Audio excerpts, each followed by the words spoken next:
And here we go. We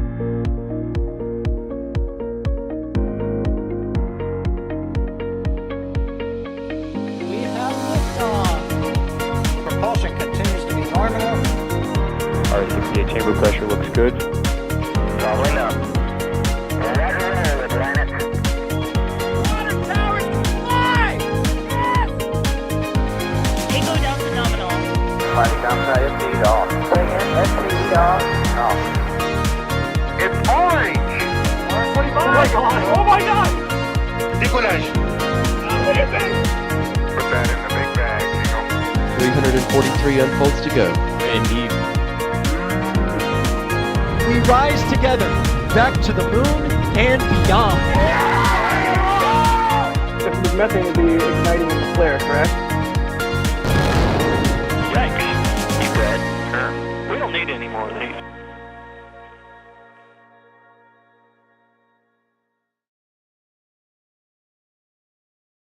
There are special days here at NASASpaceflight, and today is certainly one of them. We are standing by for SpaceX to fire the Raptor engines of Booster 9 for the first time, which will hopefully be part of the second flight of Starship just maybe weeks from now. As you can see, the road is already closed here in Boca Chica, and we see some tank farm activity, which was our cue to go live here and bring you the coverage over the next few hours, of which would hopefully lead in X amount of Raptor engines being fired. We'll see how many it will be. And I am, and you're in for a show here today, not alone, and I will start introducing the people that will join me today here, starting with EJ. EJ, do we have you on comms? Yes, you do, my good friend. How are you? I'm doing absolutely fantastic. I mean, how can you not be excited to see this? There's so much unknown today. We have so much to talk about. So I'm just looking forward to see what we will see over this day. Also, in the field we have Mr. Jack Beyer. Jack, how is it going? It's going great. What's up, Star Fam? It's a good day today because we hope to see some booster testing. So I'm sleep deprived in true NSF fashion, but excited because, as you said, Adrian, today's a special day. And also, sometimes maybe chiming in commentary, we have Das around. It happens. I'm around. I'm always around. But the cameras seem to be sending photons our way, or I guess converting photons into electrons and differentials and sending them to us. So anyways, we're here. Let's see what we get today. Absolutely. And in the background is Kevin Michael Reed, making sure that we get these photons in a proper organized way, I would call it.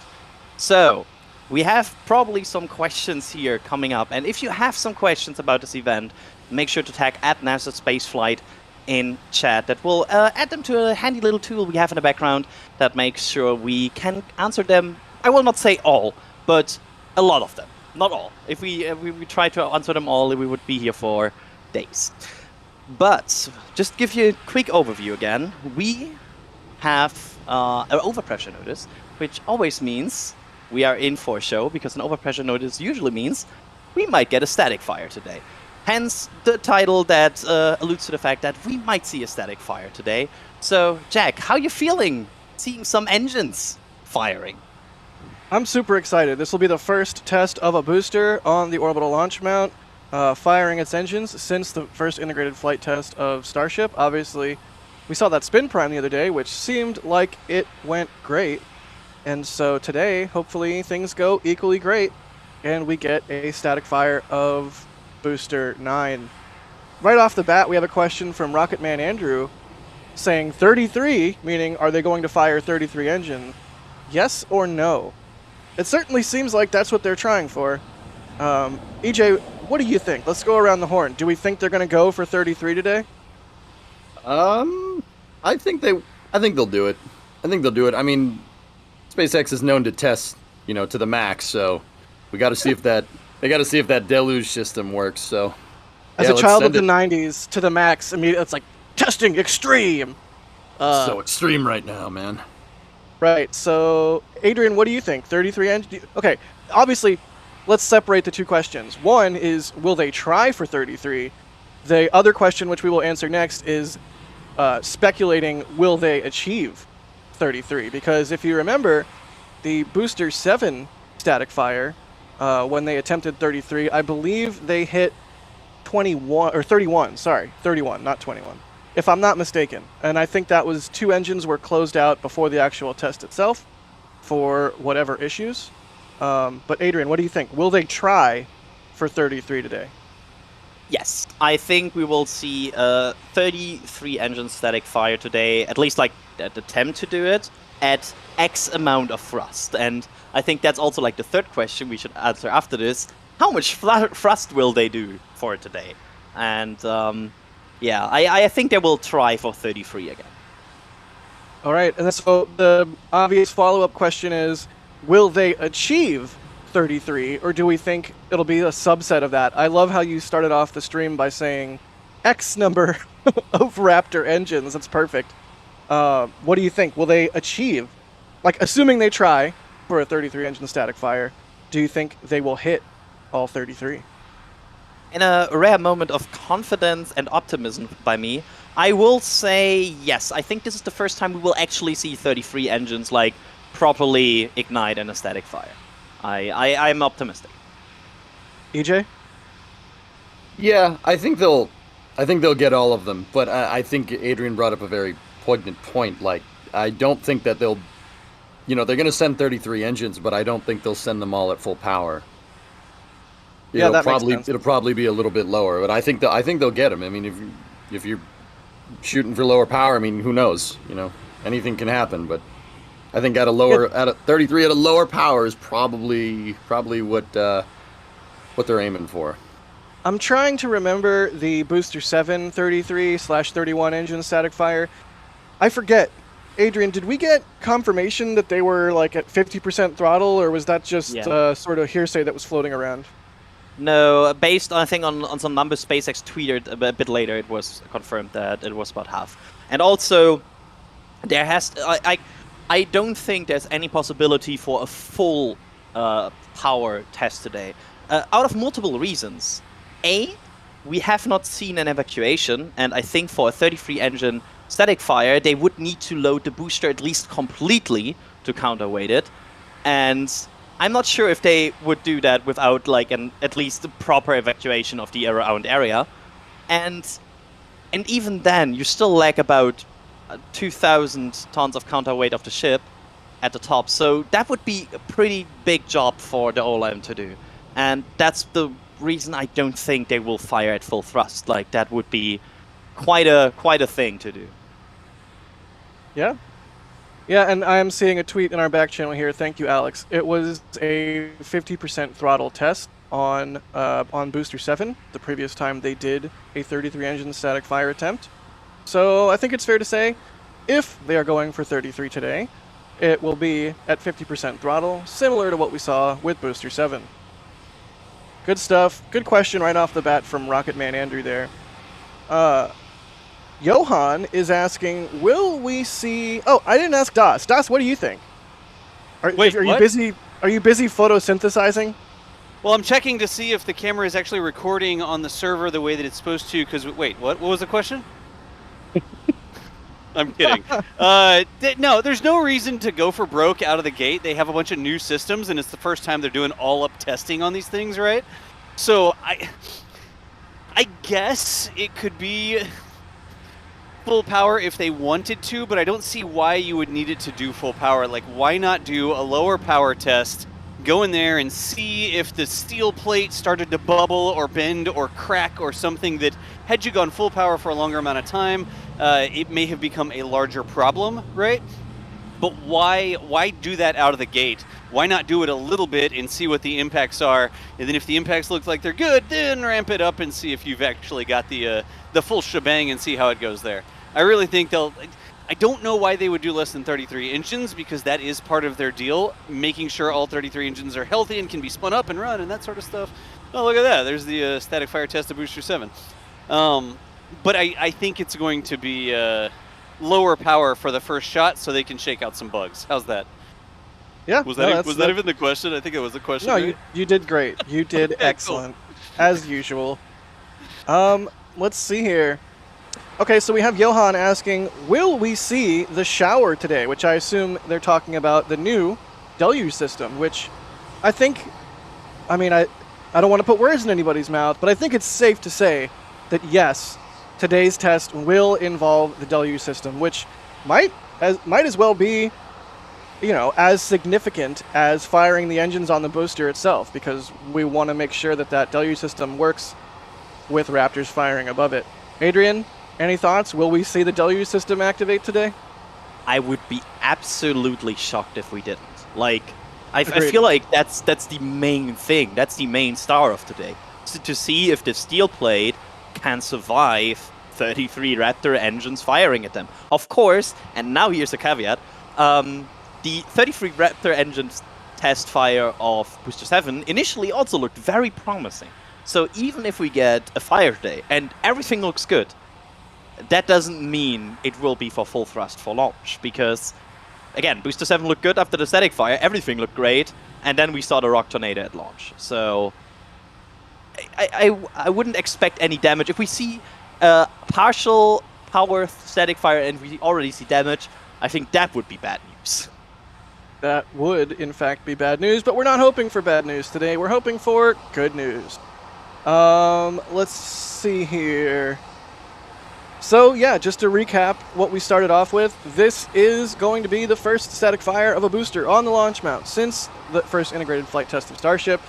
We're all sort of expecting a 33-engine static fire. We're all sort of thinking it'll mimic what we saw with Booster 7's 33-engine static fire, NE 31-engine static fire, and it will be at about 50% throttle, and we are expecting the deluge system to be active. Whee! It may just be the Red Bull surging through my veins, but this stream not sponsored by Red Bull. But I'm excited, and I hope you all are too, because, gosh, it has been a quick rebound since that first Starship flight, and things are progressing so rapidly here in Starbase. You gotta wonder, if today goes well, how far away will we be from launch? In fact, we have a lot of people asking that. I can't even, let me see if I can bring one up. But either way, Adrian, if everything is happy today, when do you think we could see this vehicle attempt to reach orbit, along with a, Ship 25 on top? I mean, if this goes well, we might just be one more test away from launch. We just do wet dress rehearsal. So after this, they would install probably let's say 2 tests, because the test of the stage separation, the hot staging ring, also is a test that is crucial for the second launch. You beat me to it. I was gonna be like, well, actually 2 tests because hot staging ring. But thank you. Continue. Yeah, but assuming these, that's only 2 more tests, and they can, since they are both on different places, almost happen at they can happen very fast. We could see a test of the hot staging ring tomorrow, for what we know, or today. We just don't know. And assuming that goes well, they just need to put the ring on it and the ship, and wet dress, be done. If you want to launch it, you better put a ring on it or something like that. Yes, Sawyer. Sawyer, wow. Oof. We love you, Sawyer. I honestly think August, September. Yeah, I late end August, early September is not out of the question. Agreed. Late August would not shock me. Am I coming through all right? Wait, You're Jack, coming close to- late August wouldn't shock you? Nope. Really? Really. Yeah. And I will caveat that with something I frequently say down here, is that there is a reality distortion field in Starbase. Everything is simultaneously just 2 weeks away and also 2 months away. But that said, everything seems to have been going very smoothly, knock on wood. And the fact that we have gotten through the spin prime, basically on the first attempt without much fuss, I'm relatively confident here that we'll see a launch hopefully in the next month or 2. And that is obviously pending regulatory approval and pending a good test today and no damage to the plate and the hot staging test working. So there's a lot of outstanding items, because if that hot staging ring fails its test over at Massey's, you got to wonder if maybe they'll reassess their plans But right now, the launch pad is configured for the hot staging ring to be part of the stack. The ship QD arm has been raised up by the height of one ring. So it hopefully, you know, and maybe I just selfishly want it at the end of August because I might have a vacation planned, or I might be planning a vacation for the end of September. So I really don't want to cancel those plans. Wait, you can't go on vacation, man. What is this? I am allowed a small amount of vacation once every several years as a treat. Fair. All right, that's fair. That's fair. As a treat. Good deal. Hey, Jack, I think you hit a very, very valid point. We want to see it, like we want to pretend like we know when this is going to happen. Like, oh, it's going to be this date, in late August, third week, blah, but I think you hit a good point. Like, it really depends on the testing. It depends on how this test goes. It depends on how the hot staging ring test goes. Like, the way SpaceX tests is very much throw it at the wall, see what happens. So if something happened that you don't want, it could move that date further down the calendar, hopefully not into Jack's vacation. But that is an important thing to understand. EJ, I don't think SpaceX throws it at the wall. I think more they throw it at the concrete. Hey, they throw the concrete At the steel. They throw the concrete at the van. That's what they do. At the van. They throw the concrete at the van. Yeah. Nice. That is fair. That is fair. There's a shirt for that. Nice. There's a shirt for that. Good deal. I mean, and Adrian, to your point a few moments ago, we could see that hot stage ring tested today. I mean, it seems like in the last month or two, SpaceX has been doing, we've joked about it on previous streams, everything, everywhere, all at once. I mean, Ship 25 was rolled back to the production site this morning. Ship 28 was rolled back to the production site, brain not work, very recently. In fact, Ship 28 is on the Raptor engine, and Pope vent's going. Yes. The Pope vent. That's what we call the recondenser there. Sometimes. I mean a new booster is born, or? Yes, they have chosen the new booster. It's Booster 9. Okay. But yeah, Ship 28 is on the Raptor engine installation stand, so it's not outside of the realm of possibility. Today, they test the booster, they test the hot stage ring, and they start installing Raptors on Ship 28. I mean, it's wild. It's frenetic. It's just so awesome, the amount of activity down here and the rapid pace of things, because, as I've said many times, we are all plagued by the woefully short human lifespan, and we all want to see the cool things happen while we're around. So going fast is good, because that means we get to see more cool things happen. A very apt way of putting that. I mean, hey, I am nothing if not constantly awash in the woes of my own mortality. But that's neither here nor there. We have a whole bunch of support coming in. Musical Wolves, thank you for the support. They say, will the water be activated? We talked about that a few minutes ago. Yes, we all think that they are going to use the deluge system on today's test. Tim, thank you for the support. Upgrading to Red Team. Gotta love all of our members. Thank you so much. Brendan Smith becoming a Padrat member. Neptune Orbit becoming a Padrat member. Linux Guru Gamer becoming a Red Team member. Hey. Is that a friend of the channel? Yep. Oh, that's a friend of multiple channels and a friend of KSP mods. And real life father. Yep. Yeah. He is the mod father indeed. Mod Father. I love it. Mod father, yeah. Yep.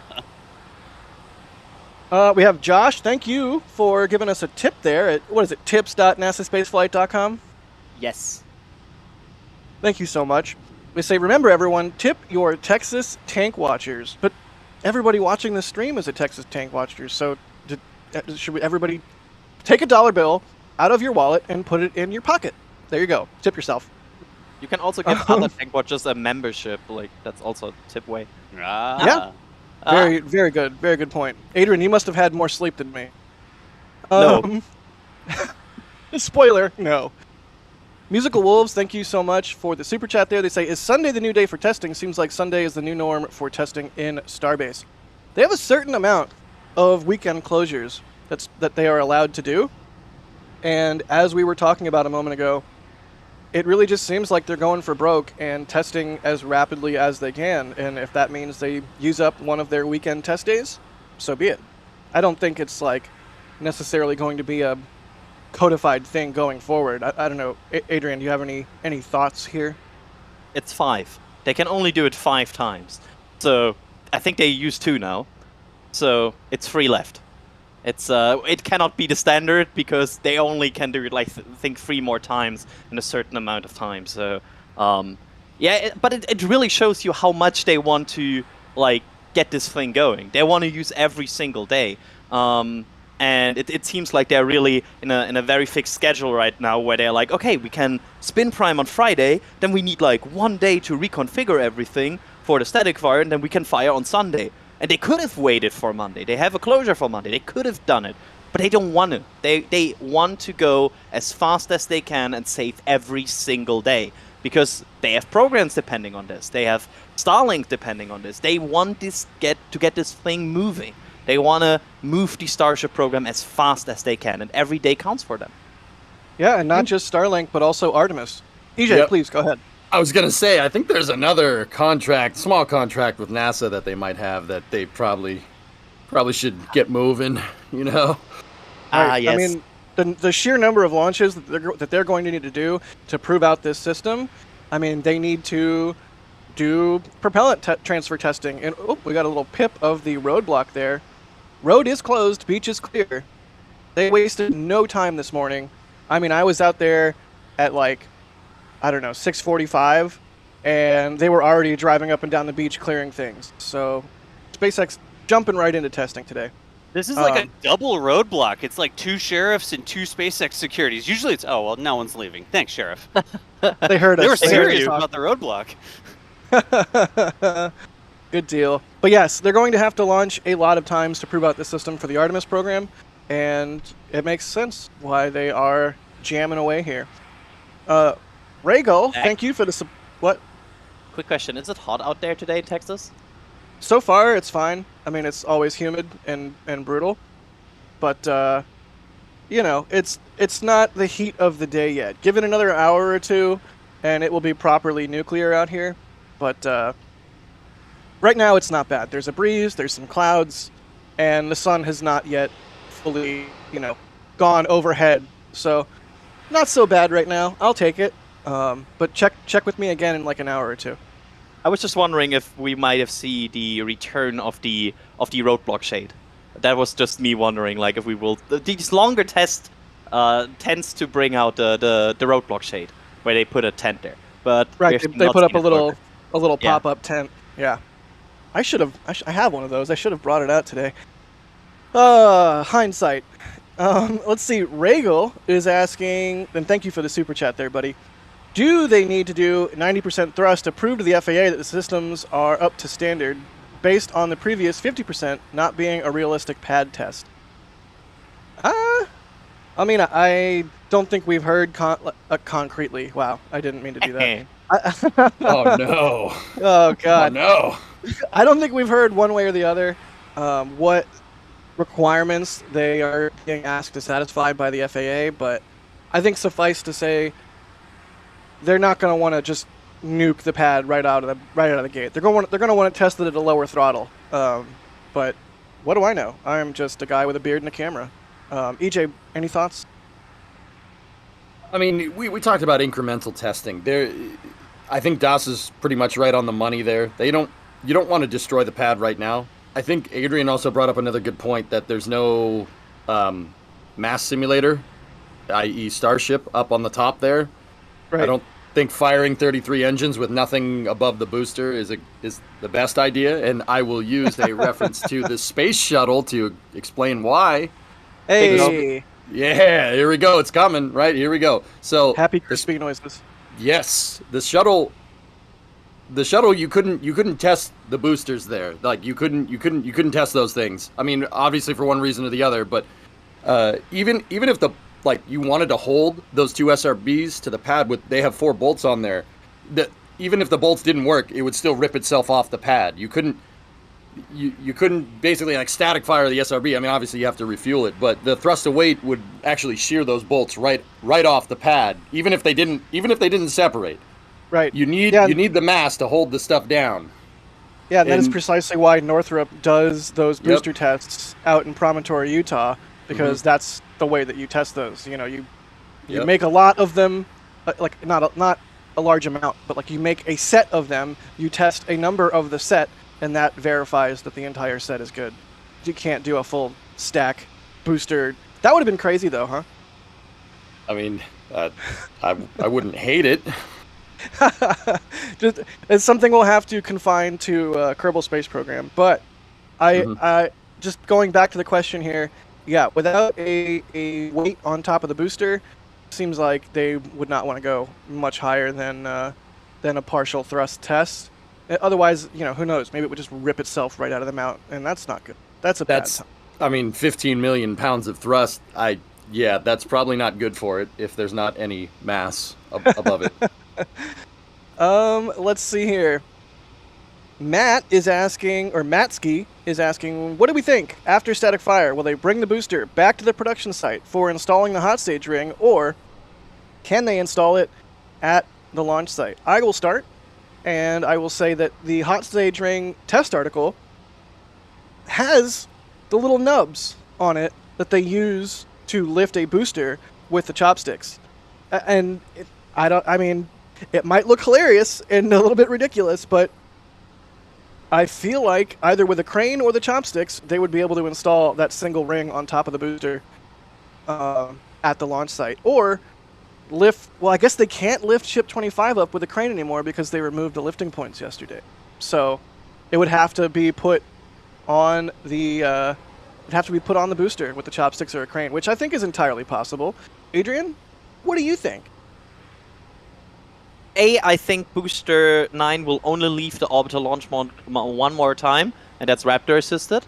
I do not think they will remove this booster anymore. The last time we saw a lot of moving around because they also access the OLM a lot. I do not think this is the case unless they break something like a lot today. And I think I just, because it would be hilarious, I want to see this hot staging ring lifted by the chopsticks. Just like this one small ring between these chopsticks being lifted on the booster. It would be so good. It really would be hilarious. Just like, ding! There you go, booster. EJ, what do you think? So, okay, fellas, I had a question, and forgive me if this has already been said. Are they going to take that hot staging ring and put it on top of the forward skirt of Super Heavy? Like they're just going to crown it and then put Starship on top of that? Is that how this is going to work, or are they going to remove it and try to put the hot staging ring on there?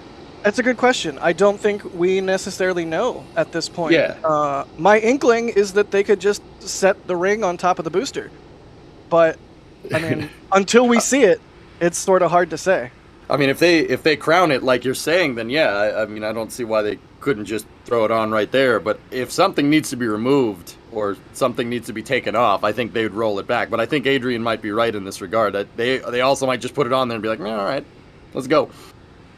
Right.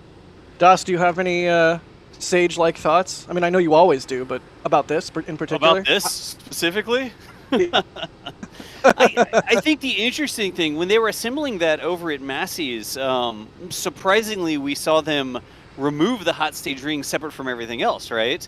And they sort of like got the crane on it, they moved it over, then they brought it back, then they put it on, then they put the fake ship aft in behind it, and that was interesting. We were sort of talking about whether or not, why do they even need to weld this or assemble this or whatever? Why can't they just clamp it together with two systems that replicate the clamps on both ends, right? So I thought personally that was interesting because you could just use the normal clamping system that would normally clamp a ship to a booster and use that to clamp a ship to a hot staging ring and then a hot staging ring to a booster. So for the first test, it seems like they have a plan where... I don't know that they have a plan. I don't know that it seems like they have a plan, but it seems like they might be able to just get it over there and without any further assembly, like having to roll it all the way back where you have the bridge cranes, gantry cranes, whatever, in the high bay, they could just stack the ship on the ring and then stack the ring on or stack the ship and ring on top of the booster. Maybe that is a potential way that they're just trying to accelerate the schedule here, right? Instead of having to build it all the way. There's that picture of how it's assembled currently over at Massey's. It's got the top of the booster. You can see the round circle where the grid fins are supposed to come out. In the lifting pins as well. You see the booster lifting pins there, right? Yeah, quick note on that. I said the lifting pins were on the hot stage ring had lifting pins. It doesn't, as you can see by this photo that I took. I should have known that. I'm a big dummy.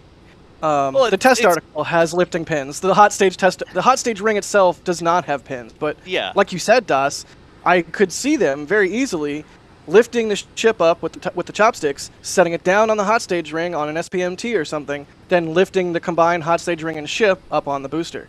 That seems entirely plausible. Yeah.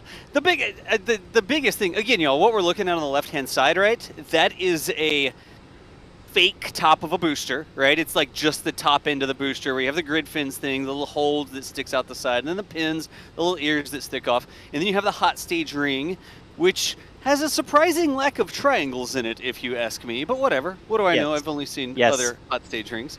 And then the top part is other hot stage rings that have been successful. Then the top part of it is a fake end of a booster or a ship, right? And then above that, they have the can crusher, the dreadlocks, whatever you want to call them, that they use to torque that thing down and put these compression forces on it, or different forces that test it. So, anyways, it really doesn't have a lot of triangles in it. Yeah, go ahead. I for a script reason, I right now looked a lot at this hot staging ring, and that's also what something surprised me, because if you look a lot at it, any way at things that should be stabilized in this way, I would either expect triangles or like hexagons. Like a lot of these structures have these kind of shapes, and seeing lines is really like unexpected.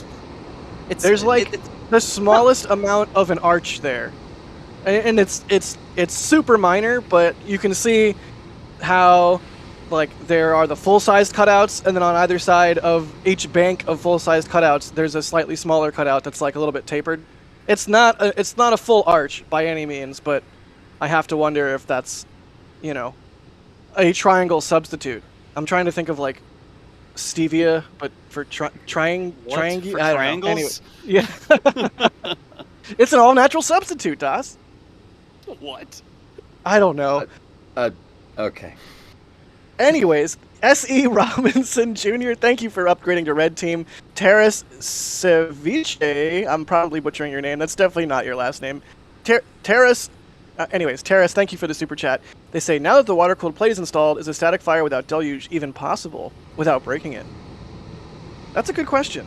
I mean, if you have it, why not use it? I'm not sure that it would make any sense to do a static fire without it at this point.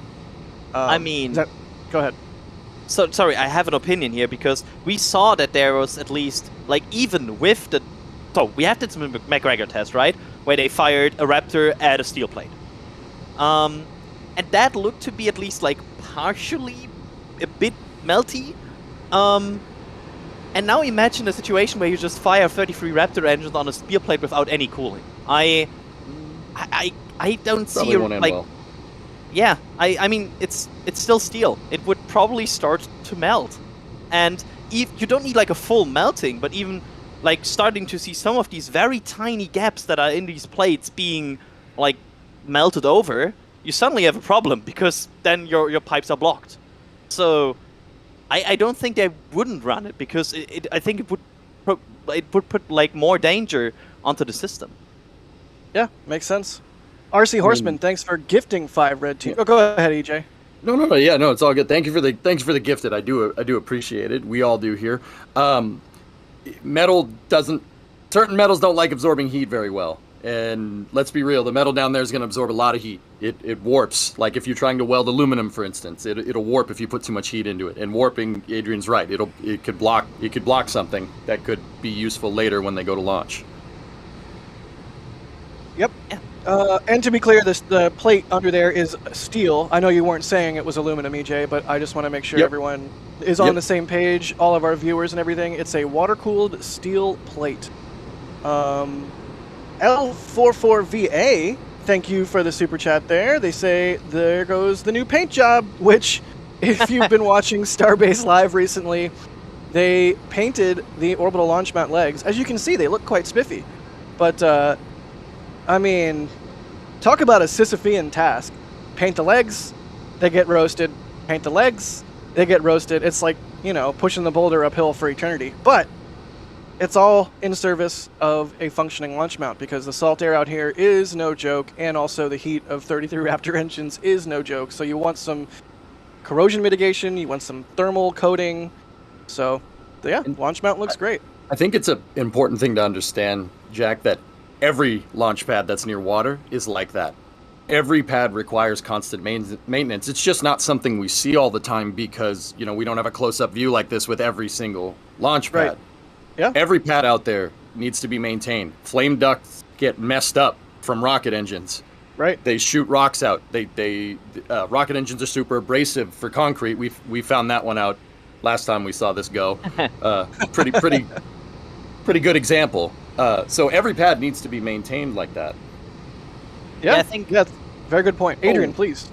I think SpaceX even learned that lesson during Falcon 1, if I recall correctly, because there That's was right. some corrosion issues on Falcon 1 because the pad was also like on an island. So they, if I remember the book by Ashley Vance correctly, they talked about like having issues with corrosion on Falcon 1 rockets. Yeah, all very good points. So, just a moment ago, we were looking at the... Oh, I'm gonna sneeze. Somebody else talk. While Jack is sneezing, I think he wanted to talk about what will happen next here. So I will just quickly jump in here and say that right now we are in the step where the orbital tank farm is chilling down, which means they're preparing everything. They're chilling down the liquids they will need to fuel this booster, but they're also chilling down the equipment because everything will be super, super cold. And usually materials don't like to just get cryofrosted into like super cold materials. So you cool everything down step by step, go one step cooler, and once that is happening, we will see a lot of venting coming from the tank farm from the LOX and methane side. Right now we are looking at the methane side of tank farm, but you can see now the LOX side on the right side as well, or the LOXygen side I should say. And once that happens, we will see the orbital launch mount start to vent. This is one of the final steps before propellant loading, where they chill down that line that goes to the booster before fueling, and they probably not only chilling it, but they are also purging it to make sure there's nothing in there, because you don't want to, for example, put, I don't know, sand or something in your booster, because that wouldn't be good. You don't want to like put any materials in your booster that could in any way danger it. So that's why they will do all of this. Yeah, it's coarse, rough, and it gets everywhere. Nice. Tell that to what was it? Was it Booster? No, it was Ship 9. It was SN9. SN9 and sand. Don't get me started. Yeah. But right now, I do want to take a moment and say, holy cow! Thank you so much to Ali DeMercy. Ali, you're awesome. Just thank you so much. Gifting 3 sets of 50 Red Team memberships. Ali, that's absolutely outstanding. Well, is it 2 sets? I see 2. Was there a third? Either way. Go ahead. I want to point out that this is now putting Ali apparently at about 2,000 memberships gifted. That is bonkers. Thank you. What a legend. So much. Absolute legend. There are people that come out and support us in big ways like that, and we're so appreciative. And especially we're appreciative of the gifted memberships, because you know what? If you don't know what the membership program is, it is absolutely key to helping us do what we do. I mean, we could put a lot of work into a lot of videos, and the vagaries of the YouTube algorithm mean sometimes they do great, sometimes they don't. But the membership program, that monthly support from people, is so key, because it helps us bridge the gap between good performing videos and bad performing videos, and it helps us be able to have a sort of a set base level of support from y'all that we can use to plan things and do all kinds of really cool stuff that we, work on in the background and then like to go poof and surprise y'all with. So seriously, if you have not considered it, check out the membership program. And more importantly, if you are one of the many, many, many people that got a membership from Ali there, be sure, 1, to thank them in chat, and to go into the community tab on YouTube and check out all the sweet perks that you now have. We have occasional members-only streams. We have behind-the-scenes stuff. We have photos, like full-resolution photos that go up, both from Starbase and from launch pads around the country. All kinds of cool perks. I mean, there's members-only chat emoji. You can throw some star hoppers in chat. If you're a gifted member now, you have access to those. And just once again, membership program, thank you to all of our members, because we could not do what we do without y'all. And thank you again to Allie for gifting so darn many. Nearly 2,000 gifted memberships from Allie alone at this point. So, you know, some people might not be able to afford the membership program, and now some of those people are members. So that's really great. Thank you so much. How about we do some more questions? What do y'all say? Yes. Do it up, man. Let's do that. Cool deal. Let's see here. Here's a kind of a fun one. SN21 is asking, when they try to catch the booster, which is TBD at this point, not anywhere in sight necessarily, but eventually they will be trying to catch the booster with the chopsticks. They're asking, if the booster hits the tower, how quick do you think the turnaround would be? I'm on record as saying booster versus tower, tower wins. It's just such a beefcake. That said, there would surely be some refurbishment necessary on any number of things. The propellant lines, the electrical wiring, who knows, maybe the chopstick cabling themselves, maybe the drawworks that raise and lower the chopsticks. But, yeah, I don't know, I think the tower would win, and based on them bouncing back from Integrated Flight Test 1 in, what was it, 2 months? I think maybe 2 or 3 months. But, again, maybe I'm just being hopelessly optimistic. We'll go around the horn, and EJ, what do you think? I think you're onto something. I think the tower is way, way overbuilt. I mean, this isn't just kind of your prototypical fixed service structure that you'd see. It can lift and integrate the stack on top of that. There's a lot more structure built into this thing because it's designed to lift the booster up. If I kind of recall, I'm failing to remember off the top of my head, but when they did the mass simulator test with the bags of water, right? How much tons was that? It was way up there. I mean, this tower is built. It's built to last. 250 tons, I think. That's an absurd amount of weight. I think it was a bit more than we expect a booster to weigh, like something like that. It was absurdly high. Yeah, I mean, if you can, I mean, don't get me wrong, you know, lifting like 250 to 300 tons up is not getting hit by a booster on the way down, you know. But if it's designed to handle that kind of compression load, especially exerted from the chopsticks, I think that the tower wins, Jack. I think you're right. Yeah, I kind of want like a Rock'em Sock'em Robots kind of game where I'm betraying my age here. Where like you have a booster on one side and the tower on the other, and when the head pops. Anyways, I agree. And something to mention and just note, when the booster is coming back for a landing, it is a mostly empty tank. So it is much lighter than it is at launch. And any explosive potential, while there, is much, much less, because there's, at that point, essentially nearly no propellants in the tanks. So, and the booster will be coming back relatively slow, because it will be slowing down and, you know, preparing to eat itself into the chopsticks. So, at least ideally, I guess, if there's a loss of control high enough up where it's still hauling butt, hopefully they divert to the water, similar to how Falcon 9 does. But, yeah, I don't know. Adrian, any thoughts here before we move on to the next question? This is a good one. Yeah, I think the only concern is chopsticks, because I think a booster hitting the chopsticks in the wrong angle would take them out. Like, if the booster, for example, hits, I don't know, one chopstick on top, I think that's definitely probably taking out the chopsticks, or the QD, for example. I think the other concern would be if the overall structure is still intact. Like, if it's too bented, or like, basically, I don't think it would collapse. But could it damage the tower enough that somebody would be worried about the structural integrity of this tower? However, I agree with your overall points. I think it would need a very unlucky hit for this tower to take serious damage because it's beefy. Like you see it here. Built. It's so beefy. This isn't your dad's fixed service structure. Yeah. I'm listening here, and I got to jump in and disagree with basically everybody. Go ahead, please. By all means. The tower is very beefy. Look at all the triangles in it, right? But all of the parts that are attached to the tower are not. It's almost like a T-Rex, right? This big, massive body, and then these arms. Like the chopsticks are very impressive, but the carriage system and everything that handles the chopsticks, it's designed for a very specific load, right? It picks up this thing, it moves it straight up. I think it can take 300 tons of load down, like mini cranes, right? But if you push it sideways a little bit, it's toast. So I don't think that any sort of impact on the tower would do anything other than completely destroy the tower's ability to move anything around, not destroy the tower, right? But it's going to take out the chopsticks. The cutie arm is going to snap right off.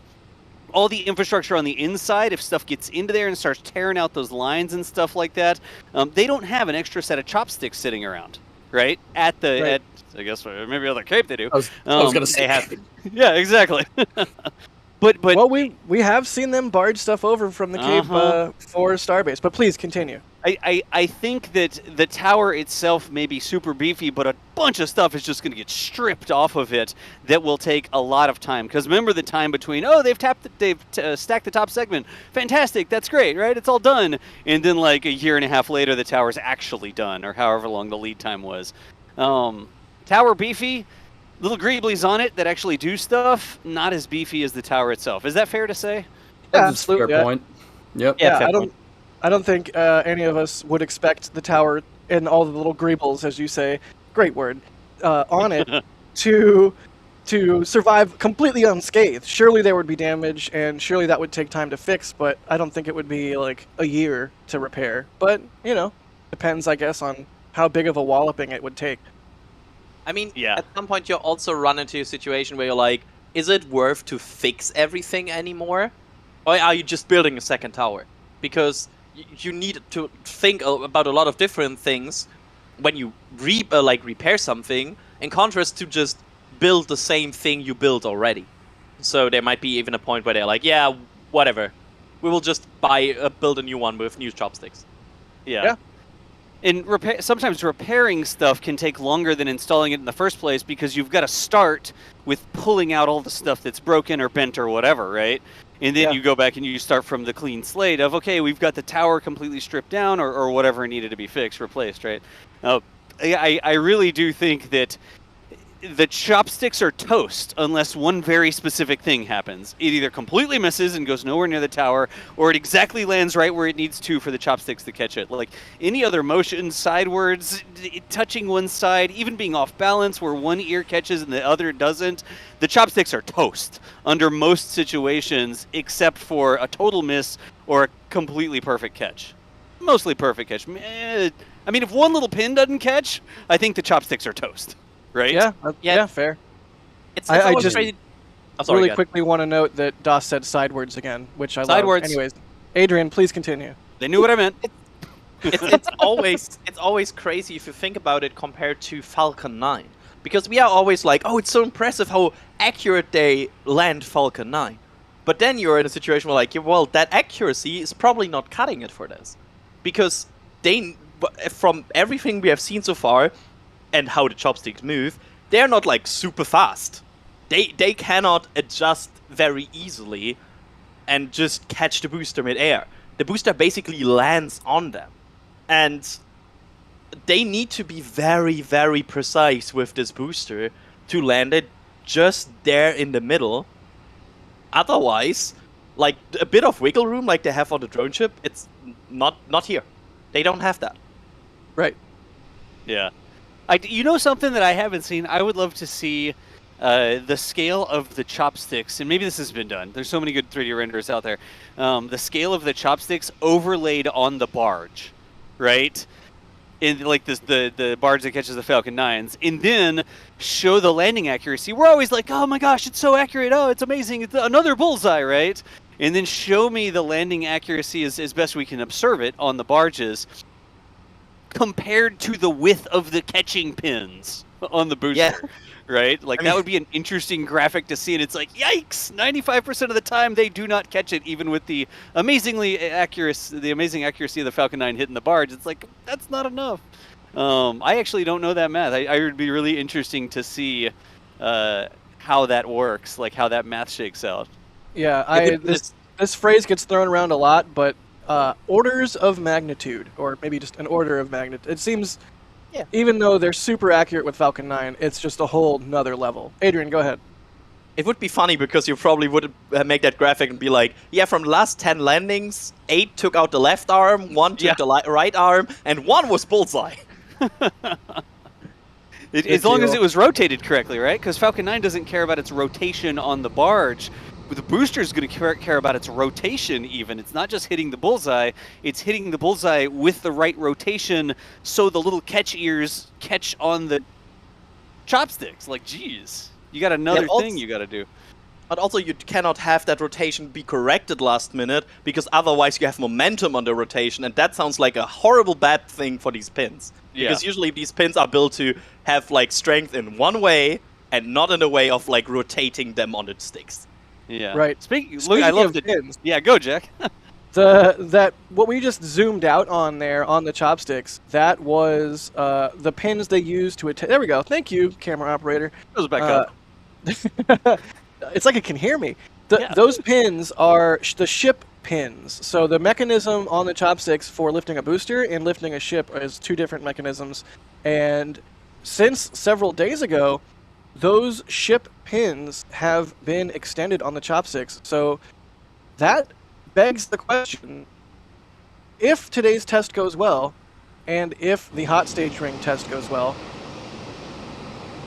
love that venting, when will we see a full stack? It seems like very soon. I don't know, what do you guys think? We'll start with Adrian. When do you think we'll see a full stack, given that we ooh, the OLM's venting. Nope, that's the Pope vent, sorry. That's the Pope vent. It's always the Pope vent. I sometimes hate the position of it because it's perfectly placed to do that trick. Right. I'm gonna say 2 weeks. Whoa. Is it What? hailing? That was loud. Yep. Yeah. It continues to be loud. What? Good deal. All right. Let's do some more questions here in a minute. But yes, I do want to say thanks to Tom Driscoll for upgrading your Red Team membership. Nestleman21, thank you for the support. They say if you launch it, you got to put a ring on it. If you launch it, you got to put a ring on it. Yeah, yes. Thank you for that. When is when? Thank you for the super chat. They say it would be cool if they put an Optimist robot in the payload bay on the next launch and have it do flips and tricks like how they did on Skylab. I do not remember this. Does anyone remember what they're talking about? Skylab? That's before my time. Cool. Say it one more time, Jack. What was that question? They said it's more of a statement. They say Okay. it would be cool if they put an Optimus robot in the payload bay on the next launch and have it do flips and tricks like how they did on Skylab. So, when Skylab had a big open area inside of it, a big pressurized volume, and you could basically do space gymnastics inside of it. Not with robots. Not with robots. Oh, okay. I was thinking they were maybe saying with there robots. was a No, robot no. on Skylab, but no. I remember I've seen those videos, and in chat, if you haven't seen those videos, Skylab was an amazing station, much different than the ISS, much larger internal volume, and yeah, you could do all sorts of fun gymnastics in there because of it. Still bummed that Shuttle wasn't able to save it. I kind of want to have this age of space stations where we are no longer looking at every single part of volume being like super practical. I want to see us as humanity enter the age of we have freedom to make it look cool. And right. I want to see that. I just want to see that. And want to see how, like, interior artists come up with cool space station designs that are not limited by space. Yeah, and there's a bunch of companies working on new space station designs, basically. And of course, there was Bigelow, which went under during the pandemic. But yeah, big honking space stations with lots of internal volume, so it's not just a tiny little tube with like wires strewn about, and every little inch of space is at a premium. That sounds great to me. I mean, not to go down the space station rabbit hole, but yeah, there's Bigelow kind of went under, but Sierra Nevada or Sierra Space now is also working on inflatable or expandable modules. There's also Axiom, who definitely is trying to sell the idea of commercial space with their modules, especially their cupola module. If you guys haven't seen it, it is a big vista. So cool. Yeah, and then of course there's Blue Origin with Orbital Reef. There's Gravitics. There's a whole bunch of companies out there working on this. Wasn't there like one company who showed like a standard table in their space station with a flower pot on it, and it looked so hilarious because everything else was designed to be like in 0G, and then there was this table with a flower pot. I vividly remember a render about this. I love it. I don't know, but whoever did that, I appreciate the irony. That's pretty awesome. And I'm being told that Chris B spammed my Bigelow tour video in chat, so that's from a couple years back when Bigelow still existed, and Robert Bigelow himself gave us all a really awesome tour of their factory. So hit that, save it for watch later, check it out when you get a chance. That's an NSF classic right there. Let's see. Musical Wolves, thank you so much. They're asking, has the FAA approved the new FTS? I don't think we've heard one way or the other. We probably won't until it's launch license time. Gaz Vickers, thank you so much. They say, send EJ to cover Jack's holiday. Uh-oh. I mean, hey. I gotta go. Careful what you wish for. Yeah, right? Oh, boy. Jeff Rowe, thank you for gifting a Red Team membership. Steven becoming a PadRat member. Lars gifting a Red Team membership. John Harris gifting 5. Thank you all so much. Hopsty gifting a Red Team membership. Nova Rap with a super chat saying, hello! Do we have Scott Manley in chat? Sometimes he's in chat. Hello, if we do. Chris, thank you for gifting a Red Team membership. I just want to, like, we're getting way behind already. I think I'm 30 minutes behind on these, so let me just run through some of these real fast. Luke, thank you so much. Anonymous, thank you for getting something from the store. They say, will the paint survive this static fire with a deluge? I don't think so. Dalton, Capcom member, thank you, Dalton. At Capcom level and above, you get Discord access. Given my little member spiel earlier, I did not even mention the Discord. I should have. The Discord is probably the coolest perk of all, if you ask me. It's awesome. There's all kinds of channels in the member Discord. There's a Starship channel, of course, but there's also a food chat channel where you can look at the horrible creations I make in the kitchen. Also, speaking of horrible creations, there's a gaming channel where you can see the horrible creations people make in Kerbal Space Program.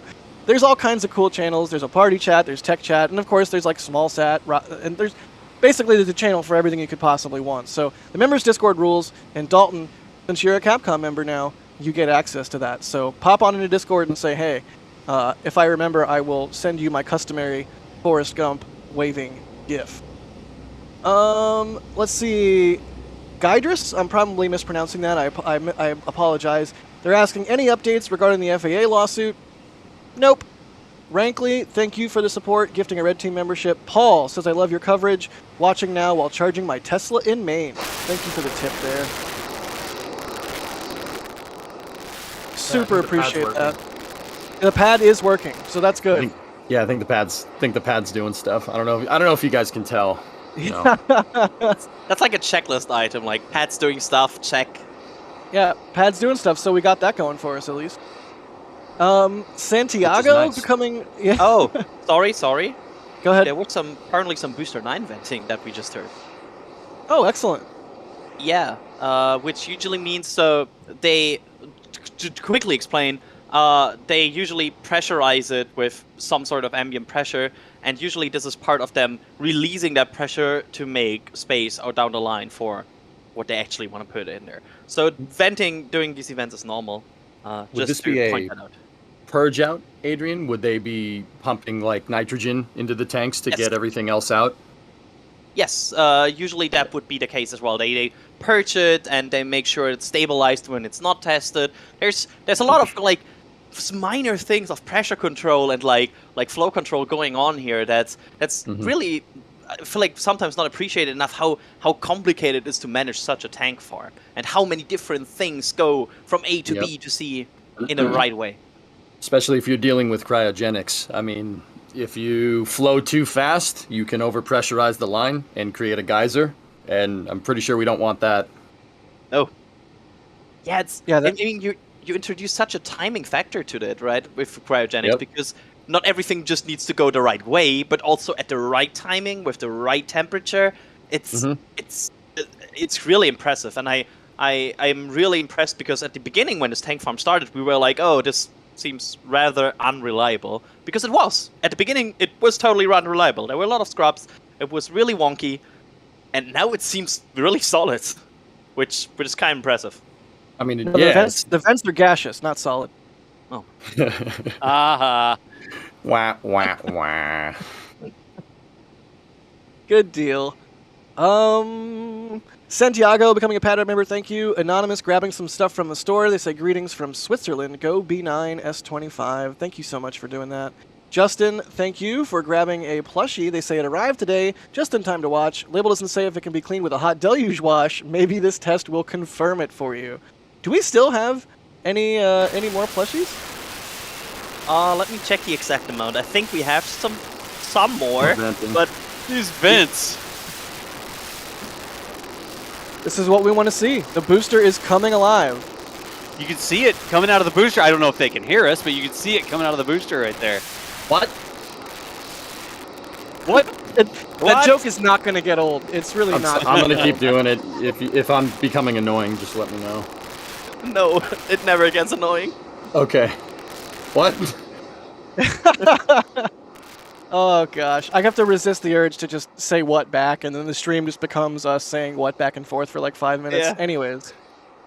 Oh, good stuff. And Adrian confirming in the back channel, thank you Adrian, that we have about 20 plushies left. So if you want one, I would probably get one like right now.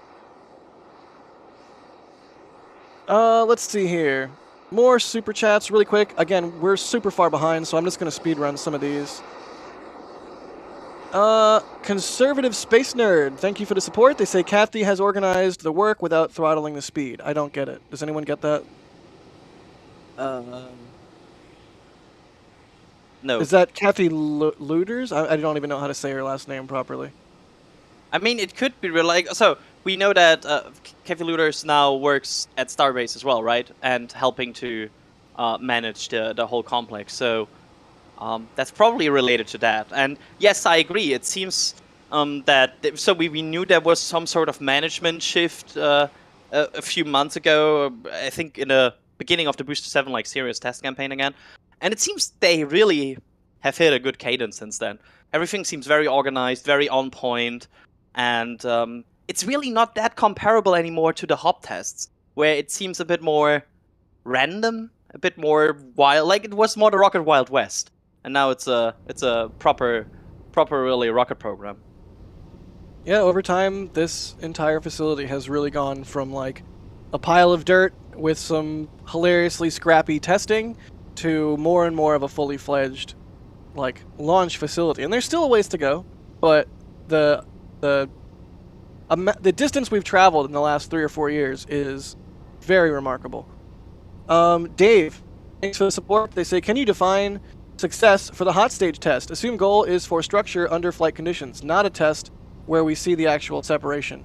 Yeah, I think we're all sort of assuming that the test of the hot stage ring, which may even be a test to failure, so if you see it go crunch in photos and whatnot, you know, don't fret. It could very well be that they test it to structural margins well beyond what are expected in flight up until it goes crunch, just so they know what it's capable of. But to me, success for the hot stage test is they apply forces to it in the structural test stand there at Massey's, and it exceeds the margin that they have planned. Whether or not we'll know that without a SpaceX tweet, I don't think we will, but maybe. SpaceX has been extremely active on Twitter lately, saying, good tests, etc. So hopefully when they test the hot stage ring, we'll know if it went well. But yeah, does anyone else want to add to how you find success for the hot stage test? Well, okay, so the big thing that they need to test with that hot stage ring is longitudinal compression. So compression load on the long stack. The way basically going in the same direction that the vents on that thing are going. Let's see, that thing is going to be sandwiched between Starship and Super Heavy. Super Heavy, I don't know if you guys knew, it's pushing up with a lot of force. That's going to create a lot of compression load on the stack, especially, points between first and second stages are not structural weak points, but they're obviously not tank. They can't be held at pressure, right? So that's something that's going to really need to be able to endure a lot of stress, a lot of compression. I think they're gonna sandwich that thing, and obviously they have the aft skirt of a Starship and the forward skirt of Super Heavy to kind of see if they crunch that thing where the deformation is going to happen, if at all. Yeah, good point. Robbie, thanks for the support. They say, will they be able to put the ring on top of the booster with the chopsticks, or will the grid fins get in the way? Like, is the hot stage ring tall enough for the chopsticks to clear the fins when setting it down on top? Yeah, I don't think that would be a problem. And I don't want this stream to be all super chat stream. I want to answer just regular viewer questions here, so I am going to just start cycling through some of these. Thank you all so much. The fact that we have such a crazy amount of support from y'all, and right now I'm 34 minutes behind, so I'm going to continue to try and work these in here.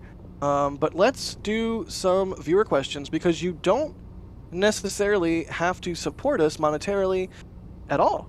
That's the job of the people that want to do it, and it's kind of like, massively crowdfunded news out here, thanks to the people that can support us. So if you're like, oh geez, I'm financially not in the best place right now and I can't throw you guys money, don't worry about it. Just type at NASASpaceflight into chat, ask your question, and we'll see it pop up and maybe answer it. So let's do one from Sean Paradise here. Sean is asking, do you think they solved the concrete rain problem with the new upgrades? Adrian, go first. Technically there cannot be concrete rain anymore because now it's steel rain. It could also be concrete. Yes, I think I'm cautiously optimistic that this will work. There might be some tweaks, there might be some repairs needed after launch. Maybe they need to modify the steel plate, but I do not think we will see another rock tornado. Fingers crossed. EJ, what do you think? You think we're gonna see some concrete get thrown around? I don't think so. I think the deluge system will work just fine for a throttled down test, right? Yeah, that's the hope. Good deal. Let's see here. Beep, beep, beep. Wood DeWitt, kind of on topic here, is asking, is there a 100% chance they will use the water deluge system for this test? I don't think there's ever a 100% chance of anything, but we did see them purging that water deluge system a little bit earlier this morning. And that is... What, go ahead? That was the Fire X. I thought they also purged the plate a little bit, as a treat. They did, both. Okay, they did. There we go. Yeah, we saw some water coming out of the upside-down shower head, right? And we also saw the Fire X system go off, which is the theme park mister. It's like rocket infrastructure. We're like, oh, was it the theme park mister or the upside-down shower head? Like, what? No, really, I really appreciate that description of the Fire X system, because if you've ever been to a theme park, I grew up in Florida, going to Busch Gardens and whatnot, and when you're in line for a roller coaster for an hour and a half, those little fans with the misters on them are indispensable. And similarly, although not extra similarly, even though they're visually very similar, on the orbital launch mount, that Fire X system is, if you don't know, designed to mitigate the risk of a detonation, like we saw with Booster 7 when they were doing a spin prime test. Basically, when you're doing a spin prime, you're flowing methane and oxygen through the engine to spin up the pumps, and that results potentially in a volatile mixture of methane and oxygen beneath the vehicle there. So you have they now have a system, this FireX system, which is designed to purge the area with water and nitrogen to prevent that sort of thing from happening. But I want to quick cultural difference. I just noticed. We don't have theme park mystifier. Like, we don't need, like, there was a thing where I'm like, why did you connect that to theme parks? And then you went like, when you're standing long in the queue and it's hot, I'm like, oh, there's the cultural difference that I just spotted. Yeah, let's talk about how latitude works, Adrian. Europe, as it turns out. Also, the Atlantic is kind of, I think, like not really pushing that much humidity here as well, right? That's also a fact, right? Right. Apparently, Spain has them. Apparently, Alex is yelling at us in the back channel that Spain has theme park misters. Yeah. All right. R.I.P. Alex. We Alex will have like roofs to cover the rain that is coming all the time. Yeah. I mean, hey, whatever. I was gonna say whatever floats your boat, but I guess rain would do that. So. Rain actually floats your boat if it's enough. Yes. Thank you. Limtro is asking, what will be louder, Booster 9 or the Deluge? I think hands down Booster 9. Adrian, what do you think? Booster 9. The Deluge was loud too, but it was just venting, which sometimes creates very loud noise. This is another kind of, like, there's loud and then there's 33 Raptor engines firing, which is, I think loud is not doing it justice. Yeah. AJ, any thoughts? Apologies about that. What was the question, man? Sorry. What's gonna be louder, the Deluge system or the Booster 9 static fire?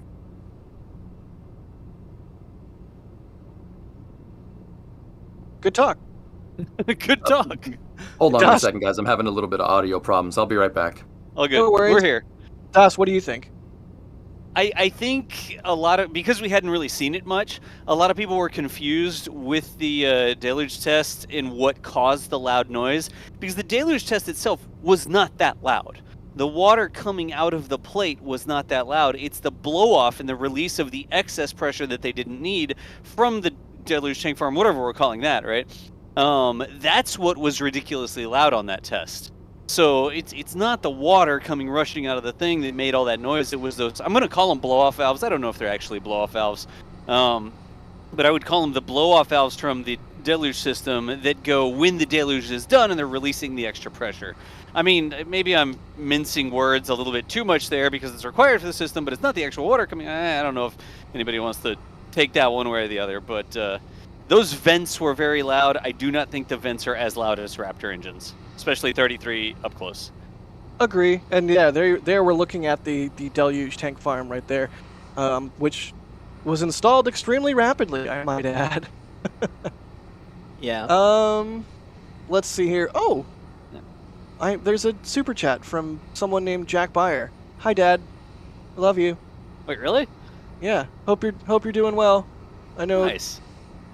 Problems, but love you. I'll call you later. Let's see here. Michael Eisler, thanks for gifting 20 Red Team memberships. Very awesome of you. Once again, thank you to all of our members. We have Wilbo coming in at Launch Director. We had Felipe coming in at Launch Director and Wes coming in at Flight Engineer. That's like the two higher levels of support. You get your name at the end of NASASpaceflight Live, plus all the other awesome perks. So, seriously, that's a significant amount of support. Thank you all.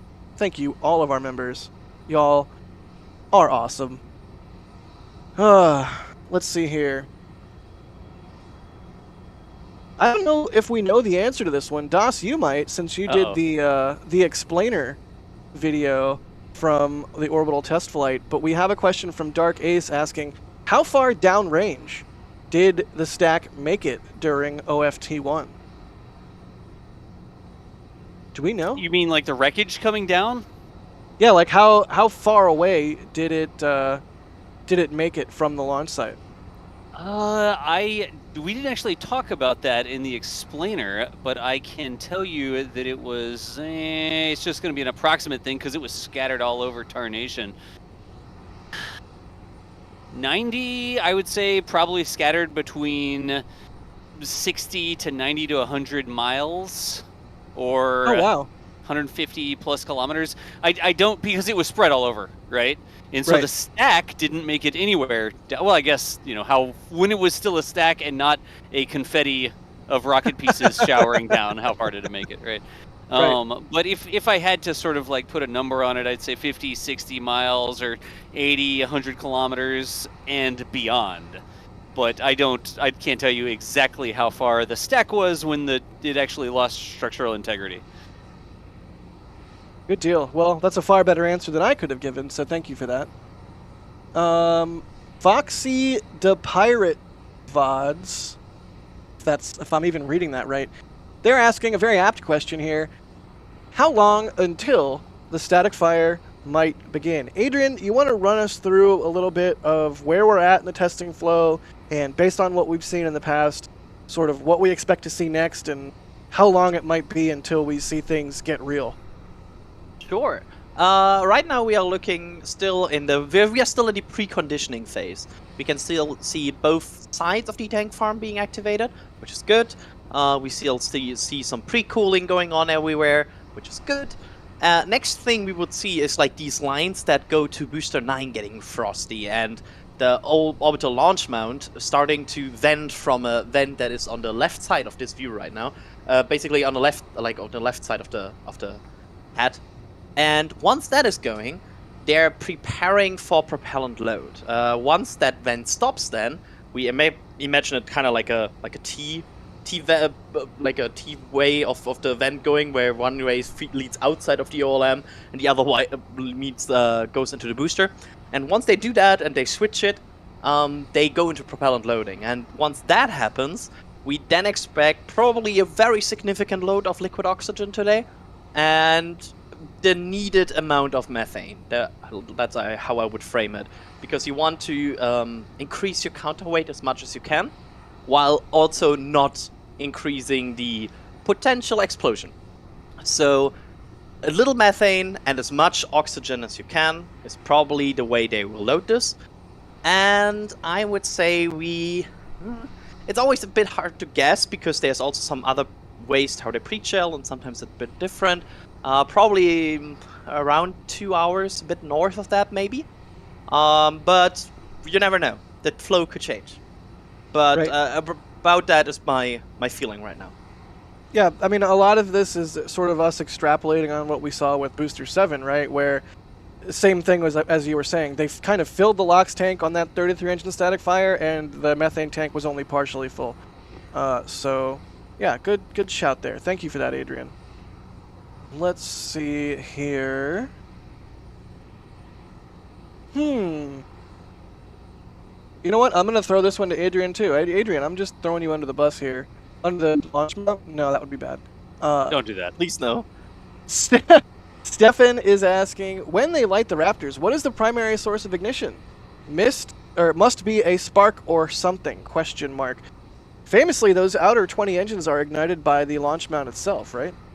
Yes, and they tested that system, the igniters, probably a few hours ago. We heard like this weird... Okay, it sounds like almost like a metal bang, like somebody dropped something on metal. And that's usually how they test these igniter systems. So yes, the orbital launch mount ignites the outer engines, while the inner engines have their own ignition system to fully ignite. How it exactly works, especially in the center engines, is something that rocket companies usually don't like to super detail talk about, and we have heard about some spark plugs in the past, but they have apparently been gone, because we know that on the Hopper Raptor engines they used some sort of spark igniters or torch igniters, but like the exact system is not like something we get pictures of. Yeah, didn't Elon say in one of the recent Tim Dodd like Starbase factory tour videos that they have removed those igniters from the main combustion chamber? I think I recall it correctly, like they use pressure and like basically they try to eliminate the whole igniter system and just use like the pressure and the pre-burners to ignite the chamber. Love it. Love it. Good question from Stefan there. Let's do another question. Looking for one. Here's one from Robert saying, could they deploy some Starlinks on one of these initial orbital test flights? They would need to enable the Pez dispenser. I love that they say enable the Pez dispenser. I'm thinking of like the tech tree in Kerbal Space Program. It's like, oh, I don't have enough science to get the... Anyways. But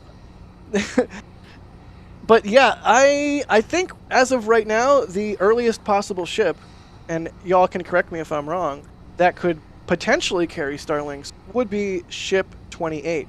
Ship 26 has its payload bay welded shut, as does Ship 25. So Ship 28, which we believe, or at least hope, is going to be used along with Booster 10 on IFT-3, that would be the earliest possible time for them to test launch Starlinks. I mean, they have a stack of Starlinks in the Starlink building here in Starbase. I just said the word star so many times. So, yeah, I mean, hopefully with Ship 28 we see that happen, but it's hard to say when exactly they will attempt that. I don't know. Das, what do you think? When do you think they'll stuff some Starlinks in one of these puppies? Like, do you mean usefully stuff Starlinks in one of these puppies? I mean, let's start with any, and then you can give me a useful as well. I mean, we've already. To your have point, we already seen fit checks, or do we just seen Starlinks in the dispenser, but not actually in the rocket? I thought we saw something where they were doing some fit checks for either Starlinks or Starlink, like simulators, like Starlink non-flight test articles, whatever you want to call them, right? Didn't we see something like that a while ago where they already had? They put Starlinks in the loading box, and they lifted the loading box, I think, up to Ship 24, and they practiced loading the Starlink. Yeah, Alex is saying in the back channel, yes. So they practiced loading some Starlinks on Ship 24, but that was it. And of course, Ship 24, before its flight, had its payload bay door welded shut. So, and the problem is, go ahead, Adrian. The problem is just we don't know if they they can load something on it. Do we know if it's still in there for like non-meaningful testing? We don't know. We don't know how much it was in the load box and how much went into the ship, right? So it's hard to guess. My gut is that they have bigger fish to fry right now. Like, they need the pad to survive, and they need the rocket to make it most of the way to orbit.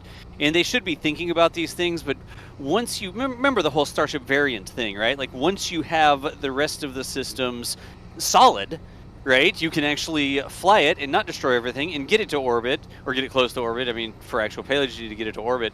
Those are the things you have to sort out first, and then you have sort of like a blank slate, a clean canvas, and then you can put a crew hab in one, or you can put a dispenser in one, you can have a different one, and hey, we made a space telescope, this one's a tanker, whatever, right?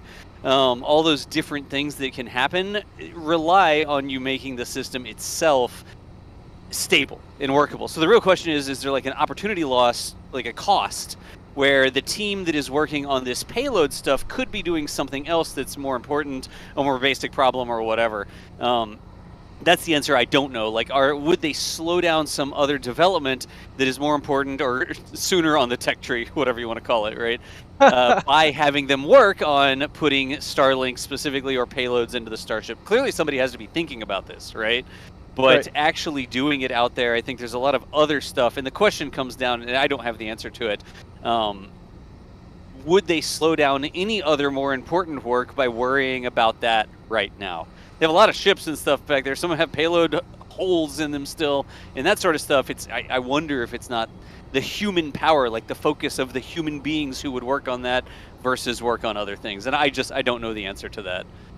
Yeah, and there you can see the Starlink building and the payload loader box we were talking about sitting out front of the Starlink building. So that is that system. They're definitely been doing a lot of work in the Starlink building lately. I think they installed a new crane in there. And like I said, you can see, whenever they have that door open, you can see the stacks of Starlink satellites in there. And I have to kind of chuckle to myself because I mean, put it this way, SpaceX iterates so fast, and that stack of satellites has been in there for so long that I sort of wonder if those Starlink sats are good for anything at this point other than mass simulation. But yeah, that's just me being a speculation person. EJ, do we have you back, good buddy? Oh yeah, I'm here. Sorry about that. No, you're good. What do you think? Starlink satellites, what do you think the first ship they're going to stuff some into and attempt to launch? Whether it's useful or not. I think it'll be later. You got to understand this. I mean, the stakeholder expectations. Starlink is a high stakeholder expectation. Basically, stakeholder expectations regarding a rocket is like, what is this rocket doing? What are you doing with it? One of the biggest stakeholder expectations right now that they have is HLS, the lander. And I honestly think that might be the reason why they welded up those payload bays, because they have to build that lander. 2026 is pretty close in lander development timelines.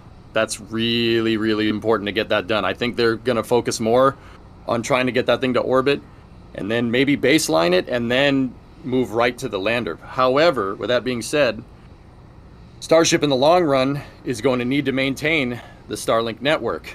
So down the road, Starlink is also a high stakeholder expectation. I think that the lander might be taking precedent over it, though. Yeah, that makes sense. Speaking of the long run, if y'all remember how video games used to look, well, now we have a sweet new merch collection. It's the retro Starbase collection. It's like an 8-bit Starbase skyline. Comes in all sorts of forms, including mousepad, mug, pillow, hoodie, t-shirt. It's a super, super awesome design. This is probably one of my favorite ones that we've done in a hot minute. It's just beautiful. I don't even really know what to say. It's got like a menu on it. It's cheeky. It's eye-catching. I love it. And if you want to support us, you can do the super chats, you can do the membership program, all kinds of good ways to support us. But if you want to get something physical in return, you can head on over to the merch store and grab yourself something out of the retro collection. And of course, we have all of the other fantastic as well, including the metal prints. But yeah, merch store, it exists. Support us, get something physical. Ooh, look at those sweet metal prints. Printed directly on metal. Don't need a frame. They look great. Jack, I think people would be surprised if they knew how much we went round and round with some of the designs. It's like, well, if Starbase was a retro 8-bit video game, what would the menu say? Like, should it say orbital? Should it say suborbital? Should it say hop? Should it say, like, what should it say integrated? What should we make it? Like, we had so many different designs, and Pauline does such a fantastic job with these designs. Even the order, like, you see the order of the things in the little skyline? The order of the things is kind of right. We had to fudge it a little bit because you can't see into the mega bay from this angle if the orbital launch mounts in the background. What? Wait, so that's why, like, 4 weeks ago, you were like, hey, can you take a wide shot of the skyline that shows all the things? We sent Jack out to the middle of nowhere to take a shot from roughly this angle so that we could line the things up kind of the same. Clearly it's not exactly what it would look like, but that is why we sent you out there to take that photo, Jack. That's amazing. I walked like 2 miles out into the flats in the middle of the day because I'm a dum-dum. Good stuff. My favorite part of the design, as always, is Mars. I love Mars. We got the Easter egg on there, didn't we? Yes, there's Mars on there. Yeah.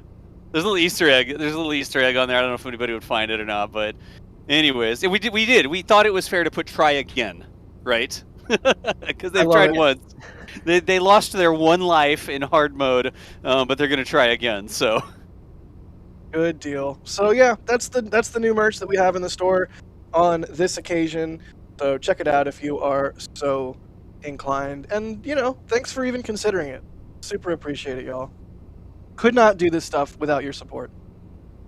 Here we go. We have a question from Frog Rot Flats. I'm not even gonna ask. They're saying full stack within a week? ?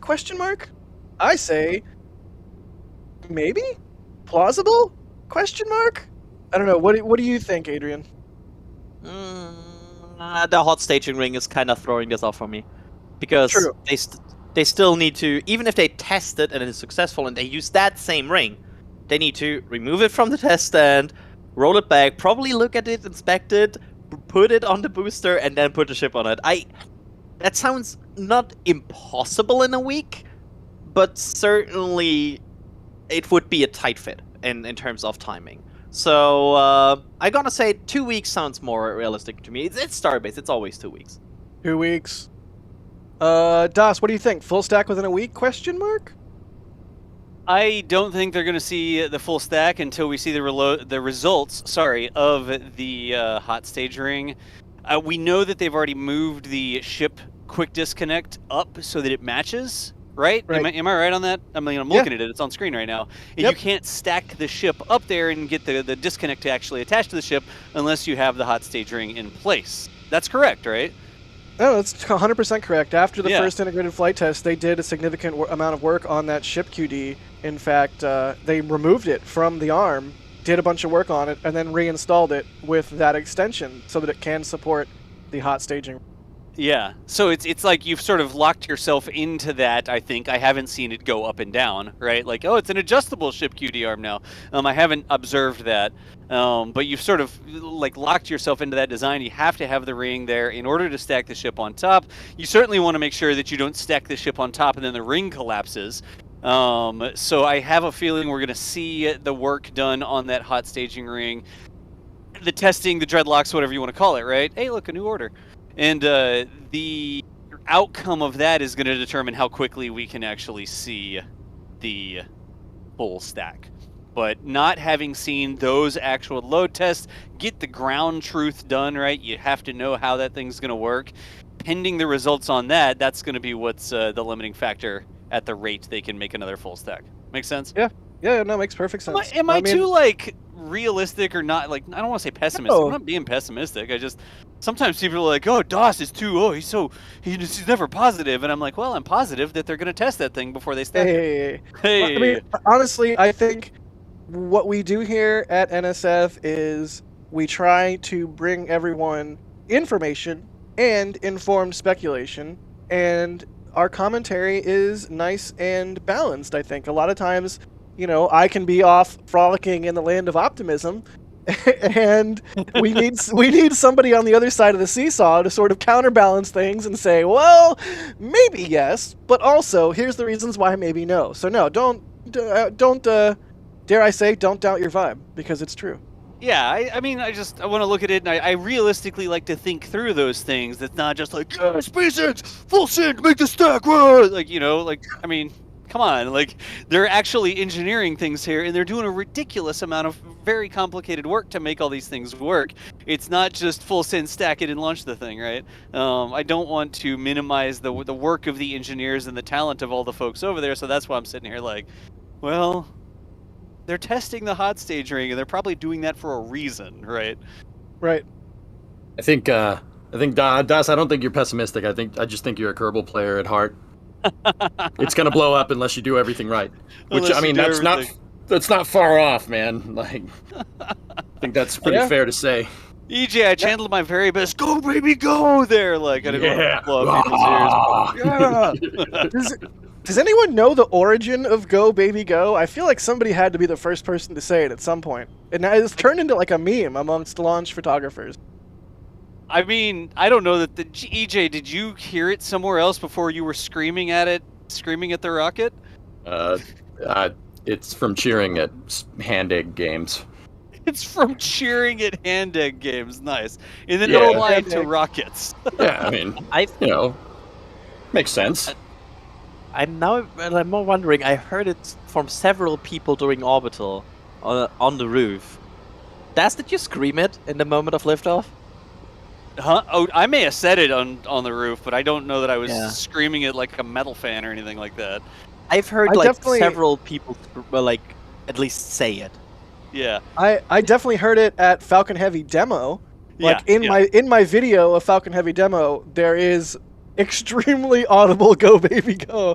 So that was what, 2017, 2018, somewhere in there? Yeah. I mean, that's the EJ screaming that in the Falcon Heavy. That was Falcon Heavy, wasn't it, EJ? It was. That was the demo flight, yeah. Yeah. When we were like, we can take one car in, and we rented the largest like Suburban we could, and packed as many people as we could into that thing. That's amazing. Yes. Good times. Good times indeed. Good question though. Let's see here. More questions. How about?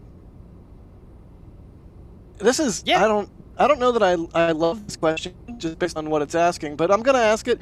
Stefan is asking, could Raptors explode during a static fire? I mean, possible. Yes. Hopefully it doesn't happen, but possible. I can talk about this. We did a video about this one. Okay. Yes. Is the Raptor reliable? I was hoping you were going to bring up McGregor and that exact video, so hopefully we can get the link into chat. Das, take it away as I chug some more bubbly water.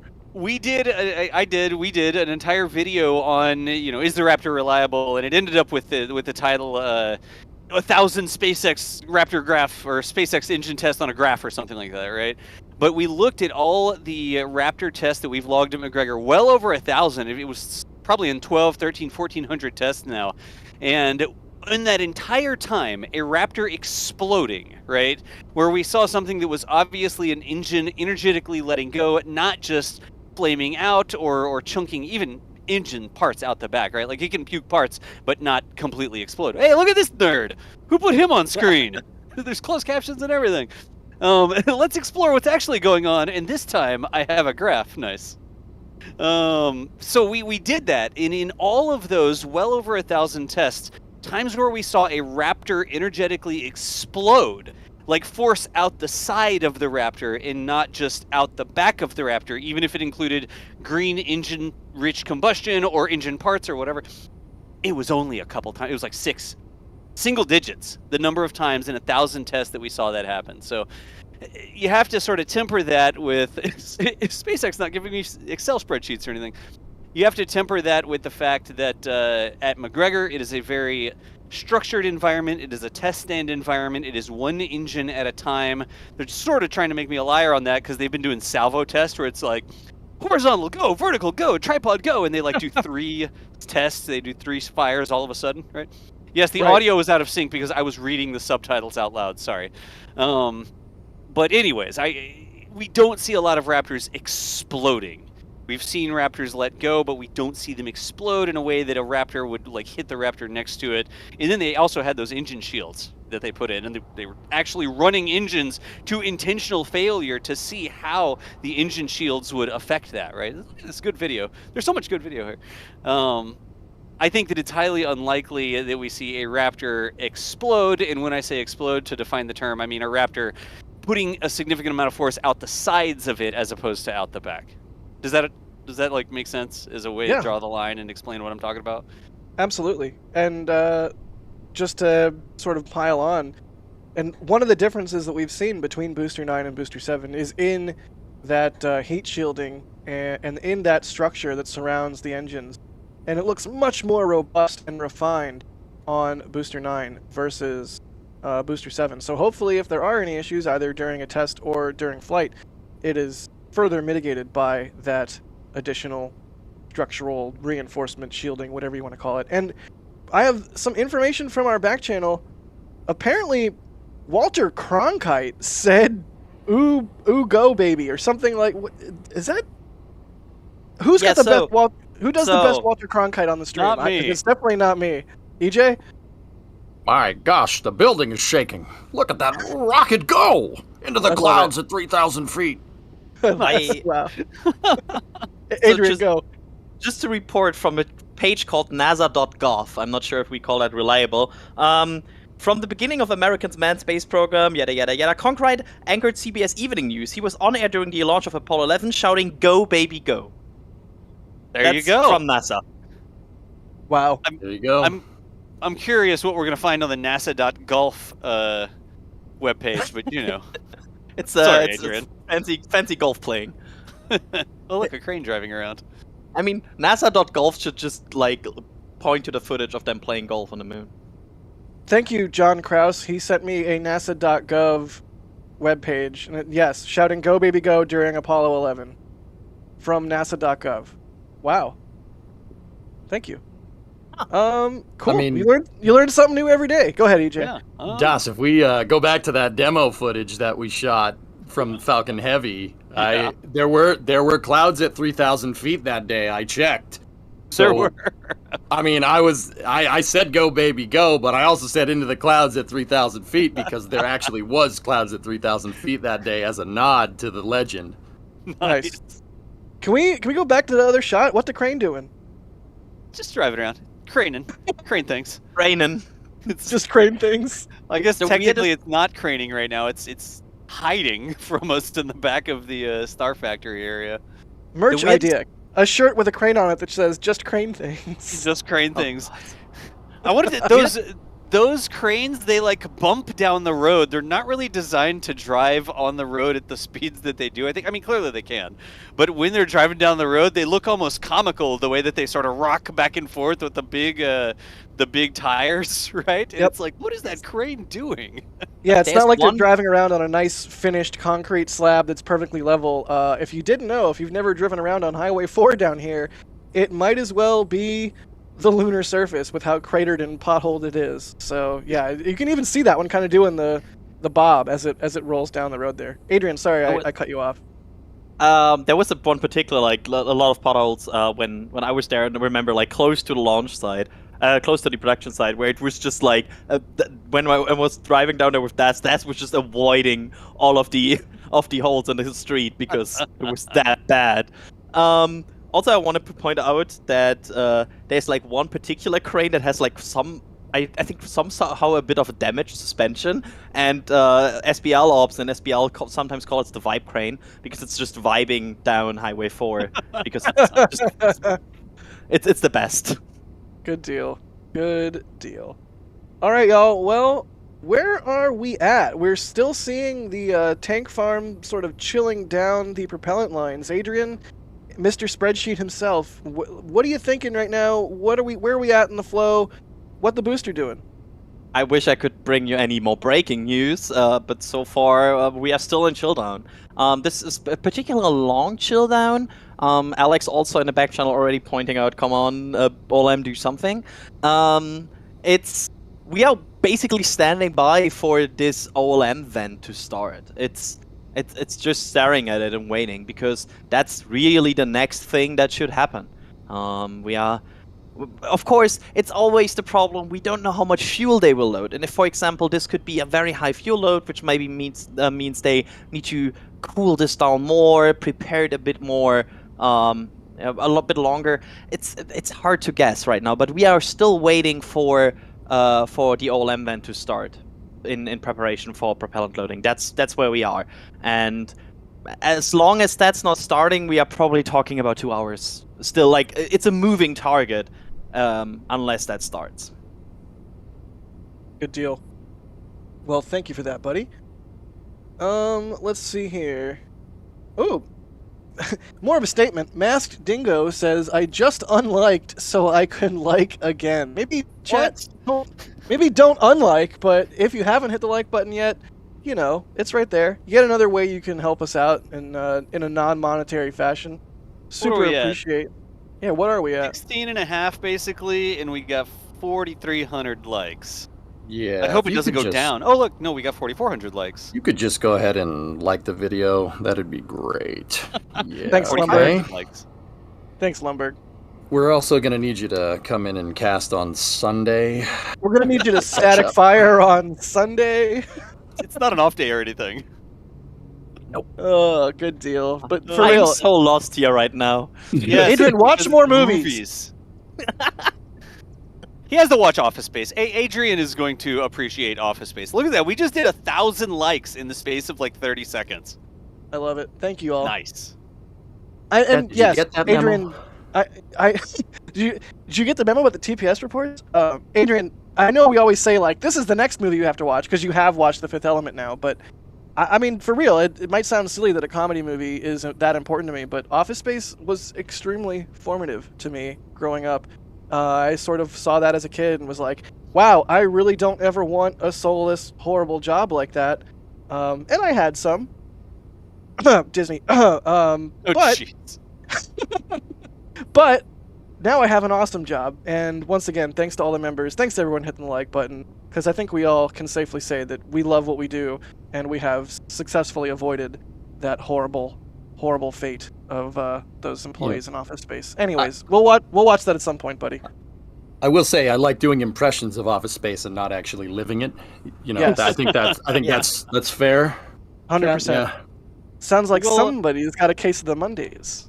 I think we will just add that to the next time we are both in Boca to watch a Starship launch, Jack, and we'll put it on our evening watch list. Deal. Can't Cool. wait, man. Yeah, same. Oh, holy cow. We are almost at 800,000 subscribers. Like right there. We're so close. Right 1,300. Yeah, less than 1,300 to go before we tick over 800,000. Wow. I mean, we mentioned the like button. We have to do the YouTube things. What's up, guys? Hit the bell, etc. But no, for real. We're almost at 800,000 subs. That's a huge milestone. And how cool would it be if we managed to smash that record for our channel on a monumental day like today? That would be great. So if you're not subbed, hit that button. Speaking of things that are cool, can I bring updates on things that are no longer cool? Yes. The subcoolers. It's okay. It's not meaning everything is bad. It's just meaning everything might take longer. The tank farm is in no particular good state right now. It's not really ramping up. There's a bit of venting on the log side, but it's not really exciting right now. And usually you would expect like some sort of ramp at some point. And yeah, this looks to me, and Alex is saying this in the back channel as well. It looks to me like they're working at least something here. It looks like there's some ongoing work of the tank farm, and that also fits with the fact that the OLM vent should have started at this point, based on when we saw the subcoolers and everything going, and it hasn't. So I think at this point it's safe to say, something might be up. Yeah. And, you know, it's not all doom and gloom. We do have a very long window today. The window for testing today goes until 8 p.m. So no worries there. They have plenty of time to get this test done. I think we're just, based on how rapidly they jumped into it this morning, I think we were all sort of expecting to already be in the fueling by now. But no worries. Everything's fine. Plenty of time to do the test. Yes. And I do want to point out, Anonymous grabbed something from the store. They grabbed the new retro merch, and they said, LDLRABA start. Isn't it up, down, left, right, select start? Anyways. Good reference there. Contra? Yeah. Huh? Nice. Yeah, nice. Let's see here. Xbar is asking, or Zbar, I don't know, is asking, what do you think about Elon's prediction on their chance of reaching orbital speed? He said about 50% in a tweet yesterday. Didn't he say 50% like before Falcon Heavy? Like, I feel like when Elon's hedging, he likes to say 50%. But I don't know. What do you guys think? We'll start with you, EJ. There's a lot of stuff that needs to go right to get this thing to get up there. They're hopefully, changing the staging mechanism. That's a big change.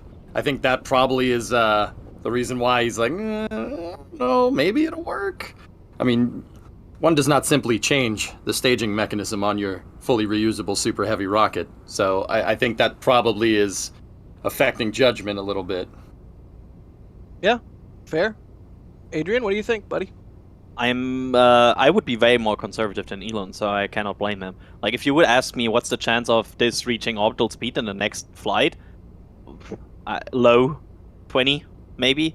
Like, I still think if they reach stage SAP and they ignite these 6 Raptor engines on the ship, that's already like that's a big success. So I'm not really there yet, even thinking about orbital speeds, because I think if they even get to a point where we consider that, they already did a very good job. Yeah, good point. Das, do you want to chime in, or are you busy photosynthesizing? I'm busy right now, actually. All right, I got something.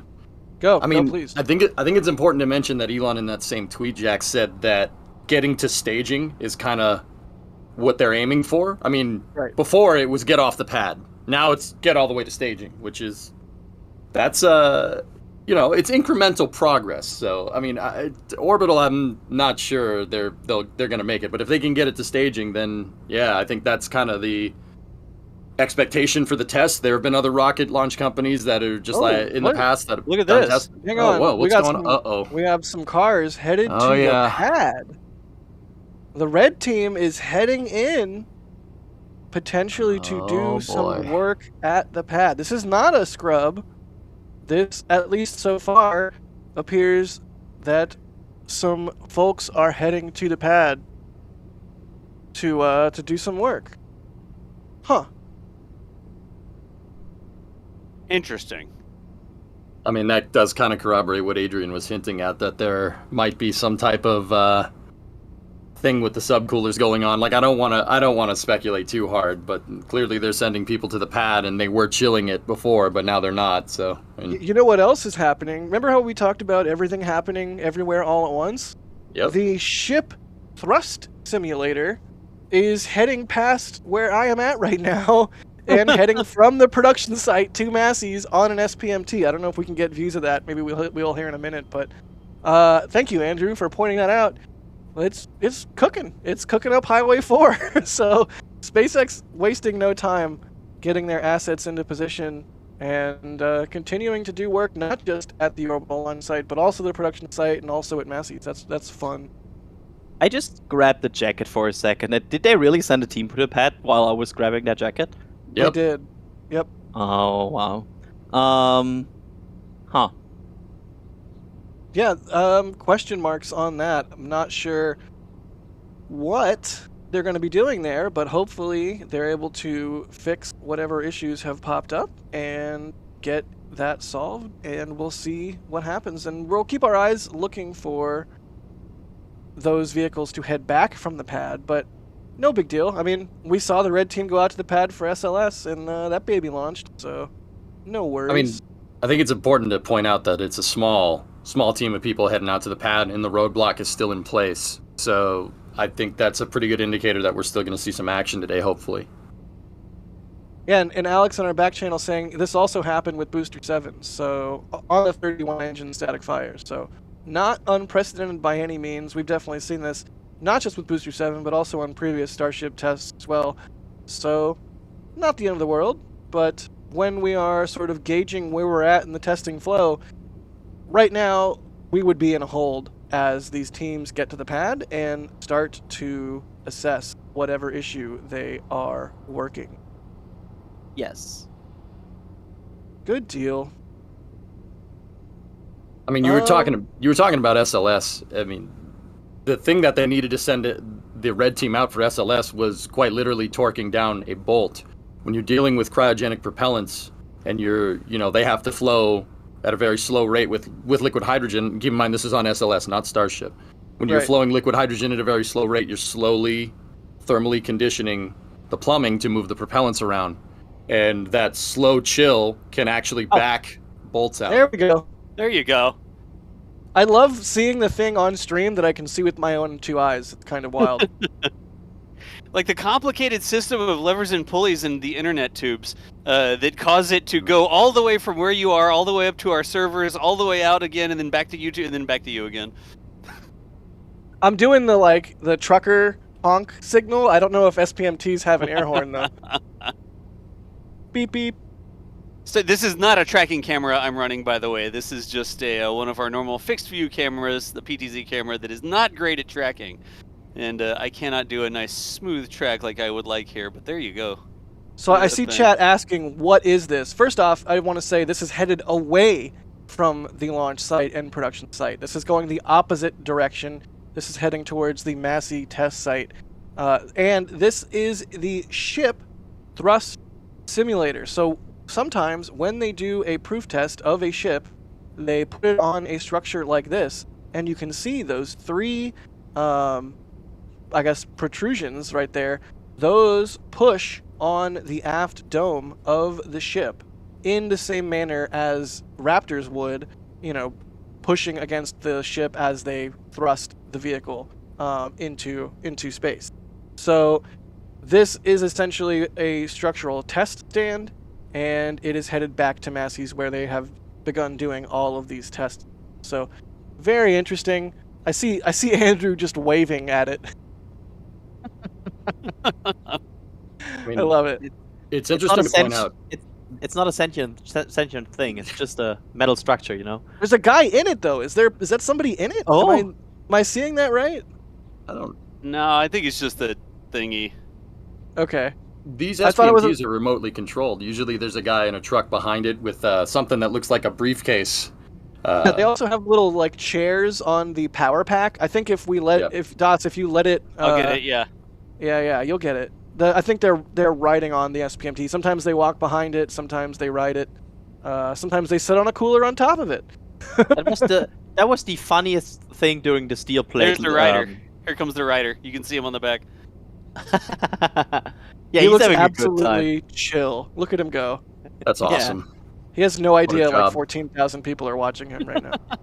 There were like 4 people sitting on the steel plate while it rolled out, and at some point the whole rollout stopped, and the 4 people had to get down. You could see like how somebody walked up to them, and then 4 went down, and it looked like they were like, "Why are you sitting on this?"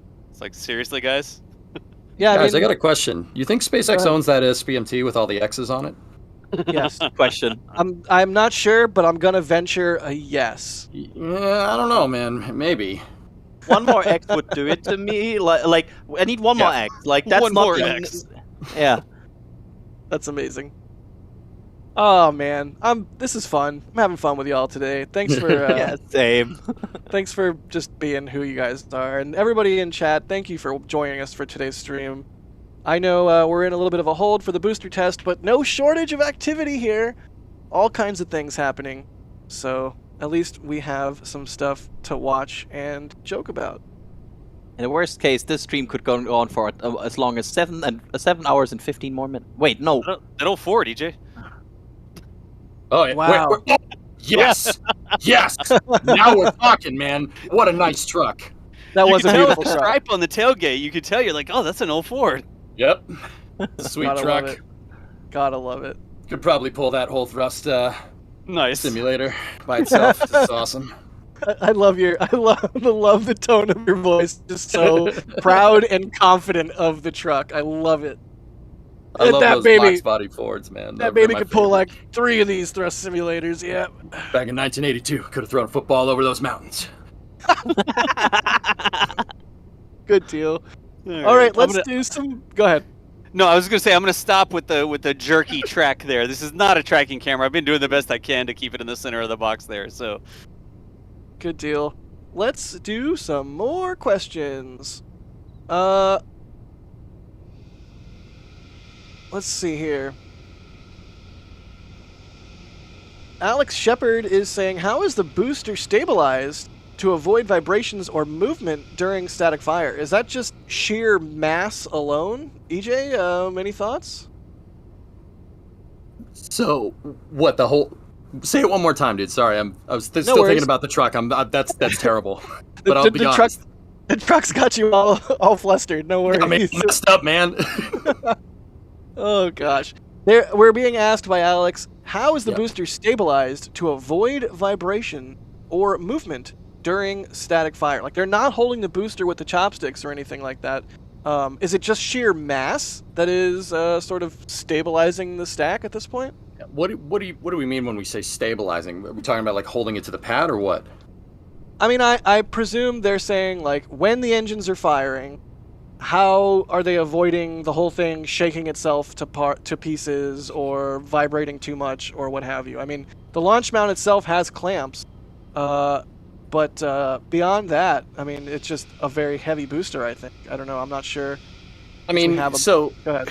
you're gonna get vibrations. Rocket motors make a lot of noise, and they tend to vibrate things around them. I mean, that's part of the reason why we see the deluge system in there in the first place. Part of it is to prevent sound from reverberating off the ground and shaking the booster to pieces, because it can compound it. But during a static fire, I mean, I suppose being clamped to the pad probably dampens the vibrations just a little bit, but I mean, in terms of stability, I think the hold down's probably good enough. You're probably getting some damping through just just the hold down clamps themselves because of the mechanical like bushings that are on those. But I mean, it's hard to say.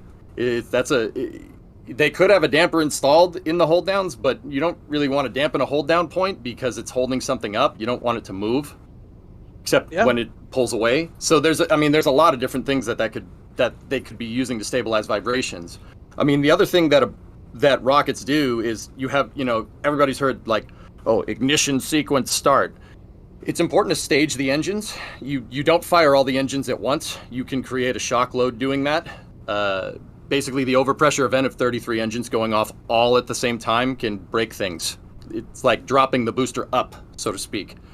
So you would stage the ignition. You don't see all the engines firing at once. They're staggered by a couple milliseconds, and that can also help reduce vibrations. Good deal. Thanks for that. Yeah, no problem, man. Yeah, look at this. Today. The pan shot here is showing the tank farm is very calm right now. Like all the GSE seems to be very calm, like we were talking about. I want to live up to my Twitter name here. We are at 3 cars. I can confirm 3 cars. The return of the Boca Chica car counter. That's how you got your start, buddy. Yeah, it's the origin. So 3 cars. I'm certified to do this. You should put it on the ticker. Cars 3. Watch for 4 return. That would be the best. If like 3 go, 4 return, and be like, huh? I mean, if that happens, at least we would know what the issue was. Somebody left their truck parked somewhere it shouldn't have been. But somebody at the production set being like, wait, where's my car? Oh no, dude, where's your car? Where's your car, dude? Where's your car, dude? Adrian doesn't get this reference. I have seen that movie. Haha. Really? Yeah. Is this a stream first? I think this might be a first. No, we have talked about Star Wars and Lord of the Rings before, so... those don't count. Those do not count. Count. They don't count. Oh. Jim, I'm just categorically like, no, I'm not allowing any discussion. Those just don't count. Callisto, thank you for the support. They say, does the hot fire ring also include a plate on the bottom to protect the top of Booster 9 during separation? Good question. I don't know. I mean, I've taken a bunch of photos of it. It looks like there's something in there, but I don't feel comfortable saying definitively one way or the other. I see Alex is typing in the back channel, so I'm going to continue talking. There we go. He says there's a bit of shielding, he thinks, but only a bit. Good deal. I mean, you're probably up there. Okay, so you got to do rocket engines do 2 things. They make a lot of pressure, and then also the stuff comes out is hot. I don't know if anybody noticed that. Yes. So you're probably going to have some type of thermal protection up there, but the vents actually on the side of the hot staging ring are used to get the pressure out and away. If you have pressure and heat at the same time, we saw that cracks concrete pretty good actually. So yeah. if you're given a way for the pressure to go, in this case perpendicular out the sides, you're probably going to want to shield some stuff from the overpressure event that happens from air starting those engines with the first stage still attached, but some thermal protection up there, and there's a lot of vents on that thing. Probably would be good enough. You don't need a lot. I mean, we can look at other rockets that hot stage. Titan did that. Soyuz does that. The hot staging is only for a second. It's really only maybe a fraction of a second. And because of that, you're not getting much heat into the system there. Like you've seen Soyuz separate many times, and the core stage, the second stage of the Soyuz, just kind of falls away a little bit. Titan's the same way. I mean, Titan did have relief holes built into the forward skirt on the first stage, and that gives, as long as you're given a place for the pressure to go, and obviously you need some thermal protection system, and their rockets get a little hot. You're going to be fine. You don't need like a flame bucket on top of the stage there. But there are components that you're going to want to protect. The grid fin actuators probably should protect those. The tank venting system, that probably going to need that later. So just important stuff to pay attention to. You don't necessarily need a flame deflector up there. You just need a place for the overpressure event to go, because the hot staging is going to be quick, going to be pretty fast. Yeah, also, I hadn't thought of that, but that makes a lot of sense. I mean, it's like when you accidentally touch the burner on your stove, if you kind of just like touch it real quick, you're probably not going to burn your hand. I don't know if that's probably a terrible analogy, but Adrian, say something smarter than me, please. NASA Go ahead. spaceflight not responsible is what I'm going to say. Don't go touching your stove to see if Jack is right or not, please. Yeah, it's hot. Don't do Jack that. said if I touch the stove quickly, I don't get burned. Like, come on. Please don't. No, I would say the only difference in hot staging from Soyuz and like other rockets in the past that have done hot staging compared to Starship is this is the unique situation of you cannot damage your booster, right? Like it's a weird new thing because usually, for example, for Soyuz runs once it hot stages, it doesn't care what it burns, besides the thing that it's still flying. Yeah, but because the in rest this of the case- rocket is getting thrown away. Like, it doesn't matter if the engines melt to the top of the first stage. Yeah. Because the first stage is just going into the ocean or Kazakhstan or whatever. Yeah. So this is the unique case of you cannot damage that booster. You still need it. You want to land this. So it's a new way of hot staging. That's a video title there, like in curved letters. It's like it's a new way of hot staging. Anyway, New patented way of hot staging your rocket, developed by Space Exploration Technologies. I There love we that go. we have previously joked many times on our streams about like the transatlantic announcer voice, and I feel like if anyone on stream is gonna be really good at it, it's gonna be EJ. Hey, what's up? We want to EJ. We want to do that one day where we have like black and white or sepia video with the burned in little scrapes and stuff on it, and be like, and now you can see the hot staging ring is being moved down the highway. Like, For a number of years now, work has been proceeding on the crudely conceived idea. No, wait, I'm not doing that. on the orbital launch mount, it has on the been orbital launch ongoing. mount. Yep. God damn it. Good deal. We're getting a whole bunch more awesome support from folks. You guys, I mean, a lot of times I'm sort of at a loss for words at how to properly thank people. I mean, Bideford coming in with a $50 super chat. That is so much money. Thank you, Bideford. Saying, maybe we should thank Elon for stepping up everything along with my favorite space nerd channel, NSF. Everybody like, please. Thank you, Bideford. One of those names we see pop up all the time. Super generous of you. I mean, $50, I don't know about y'all, is a lot of money to me. So, wow. I mean, that's just... In the comments too, Jack, I recognize Bideford's name from like comments on videos. Not even to do with super chats or whatever. I just recognize that name as somebody who's always leaving. I read a lot of the comments on the videos. I reply to quite a few of them, especially the Flat Earth ones. It's like my daily therapy is replying to Flat Earth. Like, how did they solve the Van Allen belt radiation? And I was like, they did in the 60s. It wasn't a problem. Well, I mean, they went around it. They went around Belt, it. Like, not a come on. sphere. Yeah. Good deal. Thank you for the support, Bideford. I recognize the name. Yeah, absolutely. AD also with a $50 super chat. Thank you so much. They say, thanks for the beautiful views of Booster 9 on the orbital launch mount and the informative and entertaining conversations. You're so sweet. Thank you, AD, for the very generous support and the kind words. Very cool. And, whoa, Stabby Unicorn with a $50 tip. I just am, that's a terrible visual or an awesome mental image. I'm just imagining a unicorn. Because what else would a unicorn stab with than its horn? Yeah. Anyways, stab a unicorn. Thank you for the support at tips.nasaspaceflight.com. If y'all don't know, that's another way you can support us. If you don't want to do the super chats, if you'd rather do tips.nasaspaceflight.com, that's yet another way you can do, to support us. So thank you, Stabby Unicorn, for the entertaining name and the tip and saying, I want bacon. You know what? I also want bacon, but I'm living on Red Bull and Uncrustables right now because I'm a trash person. Anyways, Adrian, were you going to say something? No, don't acknowledge it. We're moving on. We're moving Stop at on. the gas station to get some breakfast tacos, dude. You don't have to eat Red Bull and Uncrustables every morning. Arguably, gas station tacos are worse, but we're not going to get into a food debate here. Did I Google Uncrustables? No, you're good. Just don't. Don't. You don't want to do that. They're like up there with Pop-Tarts, except I don't think you have to cook them, right? Right. Adrian, were you Yeah. going to say something more pertinent to the subject at hand, i.e. Booster 9, static fire? No, we are still at 3 cars, and I think where they went to provide a bit knowledge here, I think based on the fact that so far we have not seen anybody on the OLM, they're at the tank farm, which makes sense based on where they aborted this. that there's probably an issue somewhere in this tank farm. The problem is the tank farm is really, really huge. So to find them somewhere there is, yeah, kind of practically impossible. So they're somewhere in there and fixing a problem, or looking at a problem, or just observing a problem. Good deal. Oh, hey!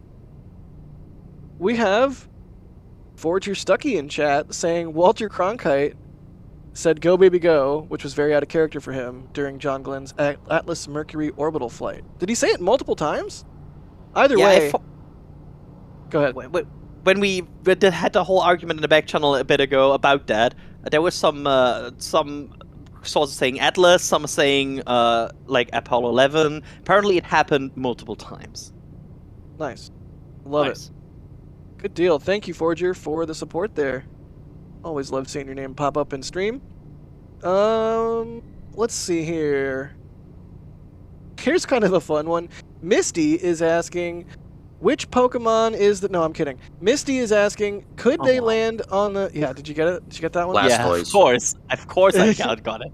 Blastoise? No way. Snorlax, baby. But water. Oh no! the merge thing that pops across that panoramic. You can see workers on the screen, by the way. That's the top of the truck in the right hand, the top of the van. They went out there. A door to a generator looks like it's opening. That's a generator there, isn't it? You know what? Yes. Yep. How hilarious would it be if the entire issue was just the generator ran out of gas? And they had to go refuel it. I mean, that's the generator area that powers the log subcoolers. So on the left side, you can see the beginning of the log subcoolers, and that's the generators right in front of it. So they're probably related, or like very likely related to running the log subcooler system. We usually see them like eject like one big cloud once they are ignited before log subcooling. So yeah, apparently the issue was maybe on the Lux subcooling side. Yeah. We'll see what they do, but right there, you see just the top, the lid, the roof of the van is sticking over the black wall in the very extreme sort of lower right-hand corner, right? And then there's a generator door open to it just in front of the side window of the van there. We just saw that door swing open with a worker with a hard hat. Looks like they're working in there. So watch for that door to swing closed again. There goes a hat walking by. Yep, there you can see it. Yep. Happy OSHA noises as they see the hot hat being like, nice, there. Oh, that's another person walking in the same direction. I love that we have visuals on this right now. I think there's still a hat working at the left-hand generator over there. A hat. There is a hat. I mean, a person worker. That United Rentals, I can tell the United Rentals logo because it's burned into my skull.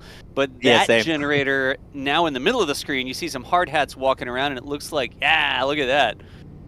They're working with those generators for sure. Not sponsored by United Rentals, unless. This is so cool that we can observe this. Like, I'll quick shout-outs to, I think, Kevin who found this. I said it's practically impossible to find them, and Kevin took that personal, apparently.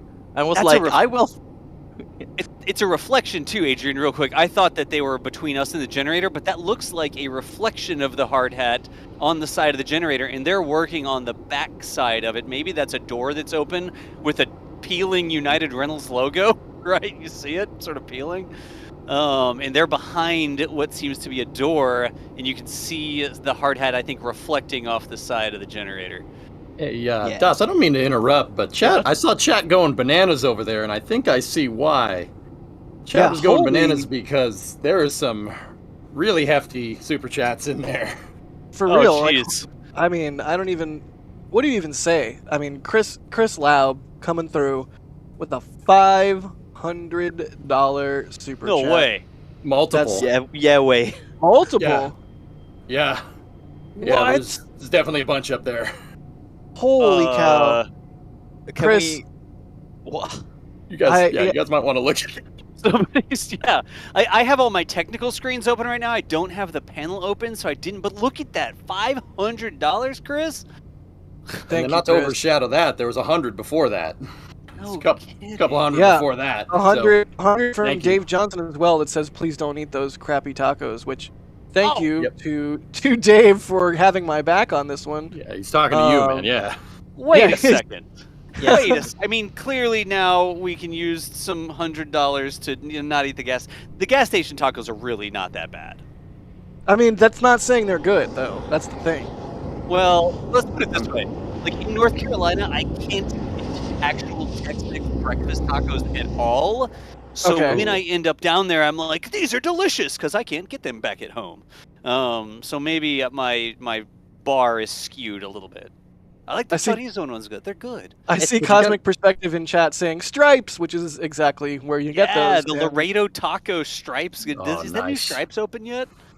Yeah, it is. All The new right. Stripes is open, and I can confirm it is a new Stripes. But I digress. Chris Laub. Normally, with these super chats, there's you can put a little blurb in there, something for us to riff on or read.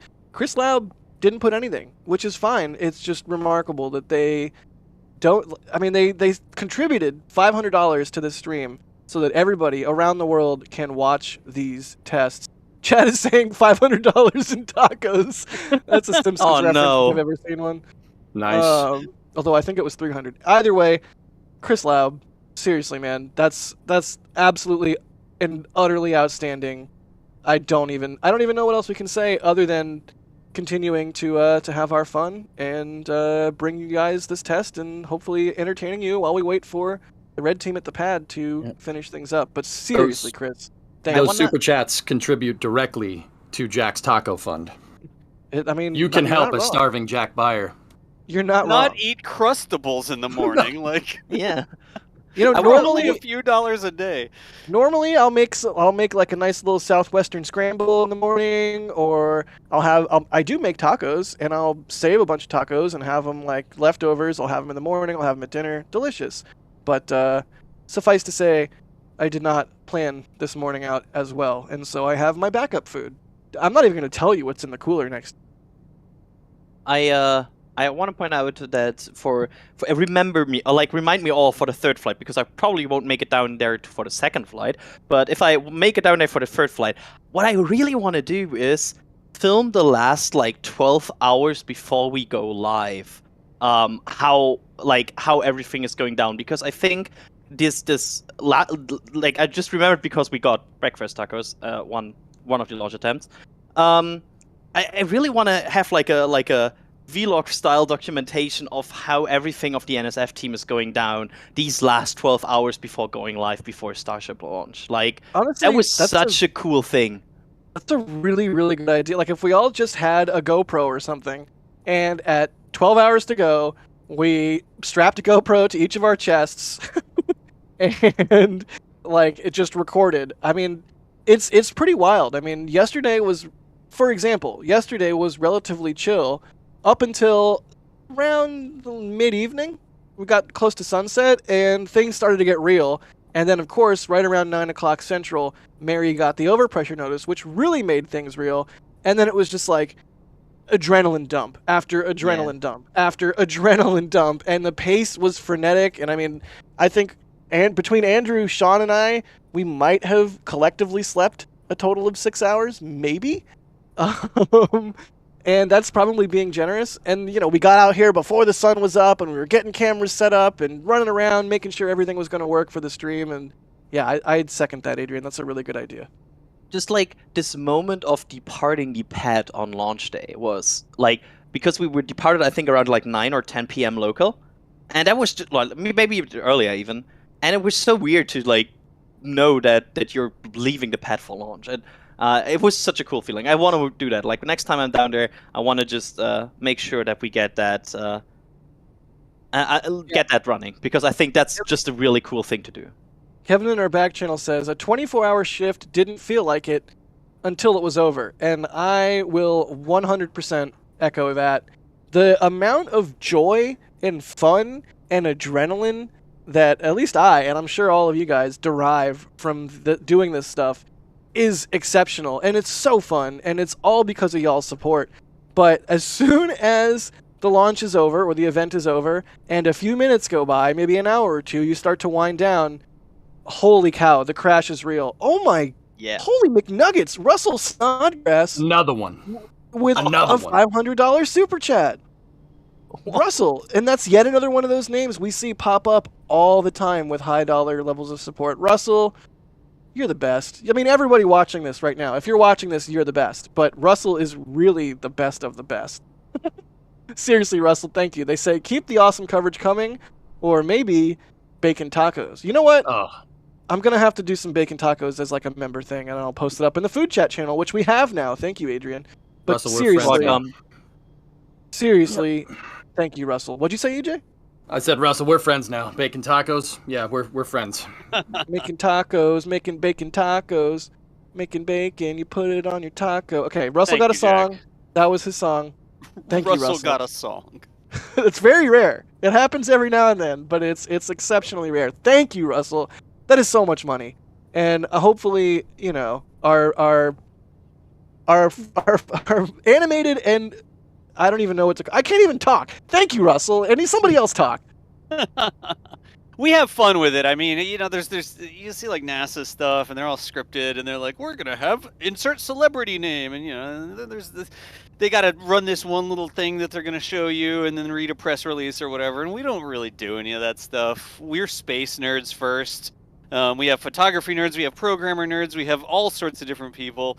But we're space nerds first, and we hang out and just share these experiences with folks. It's not free. I mean, we accomplish... I'm honestly really impressed with the amount of stuff we're able to accomplish with like the staff and the backing we have, because it's chat. It's the people that are watching us that are helping us afford to do the things we do. And people look at the gear and they're like, what? Oh, we're not going to use that on broadcast. And we're like, well, we've got people watching it right now, and this little security camera is doing just fine for us. We really do accomplish a lot, but we couldn't accomplish any of it without y'all's support. So y'all keep showing up. And Jack, the way I say it is like, when people financially support us, they're voting their trust in us to continue providing experiences. They're fun, they're enjoyable. We're not just sitting here trying to stuff press releases down your throat or whatever. We tell jokes. We're just people that love this stuff, and we have enough technical skill that we can share it with you. So wouldn't be able to do it unless y'all kept hanging out and showing up whenever we hit the little button that goes live. Absolutely. It's Yeah, it's man. really so fun, and so it's just a joy to be able to bring this stuff to people around the world. And you know, we get a lot of support from y'all, and that's the only reason we're able to do it. But truth be told, it's not like we're some massive conglomerate. We're basically a startup still. We're a very scrappy organization. We make do with what we can, and we do our very best. We try to bring you information, and when we speculate on things, we try to label that, and we take that trust, Das, that you're mentioning. We take Yeah. that trust very seriously. Mhm. And just hats. I see hats. Are they closing doors and enclosures over here? I Look swear at the they just reflection. Maybe the reflection is gone, and that means there might be something close that sparked it earlier. Yeah. if they see their shadow, it's 2 more weeks until static. Oh, no. Okay, Don't 4 say hours that. of static fire delay. They say static fire 3 times in a mirror. And wait, What? No, that's totally Well, different. Fellas, EJ, we Go did ahead. see the one of the vents come on. It was when people were walking around. It's when we were talking about the super chats, probably about 5 minutes ago. One of the vents, the Pope vent, did turn on, and Yep. we did see the grass vent turn on too. So, I mean, I think it's pretty reasonable to say that they're testing systems to make sure that they fixed whatever Oh. was wrong with the fueling system. Yeah. they're locking doors. Look at that Yep. hustle. I like to see that hustle. Yeah, they're locking Good doors. deal. That's we can check locking doors on the checklist. I Because- don't remember ever having views like this previously. What's different today? Says the guy who helped set up the cameras. But still, I'm kind of baffled. This is amazing. So in the past we've had like 1 camera over on this sort of side, and now we've got 3 cameras over on this side. So we can we've talked about it in the past. It's like, oh, we don't want to zoom in because if something happens to the wide shot, then we miss it, and so we have to leave this wide shot just to make sure everything's covered, right? And now we have like a dedicated camera that's a wide shot, and then we have another dedicated camera that can be like a mid shot, and we have a third like tracking camera that's a close in shot. I think that's what we're watching right now. Yep. Yeah, that's what we're seeing right now. This is like an actual one of our tracking cameras. This is like a rapid deployable one, so we can move it around really quickly. It's not a big crazy thing with a bunch of wiring or anything. It is one of the things we labeled a deployable, and we can move it from place to place so that we can capture things. So the places that we're in here today, two things happening. One, we have more cameras, so we're not scared to zoom in and lose the wide shot coverage in case something happens over on one side, right? We also have it at a slightly different angle so we can see up the road. We didn't go tuck it way in off one side. This area here allows us a little bit more visibility in terms of what we're doing. The tripod's a little bit taller, so we can look sort of, I'm not going to say over the wall, because clearly there's a wall in the way and we can't see everything in there.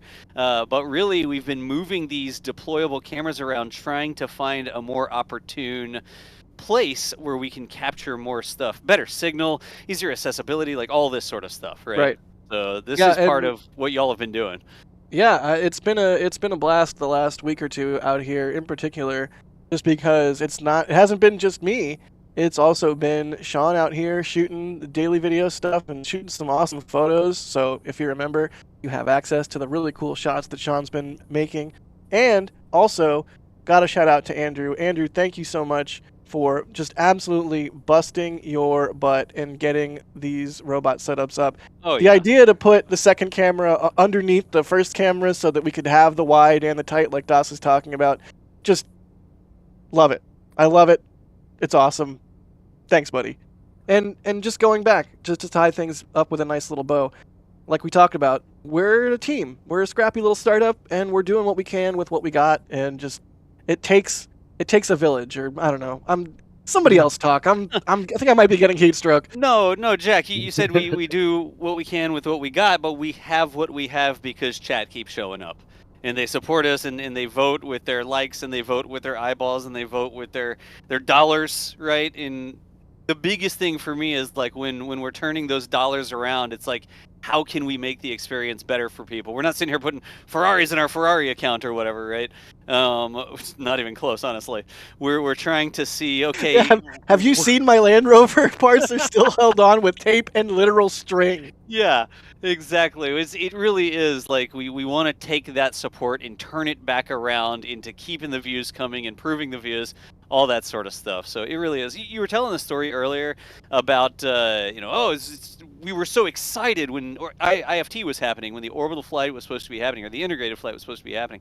I was out there setting stuff up, and we're such a small team. It's not like we have a team of 20 people there in the field that are all, okay, you go do this one thing, and you go to this other thing. So we were running, and it's like, all right, got to set this, go do this, go do this, go do that. Now over to here, now we're going to go here. And I think we caught like a 2-hour nap or an hour nap or something like that, because it was straight from setting up the cameras. All right, now they're deployed with SpaceX. Okay, now we have to go over here and finish this. All right, now we're finishing this new screen. All right, now let's drive all the way across the channel and go pick this stuff up and go to the hotel and set up the command center. Like, so much stuff that we did. You don't even really remember it. It was just a whirlwind of adrenaline. Yeah. I remember that I was one of the first on the second one to have on commentary, and while I was commentating, you and I think Michael and a lot of others were still building everything around me that we needed. So I was just sitting there commentating while we were still working on getting the setup and like the trackers and everything ready. That was like insane experience. And again, I think these time in Boca were like the best days ever.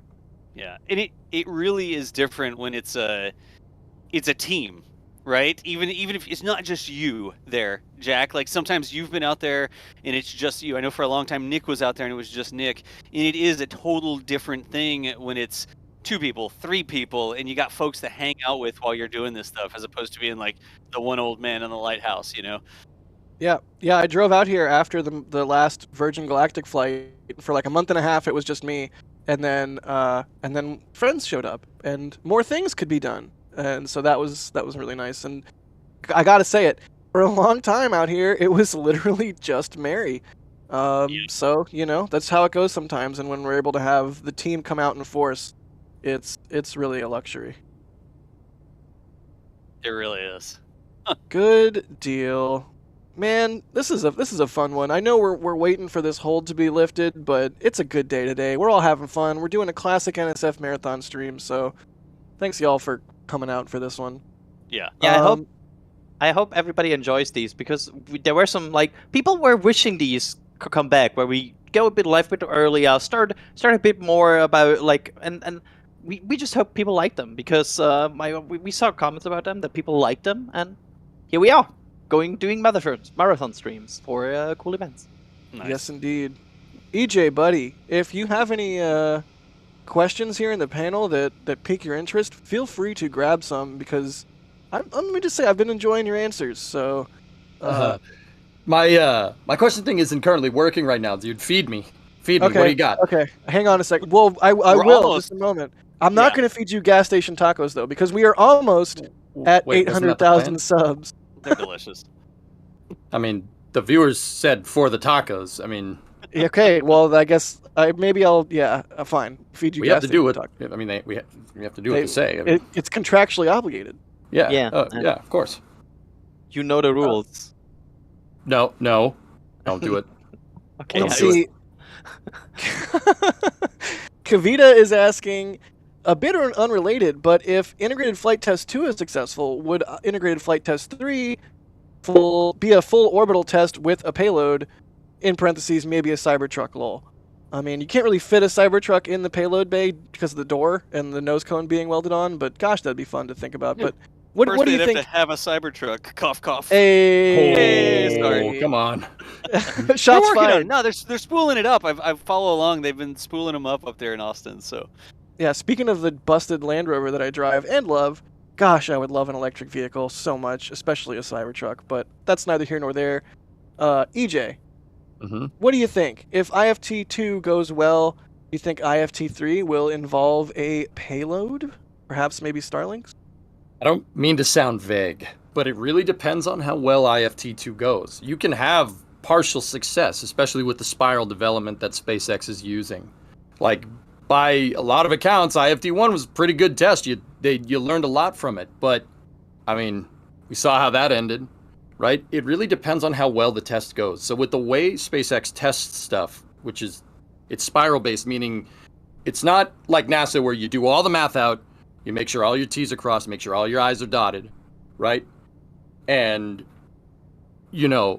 go, do the test and make sure that your test fits the analytical data. SpaceX does a little bit of analytics. They do, I'm going to say a little bit, but they actually do a lot. They do a lot of simulation and testing, and then they send it. And if the result can be more divergent from what their expected success is. But hey, 799,000 right there. Whoa, Nice. just let's Less than let it 1,000 go. to go. Nice. Yeah.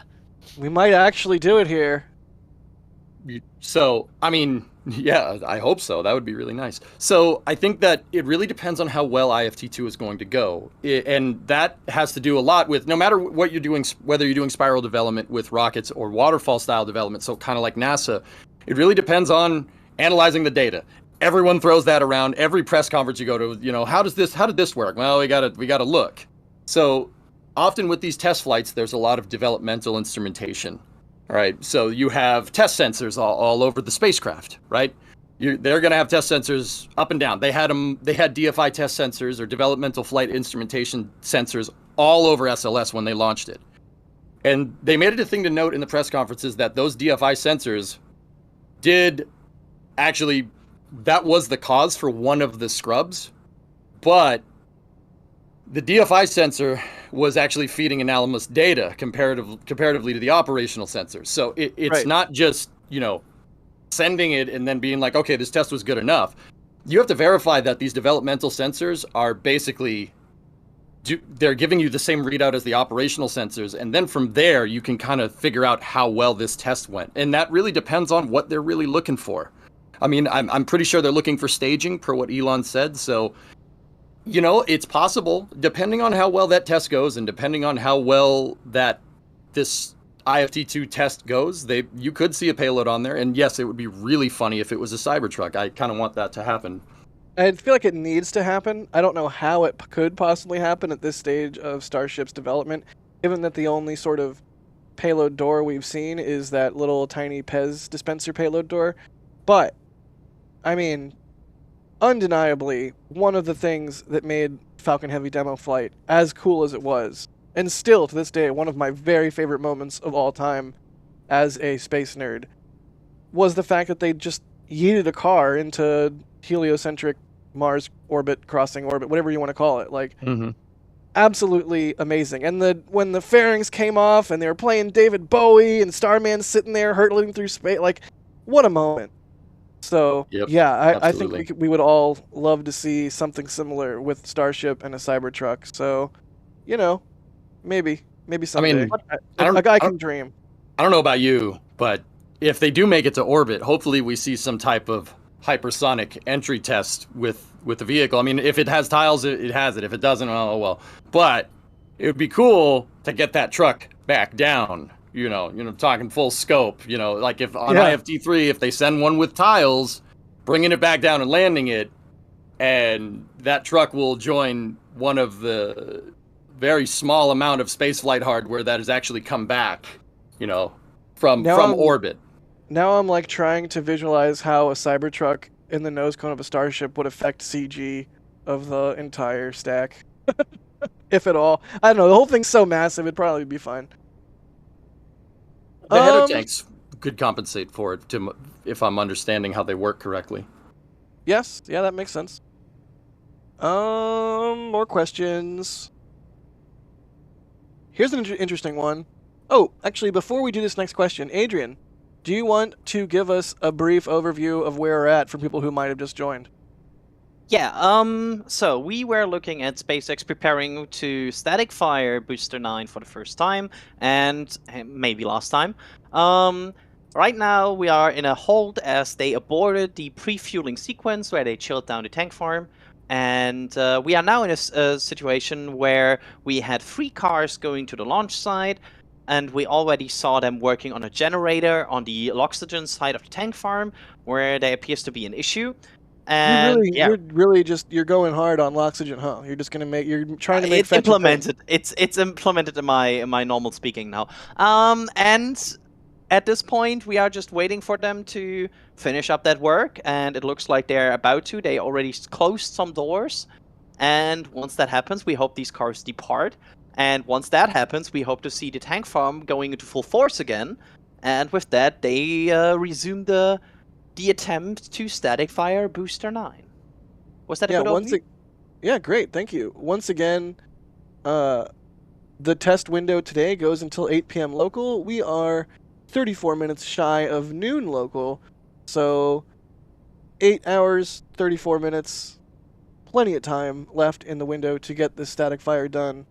And Adrian, near the start of the stream, you asked me how the temperature was, if it was hot. I am going to now report that yes, we have achieved hot. It is very, very hot. But and now to Jack with the weather. It's hot! Thanks, Jack. This has been a so fun stream. I cannot stretch enough. It's just so fun. It's a very, really cool stream. Good lineup.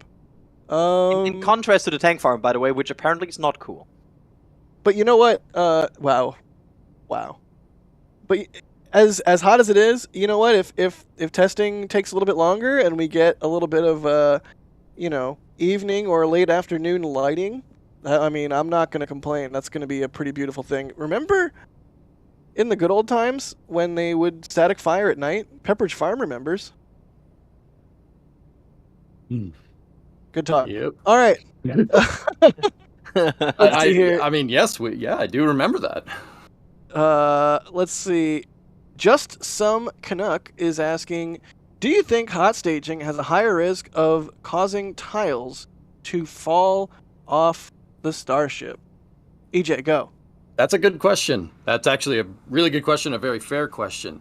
Okay, so why would tiles fall off from a rocket engine firing? Well, if we cast our mind back, guess what? There's another shuttle reference coming. Oh yeah! Ding, ding, ding, we ding. cast our mind back to STS-1.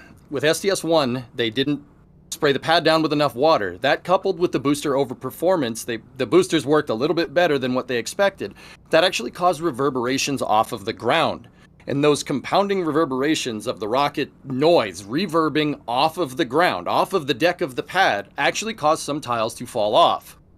Now, I think the question here is like, what is it going to do it during hot staging? Well, that really depends on, it depends on your staging velocity. It depends on how fast you're going. It's not, I mean, obviously you're going to fire the rocket engines when the thing's in the air, and the hot staging is going to shoot gases out to the side.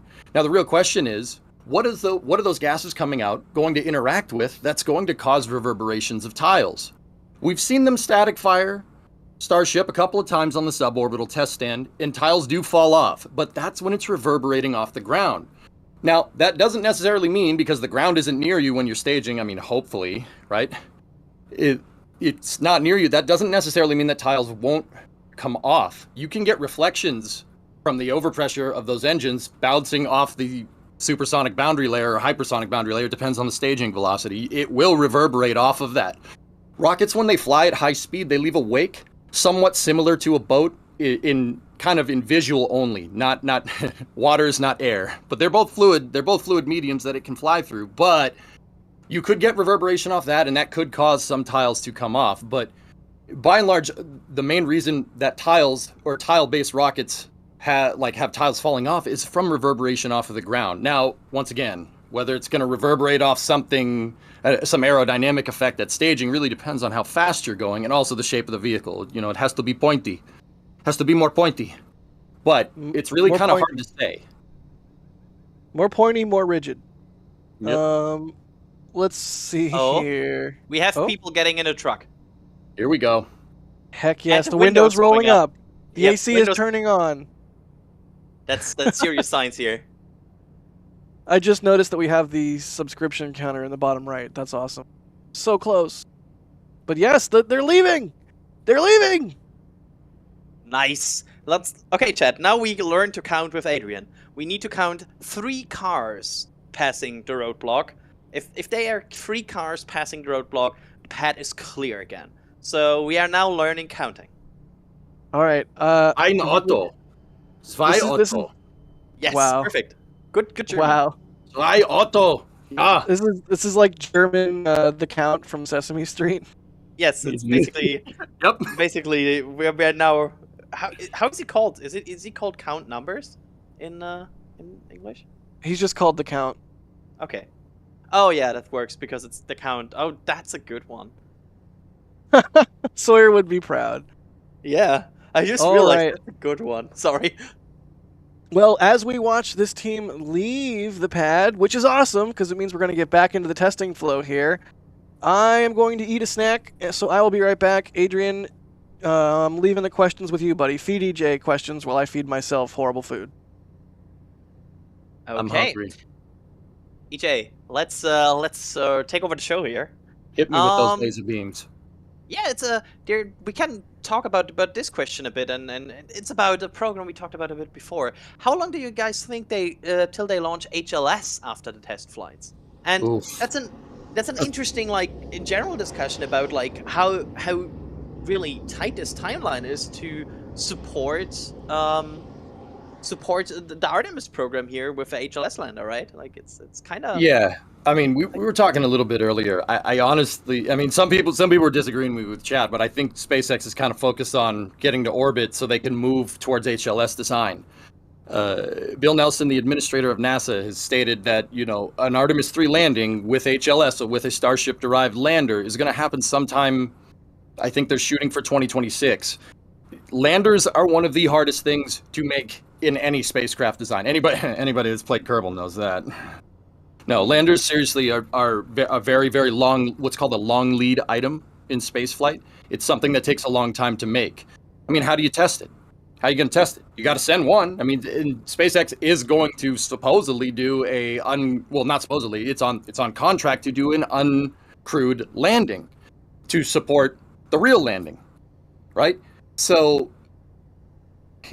I think that 2026 is very, very, very, very close in lander development timelines. So I think that's what they'll focus on. In terms of when we were going to see one, I think it's going to be sooner rather than later. I do think that they are prioritizing HLS development, and right now that's hence the big push for going orbital. But I think it's a fair point to also say that Starlink is something that's driving the orbital flight test as well.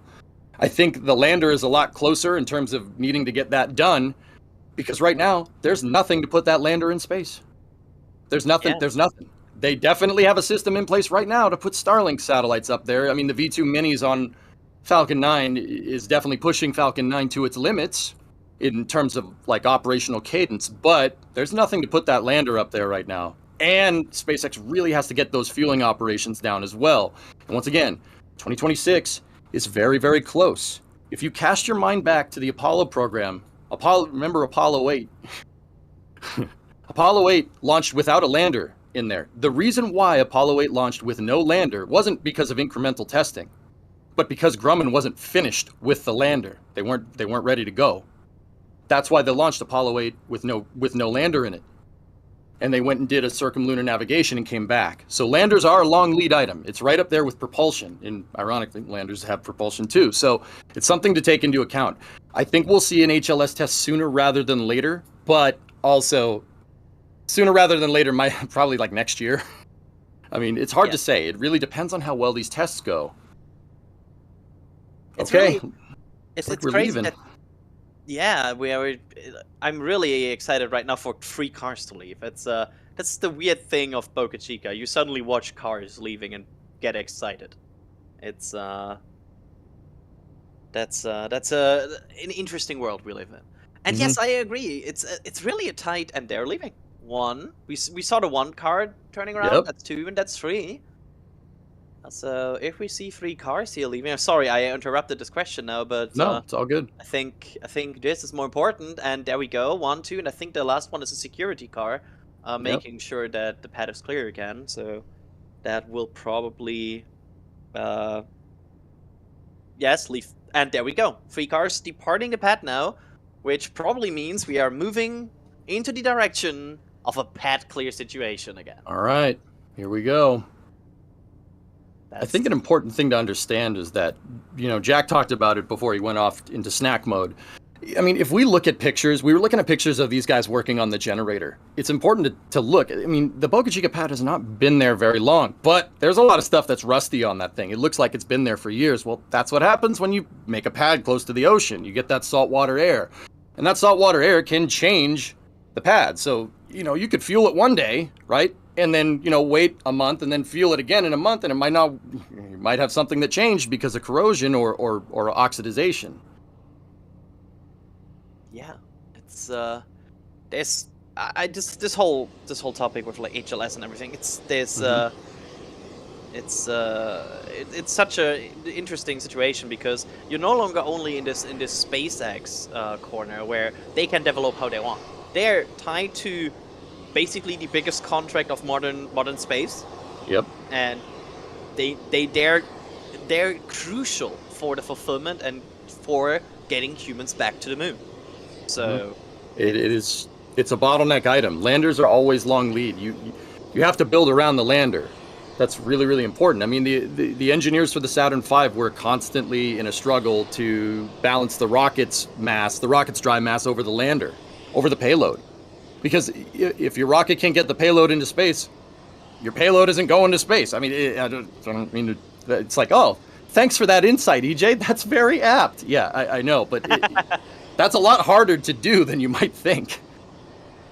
Absolutely,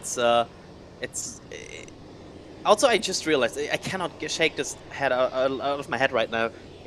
Starship is basically everybody's first Kerbal moonlander because it's just an upper stage with legs attached. Right.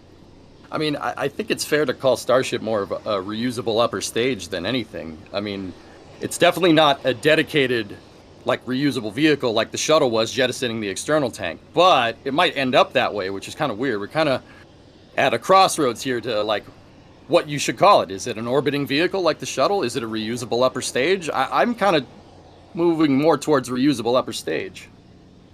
And we got cars moving to the security checkpoint now. It's a reusable upper stage with an attached permanent ferry. Yeah, pretty much. And with that, by the way, we can now confirm again, the pad is clear again for 33 engine Let's static go. fire, or a bit less. We will see. Did I miss anything? I just suddenly show up again. The pad is clear. The pad is clear. Did Well, they close up the generators and drive off? It looks I think like we may have saw Bigfoot in the background there, Das. But was he blurry? Yeah. I couldn't see it. And also the and a tank nuclear farm. strike in the background of that camera. Whoa! Yeah, it happened. What was Get that? the sunscreen on. Get the sunscreen. Don't stare at it. What else was it, Adrian? Sorry, I was thinking about other good Oppenheimer references I could now bring. Because I have seen that movie. Yes. But the tank farm is kicking into gear here right away. Like, it's really instantly going again. So let's hope they really fix this problem now, and we are into a flow. I mean, but it looks promising. Looks promising. So Based on the spreadsheets, like in terms of the flow, if they've just packed everything up, like what's the, and this is a really loaded question, what's the minimum amount of time between folks driving away and them really getting into it here? Well, based on what I see here, it looks pretty instant, right? Like the log side is already venting again, the pulp vent is active. It looks like they basically went like, okay, clear. Punch it. And, Nice. But, I mean, it probably is pretty instant because they never need to, like, they don't need to verify again that everything is clear. They don't need to, like, probably do some very early check items if they're lucky. And they can just go forward again with whatever was fixed. And again, we suspect it was a generator issue based on Yeah, what my question was non-specific. When I said like really get into it, I mean, where do we get to within where, you know, we're within 30 minutes of a static fire or something like that? Because we don't have an exact time, but are we looking at, oh wow, they all left, it could be 10 minutes from now? Or are we looking at, all right, now it's still 2 hours to chill things down and tank things up and condition lines again and that sort of stuff? Like where are we at on that scale, I guess? Yes. We are probably... Yes? That was me beginning the thought process. Yes. They usually need about 1.5 to 2... I'm right now going to steps in my head. Like, probably 1 hour to OLM vent, then 1 other hour off OLM vent, and then, like, still fueling and then getting to static fire. So about 2.5 to 3 hours. Okay, all right, gotcha. Plenty of time in the window, though. The window goes all day, basically. But right now, I would say if somebody would tell me for like, hey, they're targeting 3 p.m., I would be like, yeah, that sounds like a realistic window. Gotcha. So, Thank you. it's hard to predict these timelines. I mean, I don't think anybody was going to predict the generator running out of fuel today, right? Or, Right. you know, you cast your mind back to Artemis 1. I don't think anybody was going to predict a bolt coming loose. But, you know, you'd be surprised how easy it is to look over the minutia with these projects. Like, it's really, really simple to be like, oh, I forgot to fill up the generator with gasoline. Oops, or diesel fuel, right? Yep. That can delay your timeline. So the timeline is always in flux, and that's not just with SpaceX. That's with everyone. and there's another vent popping off in front of the orbital tank farm. Yes, it's. I always think about it more as a time, like a milestone-based countdown where you just go down a checklist, and the goal is more to understand the checklist items, because that is like, I think, the most complicated part of it actually, because there's millions of events here. There's millions of different events. So the first thing you need to find is what is meaningful. What can you actually look at in a sequence to understand where they are right now? And based on that, we can now then go from, okay, we need the OLM vent to start, we need to stop, we need fueling to happen, yada yada yada. And basically, that is the only way we can look at it right now, because, as you said, we cannot predict a generator not working. We cannot predict any gaseous leaks. That's not in our ability. We can just predict the status quo. Yep. I mean, heck, during one of the SLS attempts, I think it was the attempt that they ended up launching, an Ethernet switch went out on the range, and they said, no, you're not launching today. Oh, and they're yeah, like, wait, I remember that. Can you fix that switch so we can actually launch it? And they're like, okay, maybe. All right, cool. It's such a weird thing. Right? But it also really, I think, puts in perspective how many things need to go right for a rocket to launch. It's and what's the saying? It's like the army was lost for the want of a shoe or something. Like, I don't know if it's shoe or what it is specifically, but there's some saying where like the one little thing stops the whole big thing from happening, right? Chat, help me out with that one. Yeah. It's sometimes people. There's also this Twitter saying of like, I think Joe Bernard at some point said it being like, once a month the gang finds out that vents are actually not trivial, like something like that. And, Yep. and it's always that when people are like, oh, there we go. By the way, the subcoolers. Look at that. Here we go. That's some subcooling going on. So And that's, Adrian, on the side of our cameras over here, that is the lock side, correct? yes. Yes. Yes, and that's the top of the lock subcoolers, where once basically there's a nice nitrogen bath inside of these subcoolers where they flow oxygen through to cool it down. And of course, with the heat exchange, that means that the nitrogen starts to boil and become gaseous, and that gaseous nitrogen then escapes the subcoolers through the top. So this is basically signs of something is getting subcooled here, because otherwise there wouldn't be something coming out. And that's what we see. The actual exchangers are down below the wall, behind the wall, below the railing here. And these little things we see, these sort of manifold we see sticking up, that is I don't know if exhaust would be the exact right terminology, but that's where that nitrogen that has been used to subcool the cryogenic liquid, the oxygen in this case, right, Adrian? Like, tell me if I get it wrong.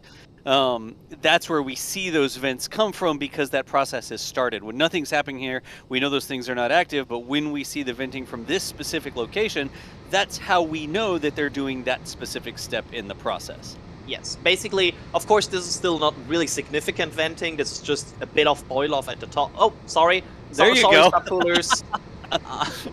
Suddenly significant venting. Yeah, how could I say that? Dude, you have terrible timing. You're the timing guy. What the heck, Adrian? And of course, we can see a static fire right now. Damn.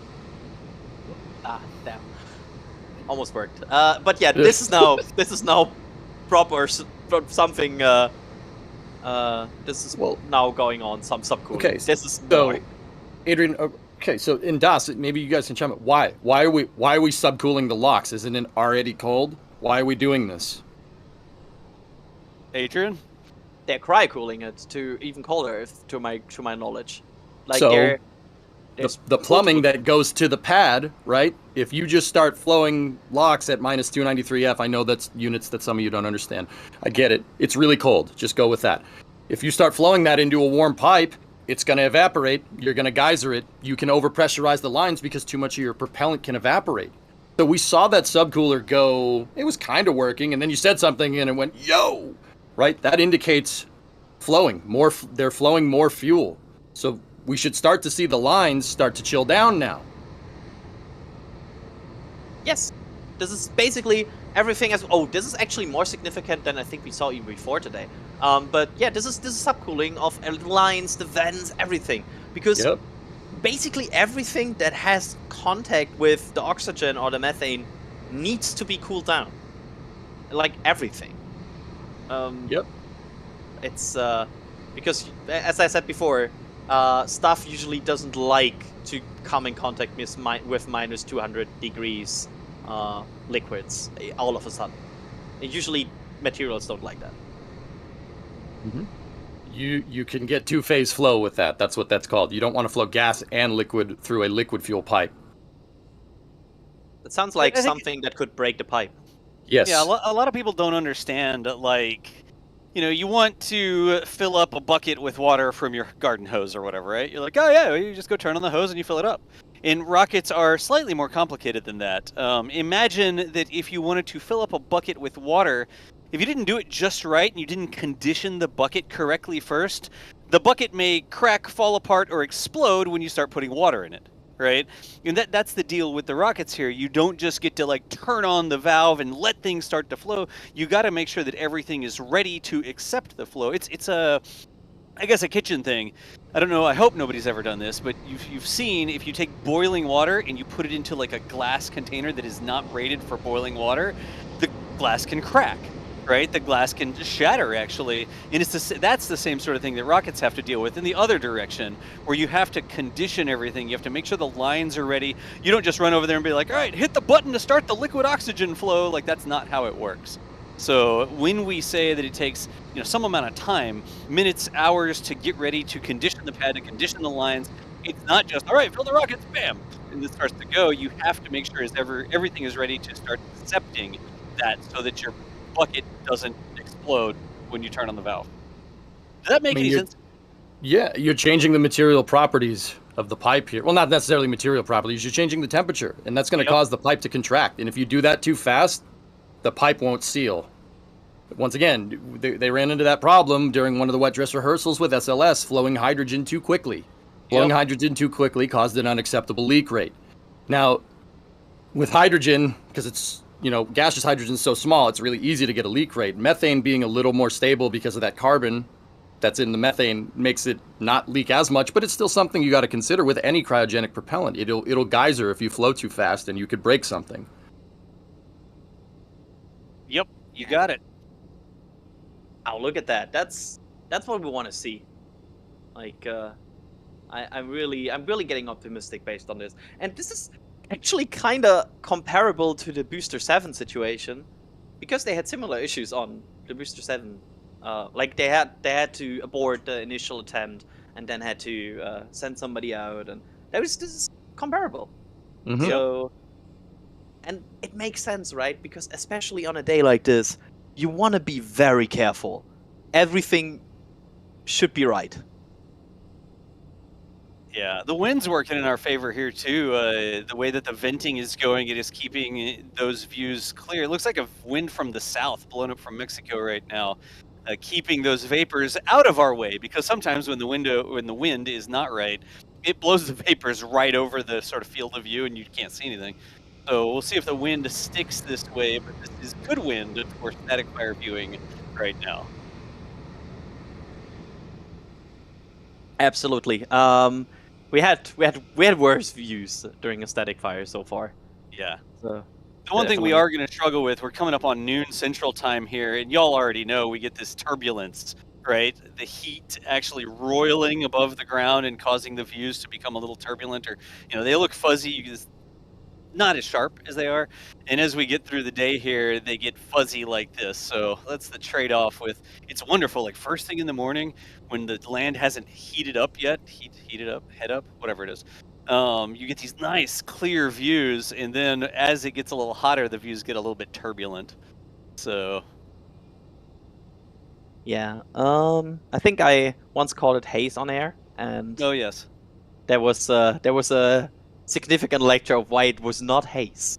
I got an email from somebody at NASA explaining the difference. Like an optics person from NASA took the time, which I appreciate, to send me an email explaining the difference between haze and turbulence, the atmospheric distortion, and all this sort of stuff. So then we always try to get it right going forward after that. It's like, it's not haze, it's not particulate matter in the air, it's the wave, the light being bent by the differences in temperature in the atmosphere. You can see it in the low there, right? The low in this shot, where that sandy area is sort of like wavering a little bit, almost like a mirage. So that is turbulence caused by the heat moving the air and causing the light to bend. Head up. Yeah, it's head up, not heated up. It's head up. Another question we got here from Son of the Lion. Chances for 2 static fires today. Low, but Two not static 0. fires? 2 static fires in one day. You never know, like what SpaceX is going to do, but probably unlikely they would do 2 static fires. But you never know. One way to find out. I could Depends on how much data they get. Yeah. I could actually start to dismantle this based on timelines, I think. Because we already are in a territory where they need 2 or 3 hours to do one. And if we assume, since we know from the flight that they have a window how long they can fire, so it sounds like they would have to do a full recycle, so they need to detank, so we are suddenly in a 3-4 p.m. area, which just leaves them with about 4 more hours in the window for a full reflow, retank, detank. So even from a timeline perspective, 2 static fires are unlikely for today. Yeah. As much as we'd love to see it. Yes. Oh, that's an interesting one, because it's kind of connected to a question we get a lot.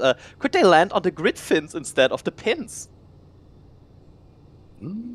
That's a hard question to answer. I mean, the reason why it's a hard question to answer is because you would be kind of prudent to understand how much aerodynamic load is exerted on those grid fins during the booster's flight regime. Basically, the grid fins, because they're a control surface, they inherently make drag. They'll have pressure built up on the fins. Now, does the dynamic pressure on those fins exceed the static pressure of gravity pushing down on the vehicle on the chopsticks? I don't know.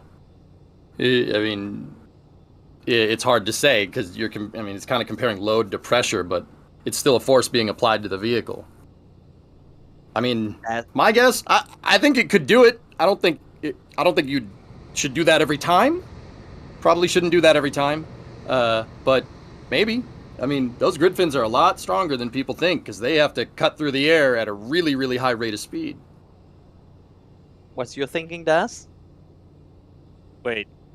What? Sorry, I was looking at technical stuff. Again, I'm like running technical stuff in the background too, so I'm not always paying 100% attention. What was the question? Then I will. The question was basically, could they land on the grid fins instead of the pins if worse came to worse? Oh, I don't think so. I know the grid fins look beefy, but the force of the air moving through them, because remember, they're edge on, they're feathered probably isn't the right terminology, but they do have to take some force, but I don't think they can take the force, the momentum of the entire rocket, even if it's empty, being held up by only the grid fins. Remember, they even have to turn. So it's not like there's a massive structure they're just bolted directly to. There has to be a big, not gear, but you know what I mean. Like there has to be a big pivot point in there, and they have to be able to turn. I think those things would get ripped right off, unless it was so close, right? And the booster comes almost to a perfectly just halt right as they catch, and it just misses the little pin, but it just barely catches the grid fin, but there's almost zero momentum. Maybe there could be like a really unstable circumstance, but I think the grid fins would get ripped off if it was anything other than just almost the perfect, not storm, the perfect situation. I mean, yeah. Sorry, I was looking at graphs in the background. Oh, good, man. What I was talking about is, the grid fins are under high aerodynamic load, but I think you bring up a good point. It's important to understand that aerodynamic load doesn't just happen. It gradually builds up as your ambient pressure goes up. So basically, as the booster gets closer to the ground, there's more air. There's more air in the way. You're going to get more pressure built up. I think with the grid fins here, like, if it misses and it's coming down at a really low rate of speed, maybe, yeah, you might be able to hold it up. It really depends. But if you shock loaded those things, I don't think it's going to get you very far up. You're probably going to, they'll probably snap right off. Yeah. It depends on how well you ramp up the load. Yep. It's also, there's probably some very smart person that can, based on the shape and the looking of these grid fins and the expected speed, calculate how much weight they carry in aerodynamic loads, right? But I'm not smart enough to do that. But in the end, they would have to carry 200 tons of booster, or 150 or so tons of booster, maybe even more with a bit more propellant in there. So yeah. It's not even that. Easy. It's the momentum of that, right? Because 100 tons moving 0.1 meters per second is X amount of energy, and 100 tons moving 3 meters per second is a lot more energy, right? So it's not just about the weight, which would nominally be accelerated down 9.8 meters per second squared because of gravity. You may have more than that because you have momentum of the booster falling out of the sky. It's probably the right way to say it, right? It's how quickly you load them up. Yep. That really has a lot to do with it. Yeah, dude, you're right, because they could even maybe take that if you put it on gradually, but if it's exactly. 0 to bam, the booster's on it all of a sudden and still moving, that's different even if they could maintain. Is that like a static load versus dynamic load? I don't know if that's the right way to say it. I mean, let's say I could come up with a good analogy here. It's like, Dasi, I don't know if you have any experience pulling a tree stump out of the ground with a truck, right? Oh yeah. You don't just chain up the tree stump and then hit the gas. That's gonna snap the chain. Yeah, exactly. You don't do that. You kind of load it up and then you pull gradually. It's just really how much punch are those grid fins gonna take if the pins fail and it slams right into the chopsticks. Yeah. So your mileage may vary on exactly what it does, but for sure we'll be here to watch whatever it is. Oh yeah. Either way, we're all gonna have a lot of fun, right? Yeah. I think Hi, there's friends. also one. Hey, Jack. Snack Hello. load is complete. Nice. Do you want a quick update? Yes, please. Pad is clear again, and we see We saw some tank farm activity. No, we still see it. Not from here, but there's still tank farm activity. Jack prop and- loading is complete. Yep. No. No? No. Prop loading. Jack prop loading Jack. is complete. Oh. The Jack, okay. not the booster. It's not complete because I have some big red here that I'm about to chug, so then it will be complete. Did you I had to do it, Adrian. cool it? I did. That's a tasty snap right there. I don't know if you could hear it. That's no, we couldn't, but I envy you. I want that. So Jack, you want to take over the questionnaire again? Sure, let me bring up the old question queue-areno. Yes, that's the technical term here. We call it Yeah. like that. We're all rocket scientists, and we use rocket terminology, and question Yes. queue-areno is nothing but the most technical of terms. Let's see here. I mean, I don't know if you guys already hit this one recently. We did a while ago, but it's been a bit of a marathon stream, so we'll just hit it again. Joe is asking, I thought weekends were off limits for road closures. What gives? They they can do it on so many days. I think it was 5 total, and they've used up 2, if I remember what Adrian's explanation was. Correct? Yes. And There you go. that's it. They have a bit of wiggle room, probably in the way how they negotiated with the county and people that want make sure that on weekends the access to the beach is given, because that's also part of this. There's a public beach behind this, and you want to give the public the opportunity to go to the beach on Sundays. So that's why there's a limited amount of weekend closures, because yeah, you cannot close the beach every weekend. So that's the reason. Yeah, and there was, just anecdotally, there was a whole bunch of people out on the beach yesterday evening. Everyone getting in their beach time. It's a very popular spot for locals to come and hang out, have a little fire, do a little barbecuing. So definitely nice that they limit the amount of the weekend closures, because it's a popular spot. Let's see here, and thank you, Joe, for the support. Oh, we have a new pope again. We do. New pope. We have a lot of new popes today. Look at those frosty subcoolers. Well, one of them's frosty, one of them's getting frosty. It's getting there. Excellent. Adrian, do you have like a spreadsheet and like a T0 estimate based on what we're looking at and everything, even if it's like very rough? There could be holes, caveat, weasel words, etc. I have to say that at this point also Alex is very much observing this, so Alex is also very good at just predicting times, and he said, and I agree with that, 2:30 to 3-ish, maybe, somewhere in that range. So I think that like around 2:30, give or take, is probably the estimation right now. Good deal. All right. Let's do some more questions. Anonymous grabbed something from the store and asked, do you think Starship will have landing legs like the Falcon 9, or the landing legs we used on the hop test to land on Starship? Well, I mean, I think the answer for standard Starships is no, right? They're going to be caught by the chopsticks. But, famously, there is no launch tower or chopsticks on Mars, at least not yet. So, the Martian variant and the lunar variant will need to have legs of some kind. What those will look like, I don't feel qualified to speculate, but I don't know. EJ, talk to me about some legs. What do you think's going to happen leg-wise here? Well, the landing legs that are on HLS, at least, I mean, we've only seen a couple of renders. So, knowing SpaceX, the design is super in flux. They'll release a render, and that design will probably become outdated within like a week, knowing how fast they go. I'm not sure if it's going to have Falcon 9 style. The strict reason is because it's the moon. It's not Earth. The lunar landing legs on the LEM from the Apollo program don't look like planes landing gear. You know what I mean? Now, keep in mind, I think more apt would be to compare it to something that vertically takes off and lands, like the landing legs on, let's say, DCX or like a helicopter or something. They don't look exactly the same. because the moon isn't Earth. So the design is always in flux, but I guarantee you it probably won't be something like Falcon 9. I don't think so. Yeah. Don't makes skip sense. leg day, by the way. Do not skip leg day, because then you'll just be some kind of weird, like, Trogdor looking thing with a giant arm and tiny little legs. And winglings. Classic. Little winglings. Looks good. Coming out of the back of his neck there. Classic. Let's see here. Johan is asking, do we think that the hot staging ring will not be welded to the booster and thus become a consumable instead of being reused?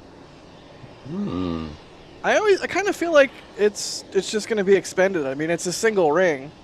I don't know how SpaceX is going to feel about saying it's a fully and rapidly reusable vehicle if they have a little expendable guy there, but I mean, I don't know. That would add a lot to the processing flow. Like, if Super Heavy's going to land back on the pad, you got to take the ring off. That's an additional thing that you have to do. I think that's kind of at odds with what SpaceX is trying to do or trying to achieve with Starship. But maybe. Yeah, I mean, maybe during testing, they're probably going to try a couple different designs, so we might see it quick detach. You don't know. If Starship is entirely reusable except for a single 6-foot, 4mm thick ring of steel with a bunch of cutouts in it, I mean, so what? It's at that point, it's basically insignificant. Adrian, talk. But I'm not sure, like, why would they even do that? Because I think it is detachable here because it was, like, applied late to the design. But if this works, I see no reason why they just would weld it on in future designs and just modify this design based on the needs. I don't think it will be an issue in future design. I think this will just be part of the welding process of a booster down the line. It's just coming down to the fact that they are right now. This is more like a fix for the imminent future, and I think it will be changed.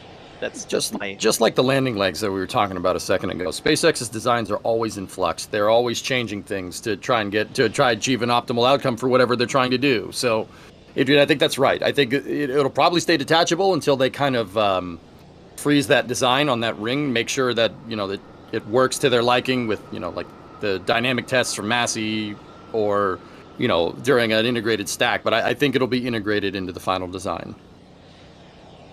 Good deal. And I would agree. Let's see here. Beep, beep, beep, beep, beep. More questions.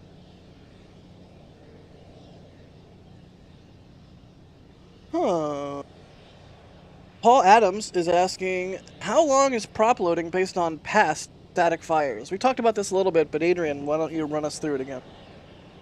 Yeah, it's since that also involves the recycle, it's a bit of a wonky data point.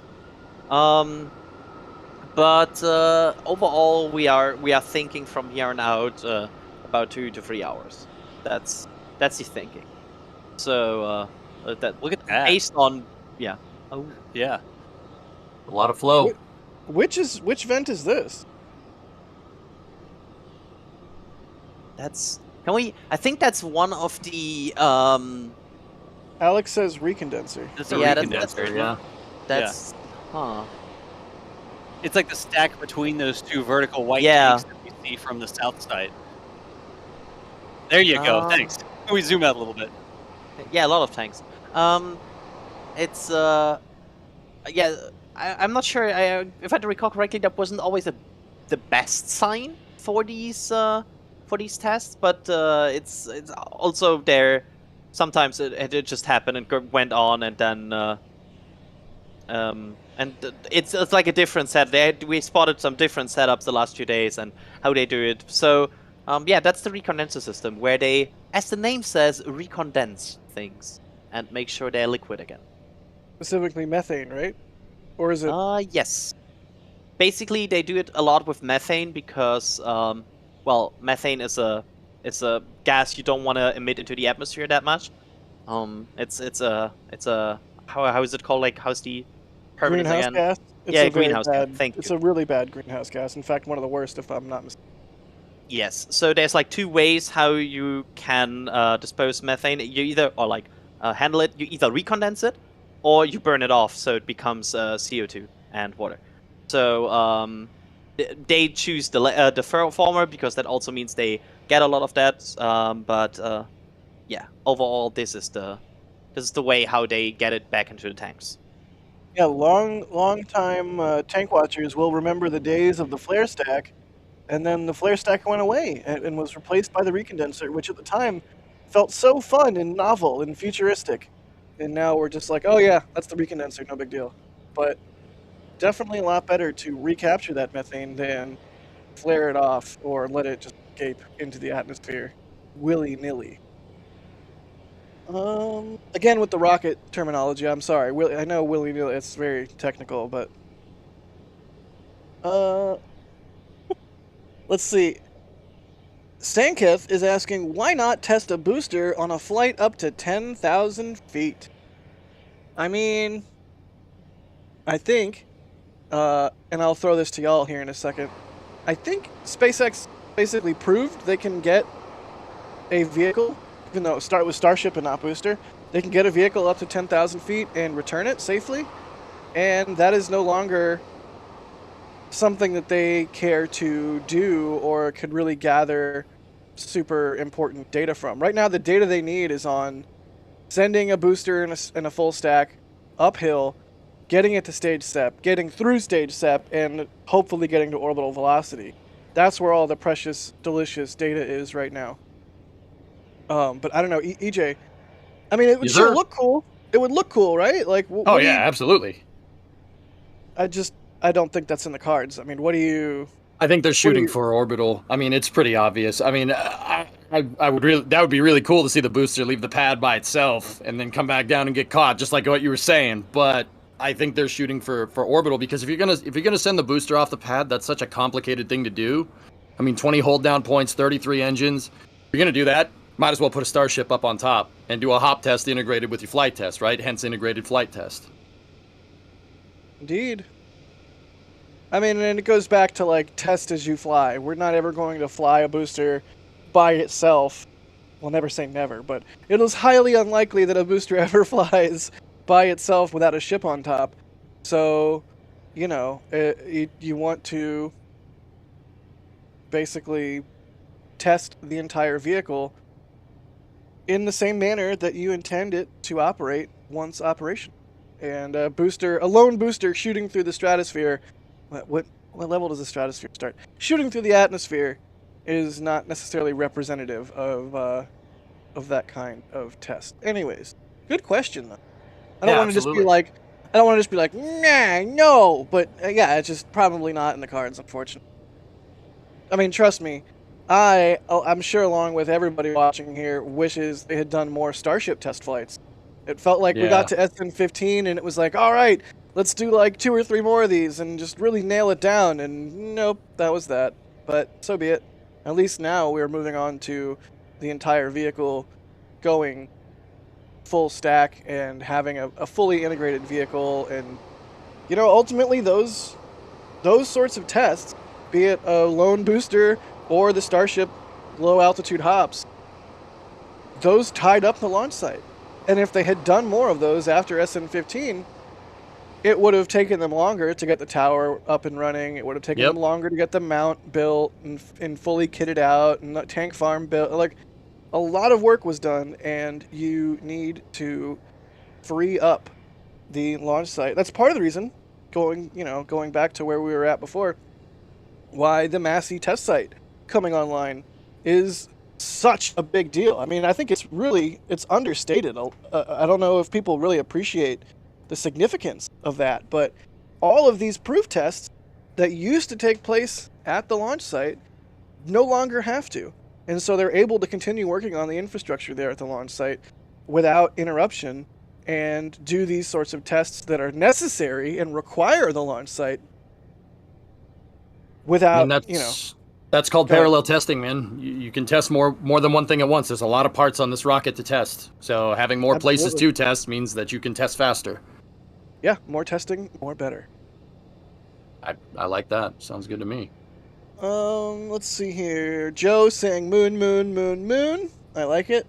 Yep. Fan, and the crowd softly chants moon, moon. Jeffrey got the retro Starship shirt or something from the Starship collection. Says, yes, I love 8-bit stuff. Hooray, we're glad you like it. I think the design is awesome. Anonymous, also loving the new merch. Thank you, Anonymous. They say, wow, I'm a SpaceX employee and I really love your guys' channel. Thank you for all your passion and support. It's my pleasure to reciprocate. Thank you, buddy. Thank you. Thank you for supporting. We really appreciate it. Wear the merch to work, and maybe you'll show up in a daily video with the merch on, and that would just make, I think, all of our days. And it would make the daily video. Ha ha! I'm so clever. Aren't I clever? Your name isn't Sawyer by any chance, is it? Let's see here. Jake, thanks for gifting 5 Red Team memberships. Jeff, gifting Red Team membership. Ryan, thanks for grabbing something from the store. They say, watching with my 8-year-old daughter who's been asking since 420, when is the next launch attempt? Hopefully soon. Love that y'all are watching together, though. That's awesome. Yep. Blake Alexander, gifting 10 Red Team memberships. That's another one of those names we see pop up a whole bunch. Just trying to run through these so we don't get too far behind, and we'll get back to y'all's questions. Let's see. Tom Dalton, thank you. Sorry, go ahead. No, we go to the OLM. Because here we go. Here we go. I think if we go to, there's at least some venting coming from the OLM vent that we want to see. Like that's the Pope vent in front of it, but I think behind that there's also you can see the bit behind that. That's indicating low flow. Yeah, so we have chill down off the lines going to the booster now, which is progress. We are progressing in a timeline. That's a very, very good sign. Excellent. So the next thing that we would see after they are done chilling down the lines to the orbital launch itself, right, is that vent shut off. Well, I guess first it'll increase in volume from this, and then it will full-on stop. Right, Adrian? Yes, it's basically...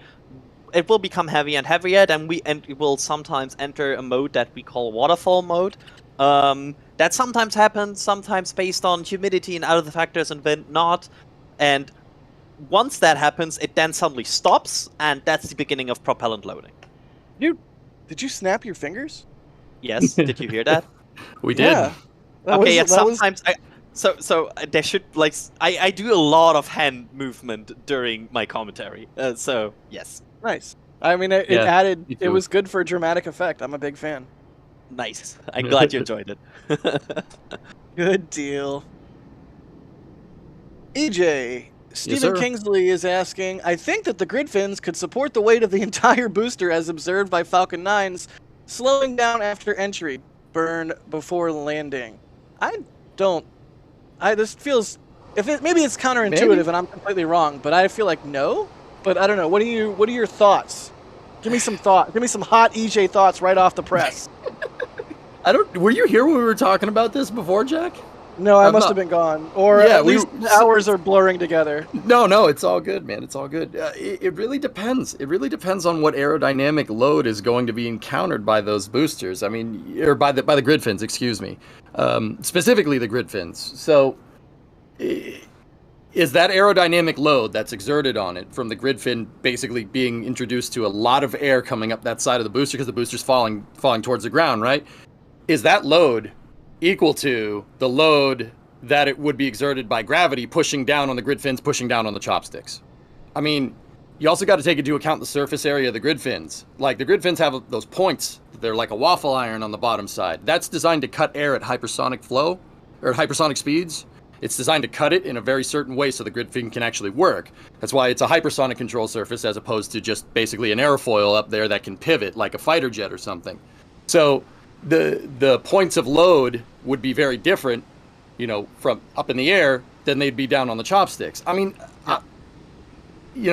rough napkin math, it would probably hold it once. I wouldn't do it again. Probably do it once, maybe, but I wouldn't like, oh, let's land on the grid fins every time. Let's just take the pins out of the equation. I wouldn't do that. Hashtag napkin math. Thanks for that. Let's see here. Tom Dalton, thanks for the super chat. They say, having not tuned in for a while, I see a difference in the stream. Yes, indeed. We're constantly trying to make things better, up our game, and bring you all even better views. James, thanks for the super chat. They say, Godspeed Booster 9. Chris Thompson, thank you. Chris Dibbs, 50 Red Team memberships. Absolutely outstanding. Thank you, Chris. That is very generous of you. Vintage Vet Gal, like Corvette, becoming a Capcom member. Pop in your Discord and say hey.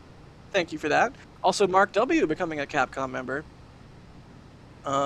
Definitely love to see that. Always love to see shining bright new faces in the member Discord. Let's see here. Zishan is asking, do we have the exact number of engines that will be in the static fire? We don't officially, but we're all kind of thinking 33 is what they're going to attempt, right? Yes. Yeah, I don't see why not. I don't know. Based on the fact that they are so eager to get this off the ground as fast as they can, and like they're really pushing this campaign so far, I would be surprised if it's not 33. Like, I mean, attempting. They already have pretty good data of firing multiple engines on the pad, doing different static fires. I mean, Adrian, I think you're right. I think them going right to a spin prime test right off the bat with what looked to be all the engines, I think is a pretty good indicator that they know what's going to happen when you fire 1, 2, 3, 4 engines, or however many. I think they're going to go right for 33 because they tested prior boosters and sent them before. So you already have some data there. You already have some given information. So going right to 33 would be pretty good because you already have that. You know, if it was the first booster, like 7, it probably... You'd probably not want to do that right away. Right? And that's exactly what they did. They incrementally increased the number of engines over time. Exactly. Part of that was probably just because it was a new vehicle, and probably part of that was because they wanted to see how the pad would hold up, right? Yeah, I mean, the pad held up to the static fire. It did.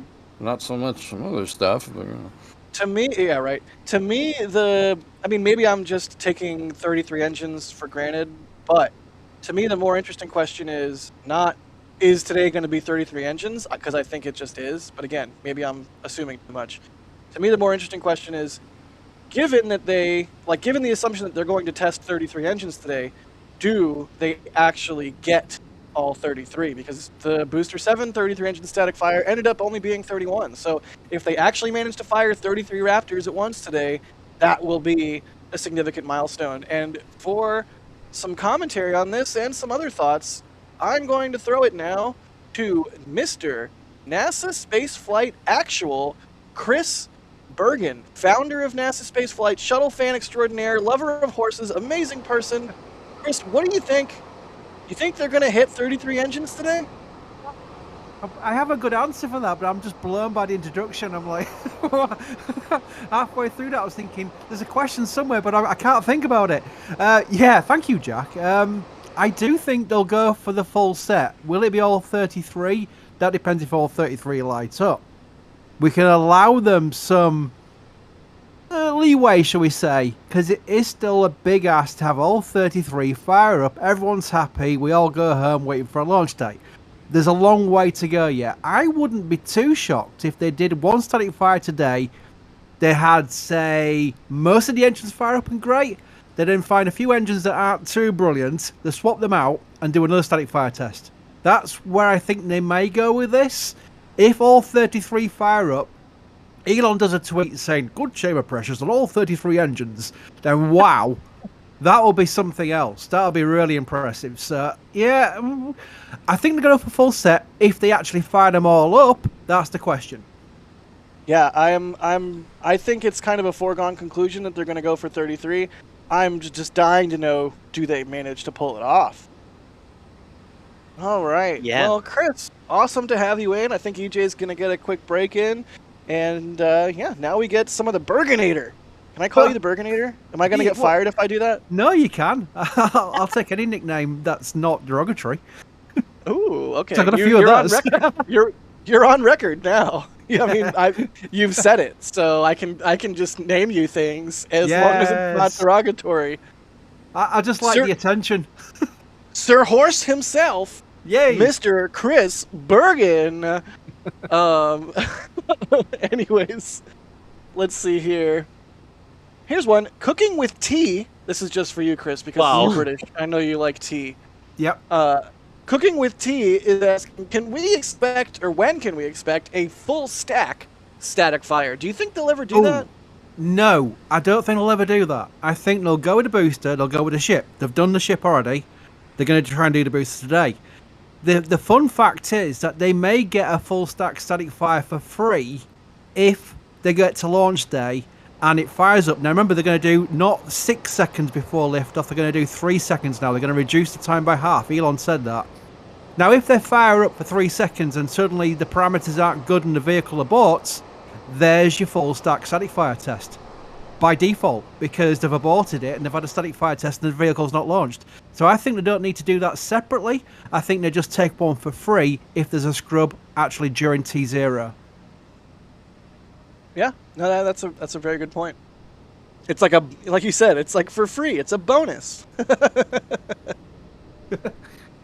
Oh man, Adrian, what do you think? You have any thoughts, good buddy? Yeah. Basically, what they will just separately test both stages, and they will.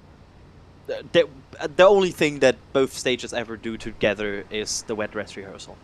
That's all. There won't be a static fire with a ship on top, I think. Yeah, makes sense. Let's see here. I'm gonna do a couple more questions before we have a special message from the Bergenator, Mr. Horse himself. I've got 2 actually, you lucky people. Ooh. Is that a pun, or you actually have... No, I've actually got 2 things I want to bring up. All right, well, we'll do that here in a minute when we're good and ready. We gotta tease the viewers a little bit. Let's see here. Now is saying the subscription counter is stuck. Is it stuck? I think we've exhausted everybody who's been in here saying, please subscribe. If you haven't done it, maybe hit subscribe just to make sure the counter isn't stuck. It might be stuck. Can I do a little story, Jack? Story it up, my good John. Right. 799,483 subscribers. Remember how we started this channel? We didn't start this channel with some master plan of like, I think we should start a channel with this site because we'll get to X number of subscribers. It'd be a great idea and we'll do so well. We didn't start a channel because of that at all. Remember, the site started in 2005. I know because I was there. We then went through years and years and years. It's just been a new site and a forum. Years and years and years. And then Mary turned up on the forum and started uploading. Local to Starbase Mary started uploading videos and photographs to the forum, and of course Starbase and Starship was all like the rage straight from the start. It kicked off immediately. It was like a massive explosion of fandom. So everyone started downloading the videos and the photos from the forum, and like our server costs went through the roof. We're like, well, we know why. So we said to Mary, I said, Mary, I remember you saying, like, in Discord at the time, like, the server hamsters, the poor server hamsters. Anyway, sorry. Continue. So actually, this is quite good because it follows into something else later on. But anyway, the idea was that we put the videos onto YouTube so that when we put them in the forum, Mary could, like, we'd have the videos there and YouTube would take the server cost because they're playing in the forum, but they're from YouTube servers. So that was the whole idea of putting them on YouTube.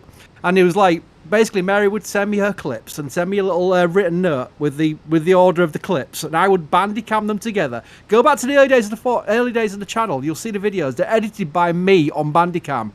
God help us all. Yeah, right? that's exactly how I went from being a photographer, just like photographer only for NASASpaceflight, to being whatever it is that I am now. Is you were bandicamming Mary's clips together.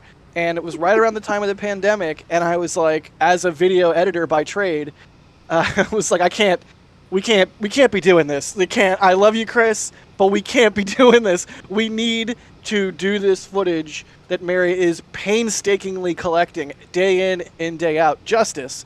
And so for like, I don't even know, like 2.5 years, something like that. Yeah, I was the editor hours. of those videos, and that way you didn't have to sit there and fast forward videos and screen record.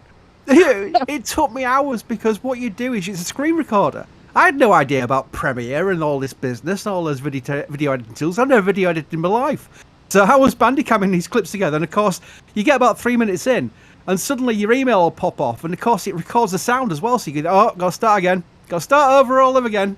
So I was like desperately turning things off so it wouldn't record external sounds on these clips. Anyway, long story short, these videos are popular, as you'd expect, because it's Starbase and it's Starship and it was Mary's content, always great photographs and videos.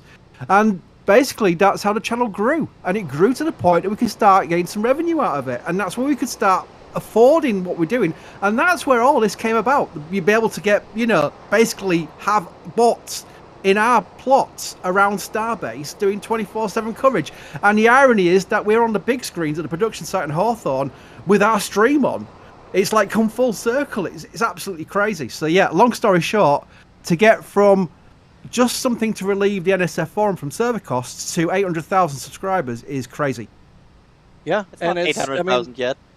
Nearly. We're close. We're less than 300 away. You know what's going to happen? You know what's going to happen, fitting. don't you? 800,000 people people go, Yeah. I know what I'll do now. So it'll go backwards and forwards, I remember Mr. Beast got to like 10 million or something, and he goes 10 million, and it went down to like 9,900,000 within a second because everyone thought, I know what we'll do now. It happens. It's like the stock market. There's fluctuations, but the fact that we broke the milestone is the big deal. So, and it'll go back up in like probably very rapidly. Either way, pretty silly, but yeah, just the way all of this kind of came together, Chris, is pretty remarkable. Between you bandicamming Mary's clips, Mary's just absolutely unrivaled dedication to shooting day in and day out down here. Das reaching out and saying, "Hey, y'all want to live stream some stuff?"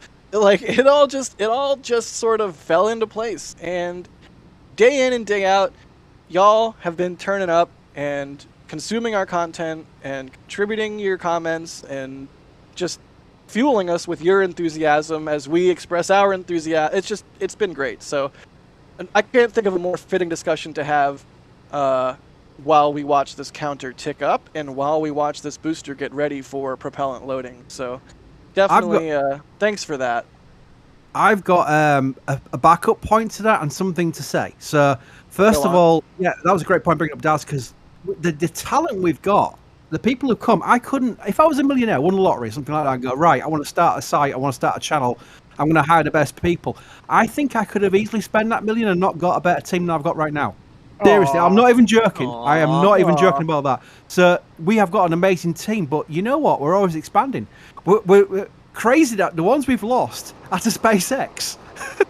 Yeah, that's an incredible thing, right? So we, you know, Chris G, Thomas, and Michael, brilliant people, and they did the years with us. It was not like they were there for a few months. They did years and years and years with us, and their talent's been spotted on SpaceX. If you want to join our team, we do have a wish list of people we would like. Now, it's a very specific point here for this particular promotion from me, and that is writers who have got experience writing news content. Now, look at our news site on the site, NASASpaceflight.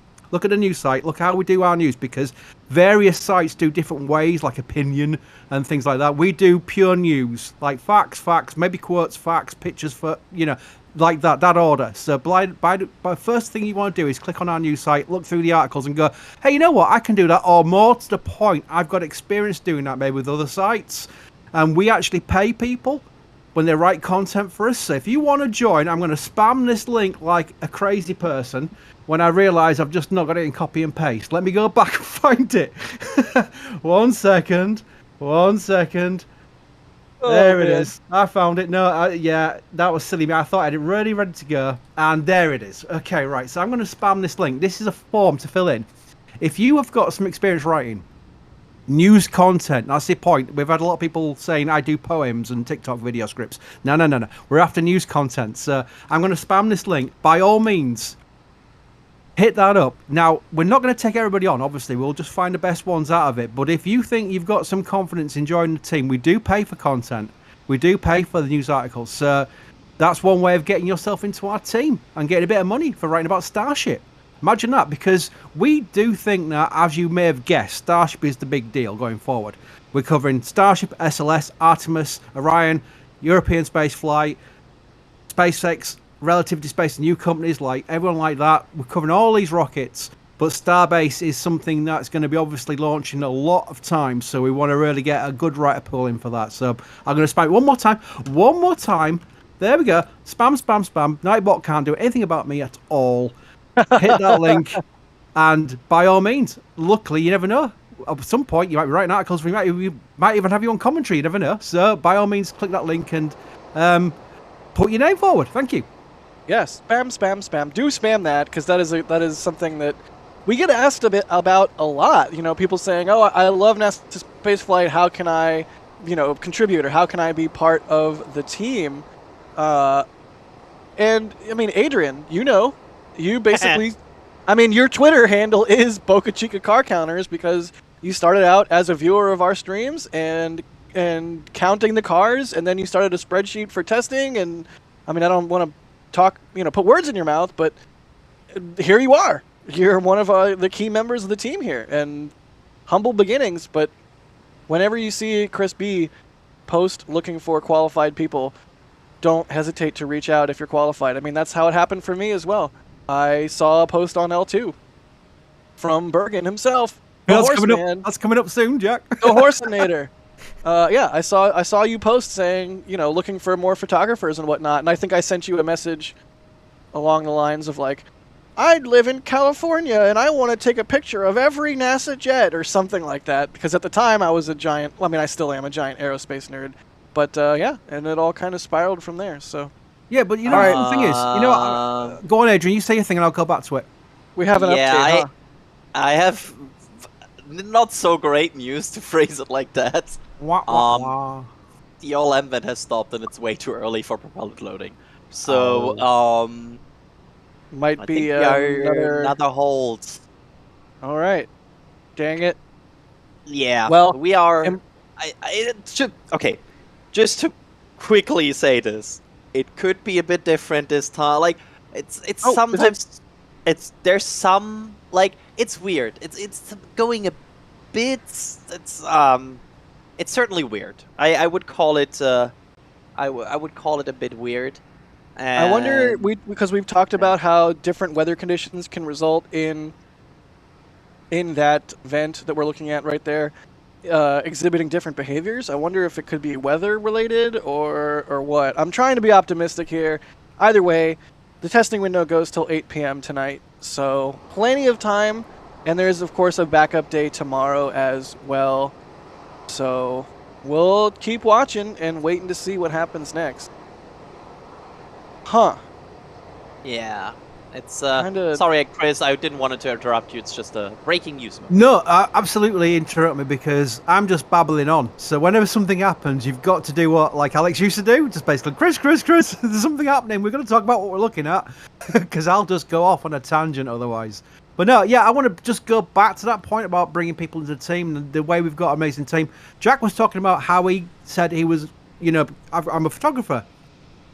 Jack's on this stream, and Jack's one of our absolute best ever commentators. And I know a lot of people who do commentary from my previous life, right, who are amazing people getting paid a lot of money to do these things, and he's better than them. So I don't take praise. I know you don't like. I know, but I'm saying it anyway. So tough.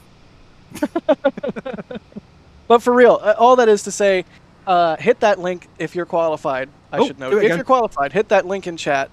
And if we often get the question if people want to be part of the team, how can they do it?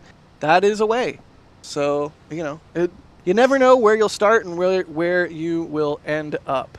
But thank you for the kind words, Chris. I really appreciate it. I can't really think of much else I'd rather be doing. So just thank you to you for trusting me way back when and giving me a chance. And thank you to all of our viewers for just constantly helping us mash the gas and do even better every single day. Oh man, we're getting so close. Look at that. About 150 to go to hit 800,000 subs. Which is Leah love to see it. That's just amazing. Also, the all-M vent is back. I like it back. So Would you like to retract your previously pessimistic statements? Yeah, always when I'm so it feels like always when I'm optimistic, SpaceX proves me wrong, and then then I'm going pessimistic, and then SpaceX proves me wrong, because when I'm saying they launch 5 times a year in 2022, they didn't. But when I said they will not launch again in 2023 after this damage, well, apparently they now will do. So. You know what, Adrian? The thing is, Elon did. Now we know Elon's very optimistic with his timelines and his goals and objectives, but Elon did say on that Spaces, and his Spaces was less kind of like, oh, we'll launch in 2 weeks. He was quite sensible. Everything he said was kind of level. It felt a lot easier than some of his tweets and X's as they call them now, and some of his presentations. I'm sorry, they're tweets. I know. Yeah, I can't get it out of my head, but he was quite level-headed on that, and he did say in the post-flight talk of Booster 7's launch, he said, I want to do 2 or 3 more launches this year. Now, I don't think they'll do 3. I think that's asking way too much. I think they might get 2, though. That depends on how Booster 9 and the launch site react. I know that Booster 9 and Ship 25, I don't think they'll complete the mission. I think they'll get a good first stage, and that'll be a win. And he said that himself. But the turnaround to Booster 10 and Ship 28, I think it'll be. Both those 2 vehicles are deep into testing now. I think there's a good chance they'll get 2 more launches off this year. Yeah, I agree. Of course, depending on how things go with 9 and 25 and the hot staging ring and the launch site and all of that. But yeah, it's very plausible to me that they would be able to get this launch to happen and then get another one before the end of the year. Wouldn't that be great? Going from no Starship launches in a year to 3? Yes. Yeah. It sets a timeline out, because I think they are limited, aren't they, to, is it 6 at the current time per year from Starbase? I think it's 5. Oh, yeah, it is very limited to what SpaceX wants to launch, the cadence. So that kind of puts the pressure on to start finishing off 39A, which we want to see happen, because that is, I say it all the time, it is the most historical launch site in the world as far as I'm concerned. I think it's hard to argue against that from the missions it's launched from there. So when 39A is completed, with the lessons learned from Starbase, so I'm sure they'll get a lot of modifications to their launch site infrastructure before they launch from 39A, then you've got 2 sites in, and they've got the potential of LC-49 and maybe other pads in the East Coast as well. You never know, Jack. They might actually have that Vandenberg Slick 6 option, not just for Falcon 9 and Falcon Heavy, but they might go Starbase. Starship. I can't even, if we end up getting a Starship at Slick 6, I'll just say it, I'll die a happy man. Yeah. I mean, I love that. I love that site. I do love that site. It's such a historic launch site. It's such a beautiful launch site. And it's, when Delta 4 Heavy was wrapping up, I probably said it on stream multiple times even, what is it going to end up as? Please, for the love of Space Pope, let Slick 6's legacy move on to something awesome, and don't let it just sit there as a disused launch site for years and years and years. And the fact that SpaceX leased Slick 6, and they've said they're going to use it for Falcon 9 and maybe Falcon Heavy, I believe. They have not said anything about using Slick 6 for Starship, but it's come on. Come on. It's perfect for it. It's perfect. So, anyways. The funny thing is that SpaceX has still not yet said anything about this. That's what's fascinating to me. The release was from the U.S. Air Force or Space Force. Yep. They revealed it. It was official. It's not like a rumor. They officially sent a press release out, and SpaceX didn't. I think SpaceX are waiting till they announce what they're gonna do with it, and that gives a kind of a leeway for it to not just be for Falcon launches. It could also be, and it is a perfect area for it. It's a massive site. It's a real massive area. They were going to launch shuttle from there at one point. So it would be a perfect West Coast site for Starship if they so choose. It would be such a cool thing, not only for all the West Coast space fans, but in general having every area of states on every coast covered with potential Starship launch site. It would be the second coolest rocket to launch from Slick 6, so that's really impressive. And Delta 4 fan. Yep. Orange rocket, good. It's a good rocket. It's definitely a good rocket. But yeah, I think it also makes sense. Like, we see that SpaceX right now with the Falcon program has a demand for West Coast. Yes, it's less than they have with the Cape, but they still have a demand for it. They need it for some launches. So it absolutely makes sense for them to maintain that possibility. So yeah, why not? What, Adrian? Would you call this vent from the OLM? Would you say this is waterfall mode or no? I know it's not a black and white distinction, but Alex in the back channel is saying not even close. Yeah, thank you, Alex. It's I feel like Alex and I are becoming more and more the bringer of bad news of NSF. It's like we are here to just tell you that it's not as good. Just to be clear, sometimes I know the answers to things, and I ask anyways, because if I just said things, it would be a stream of me talking only, and nobody wants that. We're less than 50 subs away from 800. I think I just went a little bit Christopher Walken first. We're less than 800. Okay, anyways, I do a bad walking. Oh, man. You're running instead of walking. Wow. That was good. That was really good. Thank you. Oh, but it's a shame that we're not at there when we're just past Hopper, because Hopper started it all. Hopper is a legend. I swear, after they scrapped SN15, I'm like, they better not ever touch Star. No. I will chain myself to Starhopper. I'll go I'll go full like Forest Defender mode. Like, I will. The legal issues. Right. NASASpaceflight, not responsible. Let's go. Less than 20. We got 20. Yep, less than 20. Come on.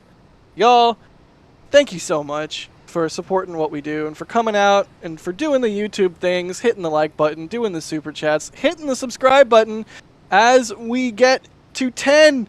Oh, 7. 6 to go. It's like a countdown. There's no launch or anything. Yay! 100,000! Look at that. And I just have to say, thank you to everybody, not just everybody watching, but everybody that's part of the NASA Spaceflight team. Whether you're a chat mod, whether you're an SBL operator, whether you are just someone hanging out in the members Discord. It's a whole entire group of extremely dedicated people that makes this stuff happen. And just, wow, to be able to hit 800,000. Maybe now we can finally get our 100,000 sub plaque from YouTube, because we still haven't gotten that. YouTube. Oh man! But for real, this is extremely humbling and extremely awesome. And just once again, not to belabor the point, but it's amazing that we get to do this, and I'm so happy. As someone who lived through shuttle and then the end of the shuttle era, and then that horrible years-long lull where seemingly nothing was happening. It's just so nice to live in a future where there's a new space race. It's a new era of spaceflight. So much is happening. So many companies are getting in on it. It's just awesome. And the fact that we can experience this with y'all and share in the excitement is absolutely outstanding. So just once again, y'all are the best. This is so fun. I don't even know what else to say. Go ahead, Adrian. It speaks for our community that our community is not even trolling. They're just like, it counter's just going up. Yeah. It's like, we're not trolling you. We're just keep pushing. Y'all are the best. Jack brings up a good point though. We very nearly at the end of Space Shuttle, there was a period. I mean, I was covering the final shuttle missions, and there was that point of, there was a shuttle extension study. There was plenty of studies and plenty of pushes politically and from the contractors to extend the space shuttle for another 10 flights. And my heart was saying yes, but my brain was saying no, because they were finishing strong, and it was just a matter of time before something else could go wrong. It's just the way it was designed. You can do all the mitigation and safety improvements as you wish. You can't play with the design, and that's where I was thinking, please just retire intact, strong, without issues, and it did. But then we went into a period of like, what's next? The vision of space exploration. Ares rockets, my goodness me. We nearly had single stick SRBs launching crew with just the minimal capability of lifting a crew capsule to the point that it was like a boilerplate Orion. And thankfully, NASA decided to go on a commercial path and say, let's do a partnership with commercial companies and make this competition. Let's try and get some options going. And that's what saved SpaceX. Remember, SpaceX were like, Flight 3 failed, and they were like, we've just got enough parts to do a 4th flight, and then we go bust. And luckily, after that 4th flight worked, they already had the COTS contract from NASA. So SpaceX had a future. I remember Elon doing a speech to the workforce after the 4th flight worked, saying, now we go to Falcon 9. And look where we've gone since then. It's amazing what could have gone wrong, and we could have been nowhere near what we're looking at right now. But thankfully, NASA and commercial companies such as SpaceX have come together, and now we've got a proper future, and we probably now have a realistic chance of getting humans to Mars, which was always 20 years away during the space shuttle and during the early days of the space shuttle retirement. Now it's got a good chance of being less than 20 years away. During the time during the space shuttle and during the early days. A little bit of an echo there. Special retirement. Now it's got a good chance of being less than 20 Where is that coming from? Somebody's got an echo. I don't know. It's not me. It is me talking, but it didn't sound like me. Max. Max just muted and deafened himself. Oh, right. Good stuff. What better discussion for us to have as we tick over 800,000 than a discussion about shuttle? By the way, in the back channel, since you mentioned Ares 1, Chaos. all of the Ares 1 fans, because there's a team of Ares 1 fans in the NSF team, like a resistance group, and they all came in full force here, and yeah, there's full on resistance going on. There was like, we ticked over 800,000, and there was like some light partying in the Discord chat, and then it quickly derailed into Ares 1. Yeah, like rivalry. Have you seen Ian's gift? It says there are dozens of us, literally dozens of us. Adrian doesn't get that reference though.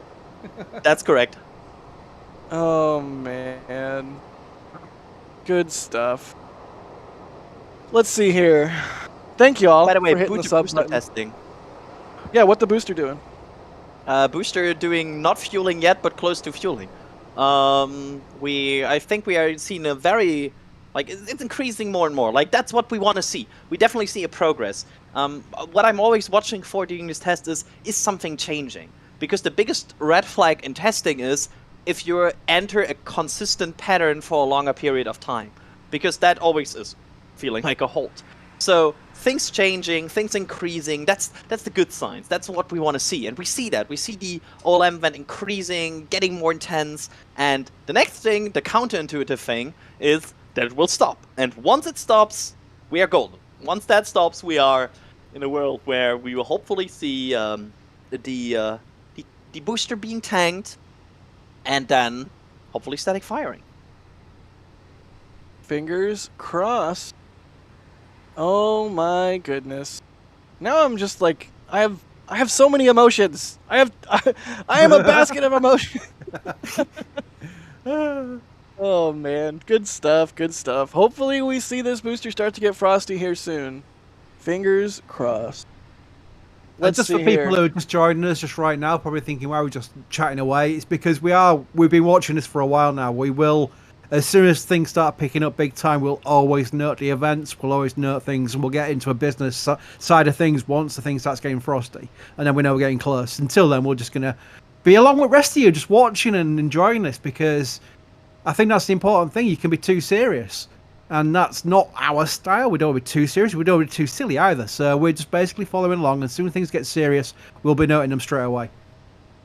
And also, on updating things here, apparently we see some frost forming on the methane side, on the methane subcoolers.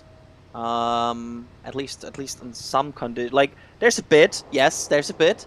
So that's good.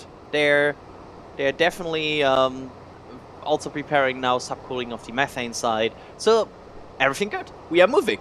That's good. Excellent. Good deal. I'm running through some of the support in the banner here. There's so much coming through. Y'all are just the absolute best. There's no way we could hit them all. But TJ Magento becoming a Capcom member. Thank you for that, TJ. Pop into Discord. Say hey, because now you have access to Discord. And Methane Man. Holy cow. Methane Man gifting 50 Red Team memberships. Wow. I don't even... How many gifted memberships have we had on this stream alone? It's been insane. Y'all are the best. I don't know about this stream, but I'll tell you one thing. Methane Man, or Methane Man, depends where you're from. I recognise these names straight away now because they are regulars. It's not like a one-off. I just did 50, which would be incredible on its own anyway. I think the subtotal of all the support from the people like Ali. Ali's crazy. Super Steph. She's done so many. Tracy's done so many. These are people who are not just done it a massive one-off. They do it all the time and during even during the night when nothing is going on. Right. And I just find that incredible because it's not only great support for us, but it's letting people who may be massive fans of our channel but don't have disposable income to go buy memberships, and I completely understand that. They could get a free membership from that. So I think it's one of the rare, wonderful things YouTube's allowed, but without the support we got from our amazing members, it wouldn't mean anything. So thanks again to everybody. We genuinely mean it. It's absolutely amazing. Absolutely. All right, well, we are seeing the booster on the mount. Not yet Frosty, but hopefully Frosty soon. We had a little bit of a hold earlier. Some teams went out to the pad. 3 cars, right, Adrian? Yes, 3. 1, 2, and then 3. Yes, much like the thrust, there was 3 cars, and they went out to the pad. They did some work, seemingly on the electrical systems or something around the orbital tank farm. Were there only briefly left, and things have since spooled back up. Now we are looking at the orbital launch mount doing its venting as the propellant lines to and from the orbital launch mount and tank farm are chilled down, and the next step, correct me if I'm wrong, would be hopefully the ceasing of that vent or the increasing of the vent before it ceased, one of the two, depending on atmospheric conditions, and then prop loading. So ideally, we get into prop loading here soon. Yes. And I cannot say this enough, like, shoutouts to Kevin for finding the people going to the places before where we could actually see where they were troubleshooting the problem. That was such a cool thing to see, and I really think that that's a really, really interesting insight, that we knew they were working on the generators, on the lock side. Like, that's interesting and shows us why they are going out there. So, shoutouts to Kevin again. Yeah, that was a killer series of shots there. Let's see here. Yeah, so that is the state of play. If you are just joining or wondering what we're expecting to see today, there was an overpressure notice delivered to Mary. Thank you again to Mary for just 1, being the legend that she is, and 2, tweeting out that overpressure notice so we all knew about the plans for today's test. So the overpressure notice does mean that we can expect a static fire test of some kind today. We did not get an official word from SpaceX how many engines they plan to test, but through wheedling around and waffling and talking back and forth with each other on this stream, we have sort of come to the conclusion, or perhaps expectation, or perhaps just deluded hope, that today will in fact be a 33 engine static fire. Now, again, I mean, I'm going to keep hitting on this over the course of the stream. There is 2 separate ifs here. The first if is, are they going to go for 33 engines as the attempt for the static fire? And the second part of this is, if we take that as an assumption that they're going for 33 engines, will they actually achieve 33? Because with the Booster 7 33 engine static fire, they only hit 31. Adrian, what are you seeing? You're seeing something, huh? There's venting on the left side. Is that like there's a vent on the that's the like a fill and drain line on the all-am.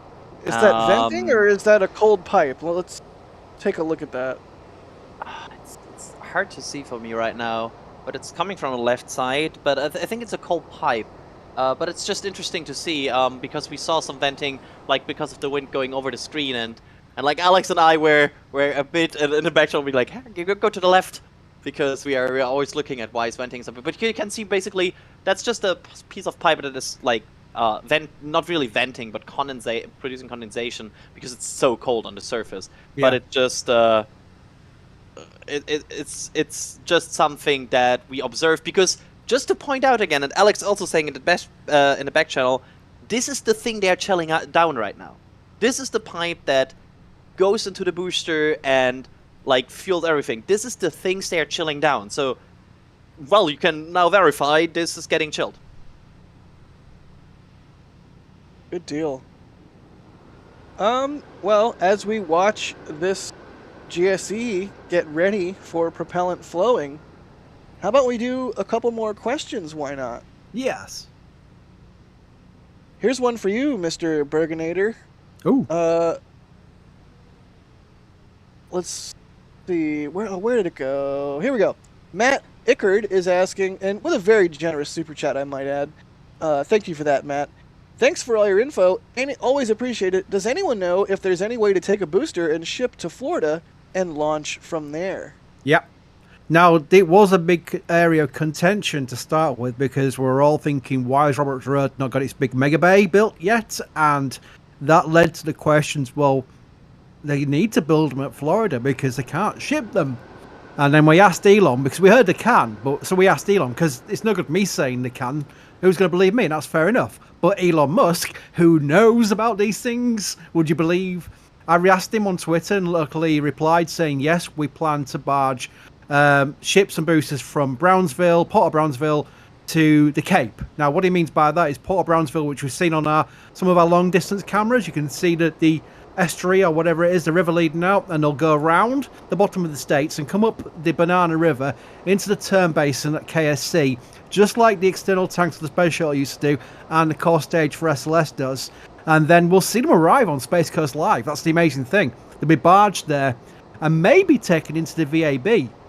That's their backup for their, basically where they're going to put them and then take them out to the launch site and then stack them, as we've seen with the chopsticks at 39A. So the general answer to that is yes, they will build them. That's why there's so many being built at Starbase, by the way. They're not all going to launch from Starbase. They are planning to send some of these to the KSC once that pad is ready. And they'll do it by barge. Neat.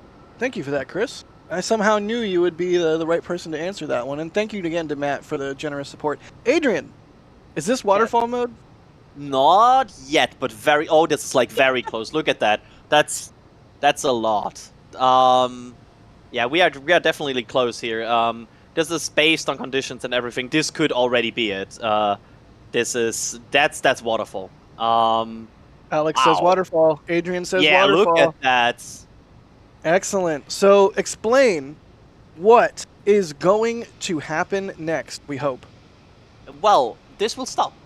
But, like, usually we panic when vents stop. But this is the one vent that we want to see stopping. Once this stops, they are moving into propellant loading. And this might happen very, very soon from now. And, yeah, I mean, then it's action time. That's the good thing here. If it stops, it's not bad. Don't go chasing waterfalls. Stick to the boosters and ships you're used to. Jackie beat me. I was going to do that. I hope I'm not fired. Let's see here. Let's do some more questions as we wait for the waterfall mode to stop, because we don't want no scrubs. I'm stealing that from EJ. We're just referencing 90s music at nonstop at this point. I'm saying I stole it. I said I stole it so I can steal it without feeling bad. Don't yell at me in chat. Annette, grabbing something from the store, says Bideford is getting this for Steven. I'm sorry, I have to point this out. This is probably one of the most significant waterfall modes we've had. Look at this. It's going over the encasement of the wrench for the tower, like the what is it called? The base of the tower? Yeah, basically. Is that what we're talking about? Oh, and I think it's starting to fill out a bit here. Oh, buddy. Oh, man, come on. This looks like we should. I'm just saying this to Kevin out loud. Just get some camera on the lower side of the booster at this point, because I think Booster 9 for its first static fire is moving into propellant loading.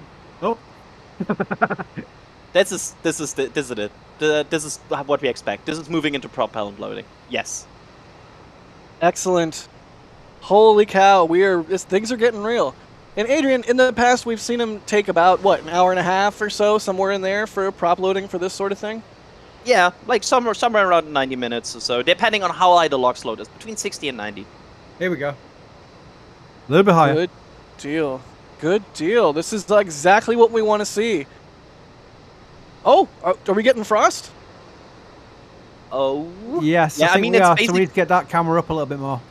Yeah, that's the methane side now. So now you see the methane side also. Here we go. Completely going crazy. That's basically because the methane is now flowing through the subcoolers as it's getting prepared, and that instantly brings the nitrogen to boiling, and it just escapes out of the subcoolers. So that's good. Holy cow! I just got the most ridiculous surge of adrenaline. I can't even. Yeah, I'm very much awake now. This is awesome. Exactly what we were hoping to see.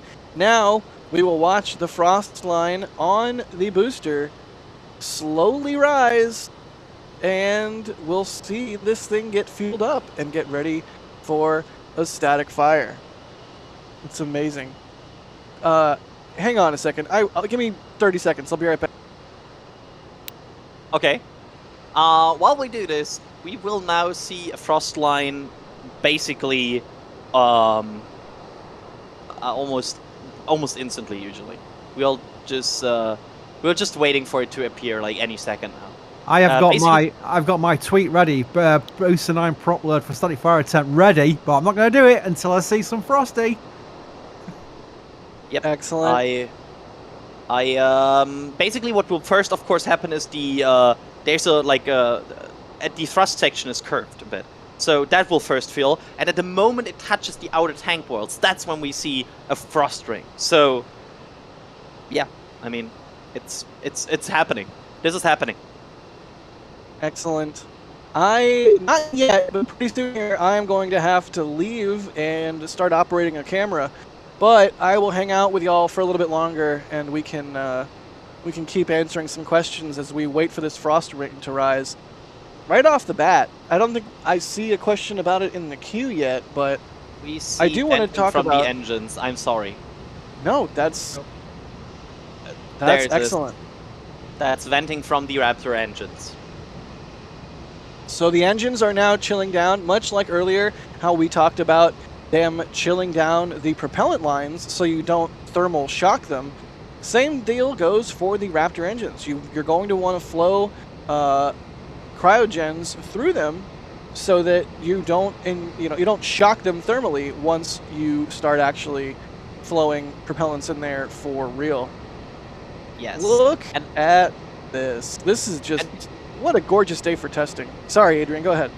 And we will also soon see pipes at the OLM being frosty, because there's also like two parts of engine chill. There's like chilling down the LOX and the methane side of the engine chill. Like that's a whole thing. And we will also soon see these big pipes that is held by these frames there, these gray frames, you can see them there. They hold a big pipe. And this pipe should get like frosty very, very soon. And that's also an indicator for more chilling down here. So yeah, I mean, everything. The big one, yeah. Basically, Alex also saying it. There's like 3 pipes. You can see two brighter ones, and then above there's a bit of a brown one. That is the pipe we are now looking for to get very, very frosty. Oh, and now he's saying it's the middle one. I also thought it's the top one. Don't worry, Alex. So we have a cloud it's report frosty. from Kevin. He's saying it's very cloudy. Thank you, Kevin. Look at. Sorry, Kevin. Can we go back to it? You can see it getting frosty. There. Look at the middle one. You can see how it gets brighter, and now it starts to form condensation. That's neat.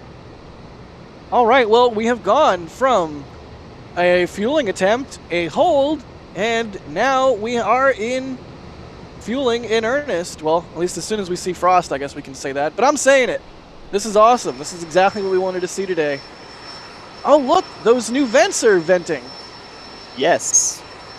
Do we want to talk about what those are, we think? Well, we don't know for sure right now, but I've seen some pretty informed speculation about what those might be. Adrian?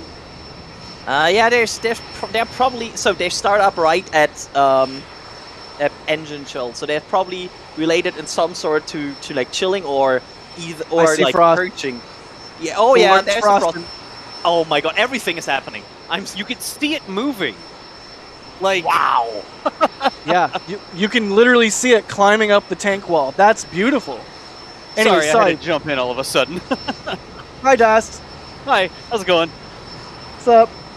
This is impressive. Like, I love how just everything happens right now. It's just happening like step by step by step, and everything looks good. Like, this is what we want to see. It's what we are waiting for. So let's hope this goes. And you can see also how fast this fill is. Look like, at how quickly the frost line is climbing right there. You can see where it's got condensation on the outside. Look at that line. You can see where there's condensation, where it's not quite cold enough, but it's traveling up the stainless steel, right? And it's just enough to condense the atmosphere, the humidity in the atmosphere on it. And then you have the frost line, where it's actually cold enough to freeze into ice on the outside of the booster. That's what you're seeing, people. That is the humidity in South Texas freezing onto the side of the booster right there. And you can see it moving. You'll love to see it. Sorry. You'll love to see it. In fact, chat, watch the chine. We previously, on the spin prime test, observed the chines wrinkling as the cryogenic propellants in the cold tanks changed the... Oh! I'm awake. I'm awake. R.I.P. ears. I'm awake. But yes, watch them chines, because they're crinkling. Oh lord, they're crinkling. They're also very tiny. Oh, and the engine chill pit. They are dumping. Was that liquid oxygen, nitrogen goes to the engine chill pit? They usually should chill it with the same things. Oxygen. They're using like this is in this case oxygen because they're chilling the oxygen. Amazing. All right, I officially have the pre-static fire jitters. I am essentially useless as a commentator at this point, and so I am going to take off my headset, set up my camera, drink a whole bunch more Topo Chico, the stream not sponsored by Topo Chico, and get ready for what should be some awesome fireworks from these Raptor engines. Y'all are the best. I'm going to leave the stream in the capable hands of Adrian, Chris, and EJ, are you back? I'm here. I'm going to tap in for you, man. Heck yeah, and we also got Das occasionally popping in when he's not photosynthesizing. All right, I'm out of here. I love y'all. I'll see you after the thing. Oh my gosh, it's happening. See you on the other side, Ray. Thanks, Good Jack. Good luck, Jack. Hydrate out there. Don't tell me what to do, but yes, Okay. I will. Fine. Shrivel up like a prune and whichever. I mean, Das, what would you know about Texas, right? You only live there. Yeah, right. I grew up there. Oh, jeez. It is going, though. There we go. We moved to the lower third so we can see it. Look at the frost. It's going to be really interesting to see how high the line actually goes. We've talked about this a little bit earlier, right? Where if you want to fire up all 33 engines and you want to run them to full thrust or something near full thrust, right? You have to make sure the rocket's not going to try to take off. And they've got the clamps and stuff like that. But one of the ways they do that is they make the rocket heavier. And one way you can make the rocket heavier is by putting a Starship on top of it. Another way you can make the rocket heavier is you can fill it completely full of cryogenic propellants as opposed to just a little bit. We see sometimes when it's a static fire, they just put a little bit in the bottom, right? Just enough to actually prime all the pumps and make sure everything flows, and they're just going for a little bit of thrust or not all the engines or whatever. But if you're going for a lot of engines at a lot of thrust, you need to make sure the rocket's not going to take off. So I'm really curious as to how high this frost line is going to go today. I'm also curious when they need to turn that vent down some. The mic. Yeah, so there's two tempos in which they fill, like SLS, they have slow fill and fast fill for these tanks, and fast fill usually is about 5 minutes per ring. So they can fill the LOX tank in like 5 minutes per rig if they really let the orbital tank farm going strong. Adrian, I'm not sure if you're keeping track of this. Does this seem faster than what we've seen in the past? I mean, that waterfall was something. That was very, very quickly. That fast fill seems to be a higher flow rate, or am I just kind of hoping that I'm seeing something different, you know? It can always be a bit different based on the fact that we have seen a recycle, and recycles tend to mess a bit with timings because, of course, things start at a different temperature and things might be already progressed a bit more. Like recycles make tracking fun. Yeah, absolutely. So yeah, we saw the frost accumulate on that pipe and on the booster. I don't remember in recent memory enough to be able to like visibly see the change. It's just you kind of watch it for a little bit and then you know it's like, oh, the frost is building. No, we saw the frost just accumulate. And I also want to explain something here that is, I think, really cool about this chill down sequence, because you see one of these pipes that getting frosty around the tank, around the pad and everything. That comes down to the fact that, as we see, there is a pit where they dump the chilled, the used for chill oxygen. Well, for methane, since they don't want to dump methane, they reclaim it. So they also use methane to chill down parts of the engine, but it's reclaimed.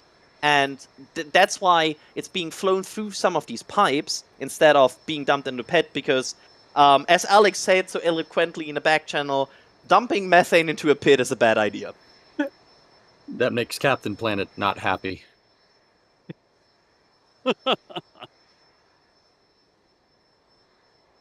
I'm working on the mics. Y'all keep talking. I'm working on the mics right now because the mics are pretty loud. So I'm working on it, y'all. Don't worry. We don't get to schedule when SpaceX makes loud noises, so we're reacting to the loudness of the audio. I'm on it, though. Let's quickly recap. We talked about the deluge system before, but since then so many people joined. So, EJ, do we expect the deluge system today? I think so. I think, yeah, we're definitely going to see it. I mean, I'm not sure what would be the use case to not have it going, you know? Yeah, I mean, like, why wouldn't they use it? It's there, it's working, why wouldn't they? Those steel plates aren't going to last very long without the water spraying out of them. I mean, the concrete didn't last very long. Concrete, last time I checked, is a little harder than steel. Yeah, definitely. And, again, it's also another test, right? Because it's kind of a bonus test.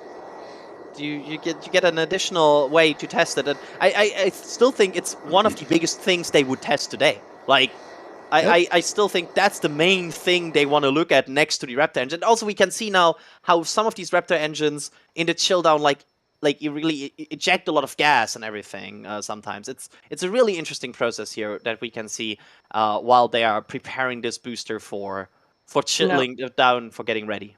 Yeah, I mean, I actually have a question, Adrian. Like, you're the timings guy, so I mean, forgive me if I'm putting you on the spot. Are those engines actually being chilled down, or are we just seeing residual frost come out of them? Because normally you don't.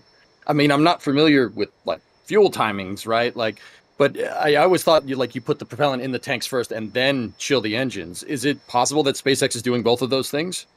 Yes, So for Starships, they do it later. For the upper stage, they do it like 15 minutes. But the booster tends to start the chill down process very, very early. Why ever they decide to do that, I'm a bit out of question. But yes, this is definitely part of them starting to chill down at least the area of the engines. I don't know if it's like exactly the pre-burners or anything, but there's some chill down going on in the engine section. I mean, those purge vents we know those are connected into the engine somewhere, but yeah, we don't know if it's north or south of the engines in the plumbing. I mean, there's not much that's south of the engines in the plumbing, you know, going up to down, right? Like, except for fire when the engine turns on.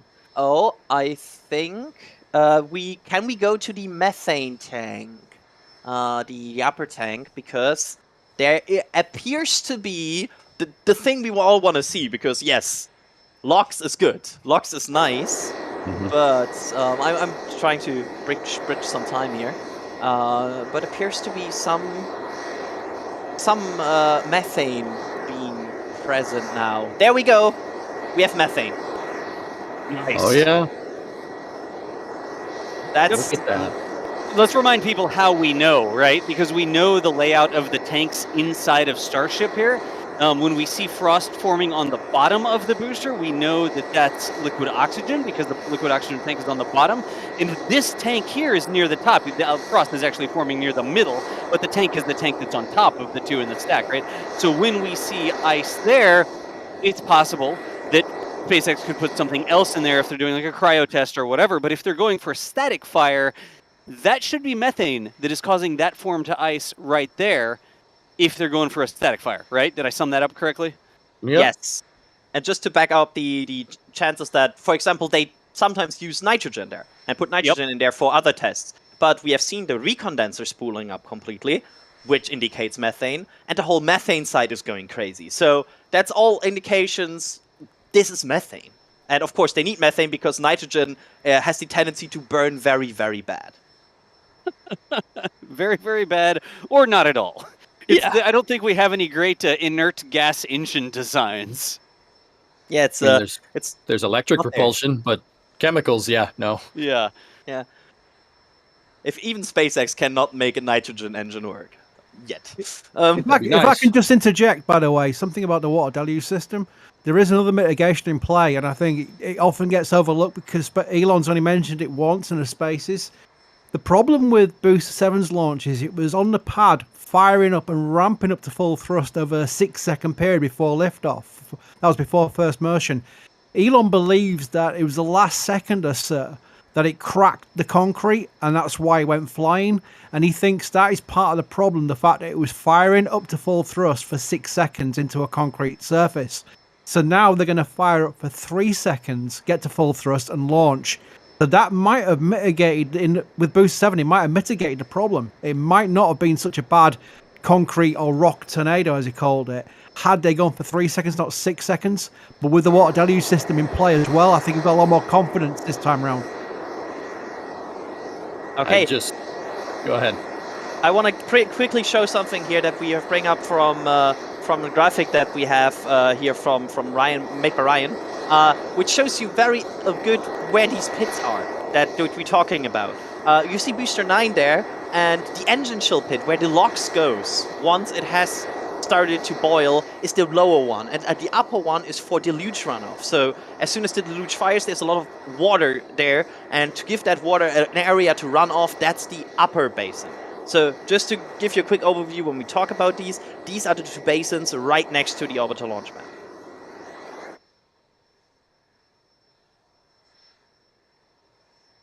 So yeah, it's going a bit crazy here. So we have a lot of talk about a lot of things we want to hit here, and I want to do. Oh, look at that tank farm! Look at that, like everything.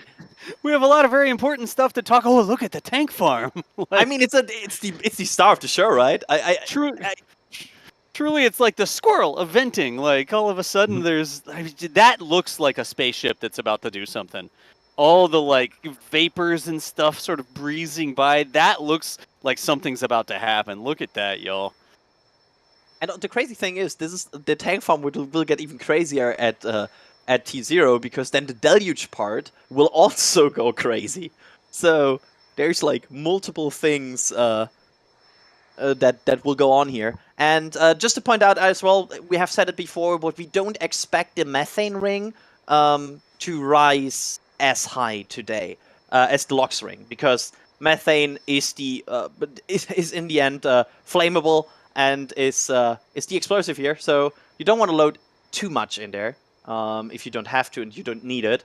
On the other side, LOX is a perfect way to make your booster heavier, while 33 Raptor engines fire below it. Yeah, with slightly less danger than you want to minimize the total energy you pump into the system, right? Because that's how rockets work. They're storing the energy that they need to get into space / orbit / whatever in the chemicals that they use. The chemical bonds are where they get that energy from. And if you don't put as much methane in the rocket, then you don't have as much energy stored in the rocket. So we've seen that before. There's that vent going too.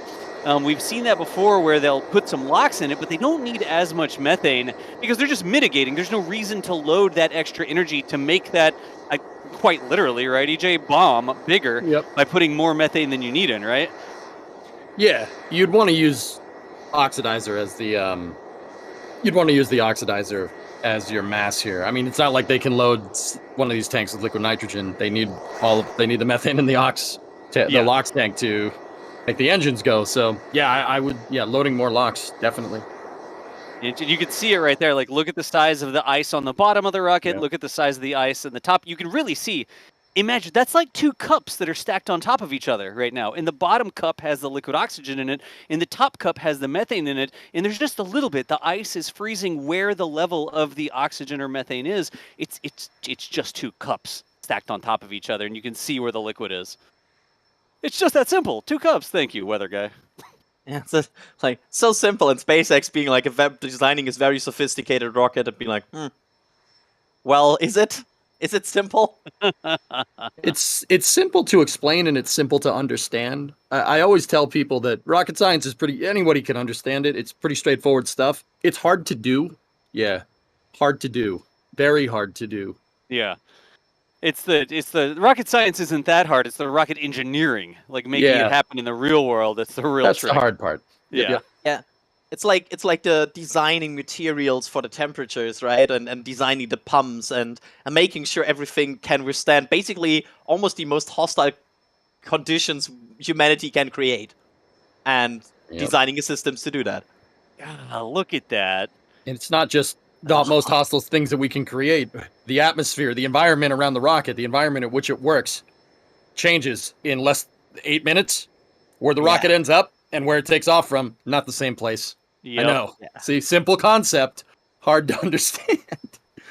It's in a way, by the way, a fully like these bigger frost rings just hit different. Because there's a difference between like having a bit of LOX at the bottom and seeing like a smaller test and seeing like a huge amount of frost on a rocket. That's just different. No, Adrian, the way we've heard it, right? Because we've had astronauts on the show and that sort of stuff, and the astronauts like say there's sort of the vehicle and it's this really big thing we've made and that's amazing. When it's just there, it's not fueled, it's not active. But when the rocket starts to get fueled, whether it's shuttle or this rocket or whatever, like when that vehicle starts to come alive, it looks alive. The venting and the vapors and everything coming off of it, just so much activity around it, it becomes almost a living, breathing sort of thing, as opposed to we built a tall tower that's sitting there right now, right? And that's really where we are in this. This rocket is coming alive because we want to see some flames come out the bottom of it. By the way, Daz, that's so true. I've actually got quotes from astronauts who say that when they go out to the pad for a shuttle launch, remember it was been fueled days before. It literally is a long 40-hour process to fuel a space shuttle external tank. They'd go out there fully loaded. The vehicle was fully prop loaded when they arrived at the pad, and they said it was awe-inspiring because it's creaking, it's belching, it's groaning. He says, I knew then the vehicle was alive. And I've got quotes from astronauts saying that, so it really is quite impressive what a sight they come to when they get to the pad. I mean, Chris, doesn't the aft SRB hold-down struts on the external tank and on the SLS core stage are designed for contraction? They cannot... the rocket won't move unless it's got a full tank of gas. They won't structurally be sound. It has to be fully fueled because the rocket actually gets shorter. SLS core stage, shuttle external tank, they get shorter because they contract because they're full of cold propellants. Yep. So it is living and breathing. It moves. We saw that. Oh, go ahead. There's also pictures of, I think we have that both on SLS and Starship, where we have pictures of that before and during fueling where you can see how the body of the rocket changes. Yep. Based on the temperatures. We have this shot here, we're not touching. It may be a little wide, but this shot is not going to move the entire time. So if there's any discernible contraction of the stainless steel or extension or whatever happens as it changes temperatures or gets heavier, maybe we'll be able to see it when we time-lapse this. Yeah, it's I'm looking forward to all of these views that we will get of this because I'm quite optimistic there will be some amazing views of this. I gotta say, massive thanks to the folks that were out there actually getting these cameras deployed and stuff like that. We had Jack out there. Andrew was out there. He was there for a week cleaning up a ton of wiring and stuff like that. and Sean was out there shooting as well.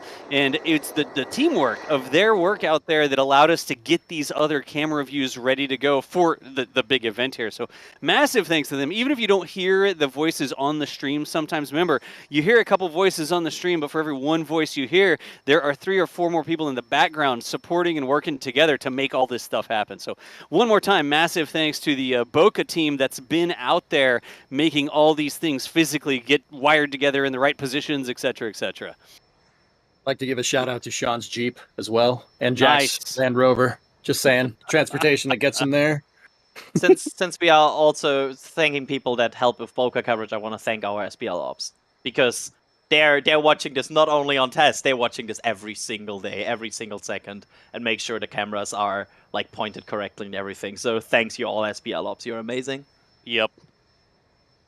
Absolutely. I can't say it enough. Like, for every one voice you hear, there are many more people behind the scenes who you will never hear that make these things happen. So massive thanks to the folks that are making all these things happen across the board. Absolutely. I have here. Go ahead. I was asking some questions, so you go first. Oh, no, I was just going to say, how's the frost line looking? Like, I have to A/B test to see if it's stopped or if it's going up and down. Look at the waves sort of coming down off the sky. There is a life hack to see if they stop propellant loading. Yeah. A live hack? The OLM vent will start again. Ah, the OLM vent, gotcha. Yeah, so I'm looking at that, and I also, Alex is already typing in back channel. The OLM vent is basically stopping for LOX load. So that's when they would start blocks loading.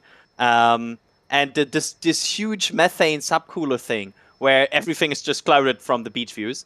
As soon as that stops, that's methane stopping.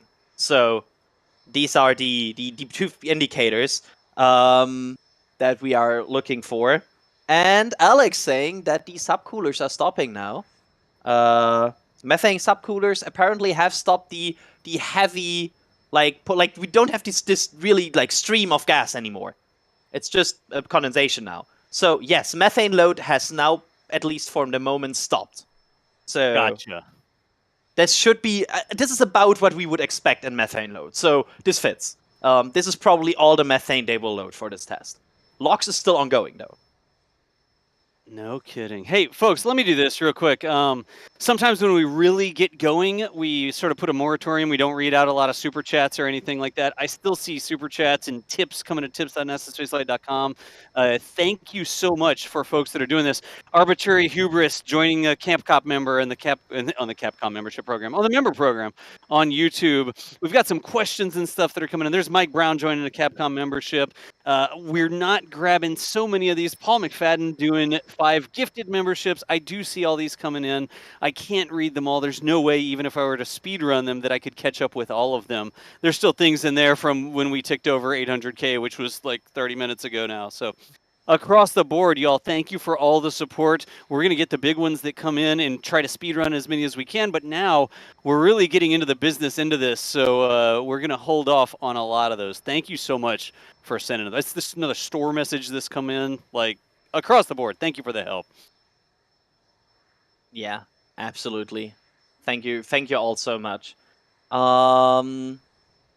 Actually, I have a question here from Super Chat, Plutonium239 with a $10 Super Chat asking, when is this going to launch? Early September? October? Who wants to start?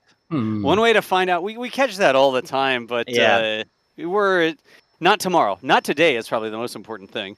But there's still a little bit of work left before they're going to get this thing fly. We need to see a full stack first, right? We need to see the heat ring, the hot staging ring installed and make a full stack with a hot staging ring in there. Like, there's still some steps to be done. So let's get this one thing at a time, step through the fiery bits here. Let's get 33 engines running, and then we'll go on to the next step. How's that sound? I think that sounds very reasonable. And let's like, this is still a not super how to frame this. Something can go wrong during a static fire. Like, it shouldn't happen, and SpaceX is probably being very careful about this, but a static fire test is not without any issues or without any risks. So they probably hope that this will all work. And once then this worked, then they're happy and move on. But it's still a static fire. They still ignite 33 Raptor engines below a booster. That's quite a thing to do. So, I mean, this is still, if they ignite all 33, this will still be probably the second biggest rocket firing in history of humans after the launch. Yeah, I mean, Adrian, even if these engines are at 50%, that's still more than the Saturn V at full bore, like full blast. That's still an insane amount of power. It's like 7 to 8 million pounds of thrust. That's crazy. I mean, SLS has 8.8 million pounds of thrust, like 35 meganewtons, somewhere in there. This thing at half power is that powerful, which is pretty dang impressive. Yep. It's completely crazy how much force this has. I mean, and the fact that I believe Chris B was saying that they're gonna try to light 33 in 3 seconds. That's just to clarify, the point about 3 seconds is that they're going to change the launch itself from boost 7, 6 seconds of firing up the engines for 6 seconds and then first motion. They're going to reduce that down to 3 seconds for boost 9 to launch. Yep. And then lift off with first motion after 3 seconds. That is to mitigate the amount of thrust that's hitting the pad surface. And hopefully with the water deluge system, that means it'll be nice and clean, very steamy, but nice and clean, no rock tornadoes. Yeah. Now, boss, do you think they're going to do that with a static fire today? A 3-second firing? That wouldn't be beyond the thought process of what basically, I'll put my teeth back in. Basically, Basically, I think they do try and use a static fire to mirror a proper startup to get the data they require to validate the rocket for a launch. So that might be something to look out for. Let's see how long they fire it for, because that would probably match the parameters of what they expect from the Raptors, and they'll get the data to say, well, if this was a launch day, yes, we would have got first motion out of that thrust we got out of the static fire test. So yeah, I don't know, but I think that's probably a good educated guess that they may try and mirror it. Absolutely. Like an FRF with the shuttle, right? You'd want to mimic the launch sequence right up until SRB ignition, but then no happy ignition. No happy ignition. That's very the happy eloquent. part. That's the happy part. I use technical terms around here, guys. Come on. Nice. Yeah, that's true. We lost the technical terms there for a moment. Oh yeah. How long does it take to fuel the booster, and would they fully fuel it? Who wants to tackle that? Or right now? Yeah. I mean, do we think that they're going to try to? What I'm saying is, do we think they're going to try to fully fuel the booster right now, or how long does it normally take? Because those are two different things. We don't think they're going to try to fully fuel everything today for this test. Yeah, right? That's the methane load has wrapped. So this is all the methane you will see. Although they're still loading LOX, and I wouldn't be surprised if LOX will go all the way. Like that's probably like close to all the way.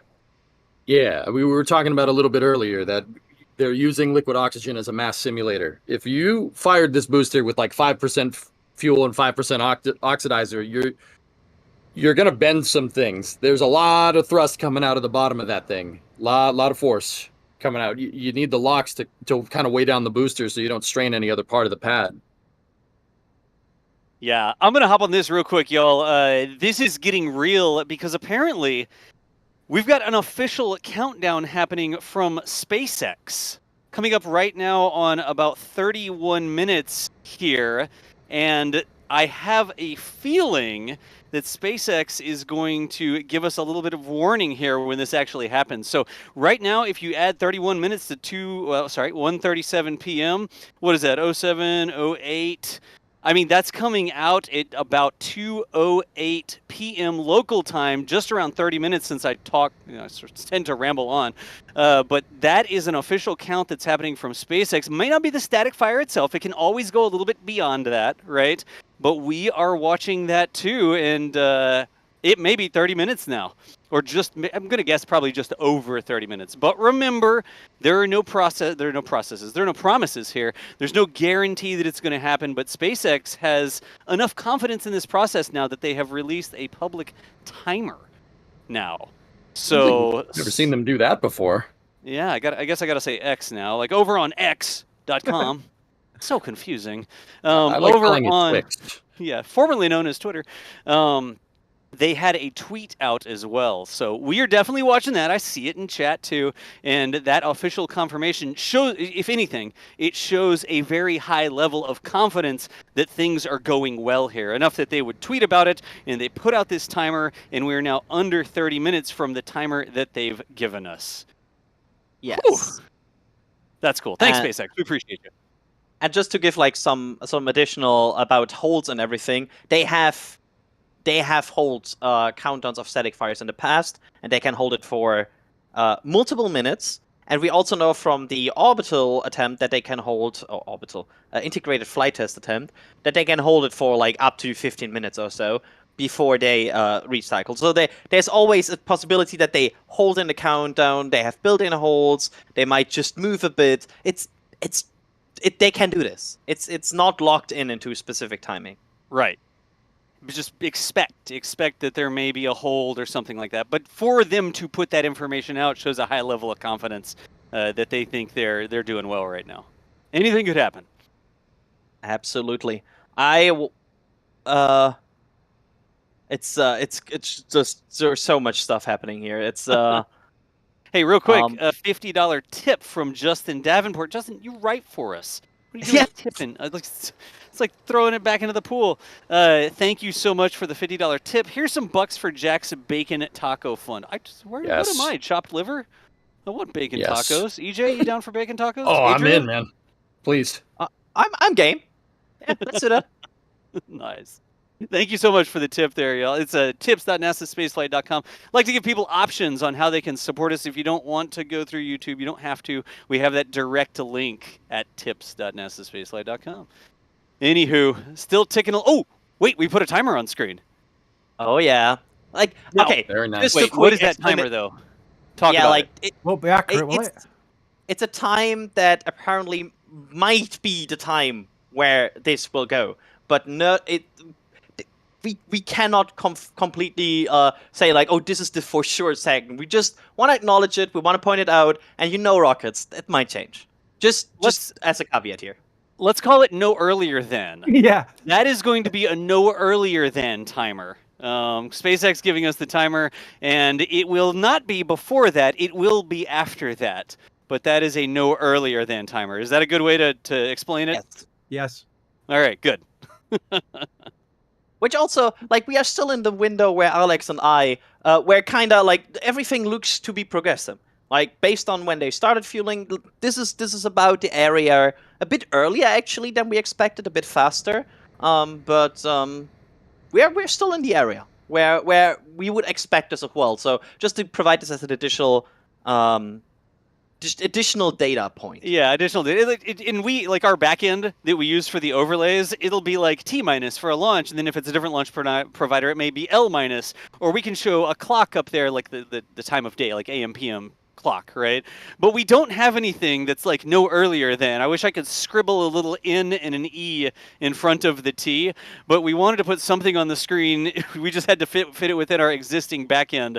And again, it is not a T- for the actual fire. It is a no earlier than, where we don't expect anything's going to happen before that, but SpaceX, again, giving us a high degree of confidence because they tweeted about it, and they hardly ever do that. Test minus. Well, it's not even test minus. It's no earlier than. It really should say NET up there. Also, hi to Tim Don in chat. Hi, Tim. Oh, hey, Tim. Hey, Tim. I love the suggestion in the back channel of T-, and instead of the minus have like a wavy line. Yeah, tilde. Like T tilde or something. Yeah. They're like, maybe. Yeah, again, y'all, that's an artifact of our back-end systems, and we want to display something, but we didn't have something that fit this exactly because we've never really been in this exact position before. So it really should be no earlier than that. It is not the time where we expect the fire to come out. Again, we're excited. We want to put it on the screen, but it's like, oh, we don't have the exact label that we need. So Quite tough, actually. It is quite tough because I remember even SpaceX's own official countdown was off for the Booster 7 static fire test. It is quite a vehicle that is not immune from like last second holds just for a few seconds, and that can knock any timer that they may be working to off by a few seconds as well. So I think the fun thing about this one is we get more indicators, not just the Fire-X, but also the water deluge system that will fire up. So we'll really know when they're going to go for it. That's the great thing about the water deluge adding to the mix. Yeah, I mean, we could very much see like the whole thing. We could see of course, we have frost all over the booster, but we could see the Fire-X go. We could see the deluge system come on. Like it may be an all-up test, just missing the ship on top of it, right? Yeah. Yeah. What I would expect is the Fire-X to fire first because the deluge fires up, like at least kind of up, not directly in the engine, but up. And the purpose of the Fire-X, and the purpose of the Fire-X is to push out the gas. Like one of the main purposes of the Fire-X is to push out methane gas below the booster to make sure there's nothing there and you don't ignite it in a big kaboom. So I would expect the Fire-X to go first, push out that gas, and then the deluge to spool up and make sure the deluge is deluging. Right. It's almost like a dilution sort of thing. The Fire-X just changes the ambient environment underneath the bottom of the booster, and if there is methane that is sort of collecting or cascading through that area, they put other things there that are less flammable. They put the nitrogen and the water in there with the little spray system, and they're controlling that environment underneath. So you expect that to go get that environment in a, I guess, maybe not completely controlled, but a more known state, just diluting that methane out before they actually create an ignition source, which would be, the engines. You don't want, if you got a big cloud of methane hanging around, it to find an unintended ignition source. So, anyways. And I will find it if you're not careful. Cough, cough, booster 7 spin prime. Yep. By the way, I've just seen numerous people asking, and it's a very good question because I want to ask it myself. If they're in a countdown, and it's like 3 seconds ago, and they fire up the water deluge system and they have an abort, how long will it take them to recycle the water tanks for a next because the water deluge system is working off only a finite amount of water in those tanks. I wonder if they've got the recycle capability in those tanks to go for like 2 or 3 attempts. Well, there's 2 things that I think are pacing here. A, how much water is in these tanks, and B, how long does the system need to spool up? Yeah. And the problem for the second one is we don't have a good view on that because the tanks don't really give a clue. We just suddenly hear a whooshing sound and then it's there. I think that's hard to answer. In terms of water, I think it's actually very limited based on the size of these tanks. I wouldn't be surprised if they can maybe support a second attempt, but I would be very surprised if we are talking about like 3, 4, 5 attempts based on the tanks of this deluge system. Now sorry, Adrian, I didn't mean to interrupt, but now the real question is, can they refuel that water system, the deluge system, with the water tank that's in the stack on the right side of the screen? Is that tapped into it? If it is, I'm sure you could get more water, right? There's a water tank over there, if memory serves me right. Yeah, I'm right now thinking about if there is a ground line between that, but I don't remember it. It is a water tank. They've got water tanks there. That's correct, because they were going for a methane tank, but they couldn't certify it, so they decided to make a water tank out of it. And people were talking about tank farm getting battered by the rock tornado from Boost 7, which is correct. It did get battered, but it was mainly the cryo shells, not the internal tanks. That's why we luckily got away with not any kind of big replacements. They've brought hot dog tanks in since, but Elon said that was always a plan for the forward path for the launch site. But yeah, luckily the issues with the rock tornado, because Elon called it a rock tornado, so I'm going to call it a rock tornado. That's fair. Booster 7's launch didn't cause a bigger problem of really taking out a tank farm, which would have been a serious problem. Mm-hmm. Yeah, those tanks on the left side of the screen, guys, they're vacuum insulated tanks. The actual thing that's holding commodities in there is not the outside of the tank. There's a good gap in between. So I've seen people say, "Oh, the tanks are dented. What are they doing?" The rock tornado just dented the outside of the tanks. Yeah. So it's not as big of a deal. You probably don't want your tanks dented from your rocket. I'm pretty sure that's anomalous behavior, but it's not too bad. We actually saw during the previous few weeks just people working on crane lifts, just basically just pulling out some of the dents to make it look a little bit better. They've not got rid of all the dents; you can still see them, but it's almost like let's get them cosmetically better than they are right now. So just like pulling the dents out, and it actually kind of worked. So fair play to the guys on the telehandlers for getting up on those tanks and just doing a little bit of pulling, because that'll buff out. Yeah, it'll buff out. Yeah, buff out. Nice. Be fine. Let's get the slide hammer. We're good. Look at that vent. Yeah. Don't panic about it. I saw some people at the earlier time at Vented panic about it. Basically, if you fill something up and there's boiling off at the top of this logs, at some point you need to release that boil off. That's that vent. They try to keep the pressure the same. I don't know if it's the official name for it, but I call that sort of like a maintenance vent, where it's like let off a little pressure and stop. And then let off a little pressure and then stop. You know, it sort of duty cycles on and off because it's just sort of maintaining the pressure in that tank, as opposed to, geez, unload everything, just let it vent, a big depressurization vent that goes on for a long time, right? So it's not an official name. I refer to those as like maintenance vents, where they're just trying to maintain the environment inside the tank. Yeah, you don't want high pressure deltas inside of those tanks. The pressure should stay the same. It should stay the same until it presses for flight, and then during flight, it should stay the same. Now, that's a hard problem to solve. It might be a little more complicated than you might think. You know, the fuel drains out, just have a vent. Well, if you're venting the tank into vacuum when the rocket's way up in the air, or lack thereof, what are you venting to, right? So those pressures got to stay the same in order for the propellants to feed correctly. That gas that's in there is called ullage gases. And the ullage gases basically keep the tanks nice and structurally rigid. You don't want that pressure to change because that could affect, structurally, it could affect the rocket. No kidding. There's that methane ice. I mean, not methane ice. Sorry. It's ice that is formed because the cold methane on the other side of the stainless steel has frozen the humidity. Normally makes you uncomfortable out there at the beach. Here we see it in ice form on the outside of the stainless. But that is the methane tank, the bottom of the methane tank. You can see those vertical lines. You see all those vertical lines that sort of go into the ice? Those are structural reinforcements in between the two tanks. That's the bottom of the methane tank and the top of the... Are we still saying Loxygen? Sorry, the LOX tank on the bottom. So you can see them here in this shot as well at the very bottom of the LOX tank. Those are just structural reinforcements down there, y'all. I think they're called longitudinal stringers. I think they're basically stitching the tanks together.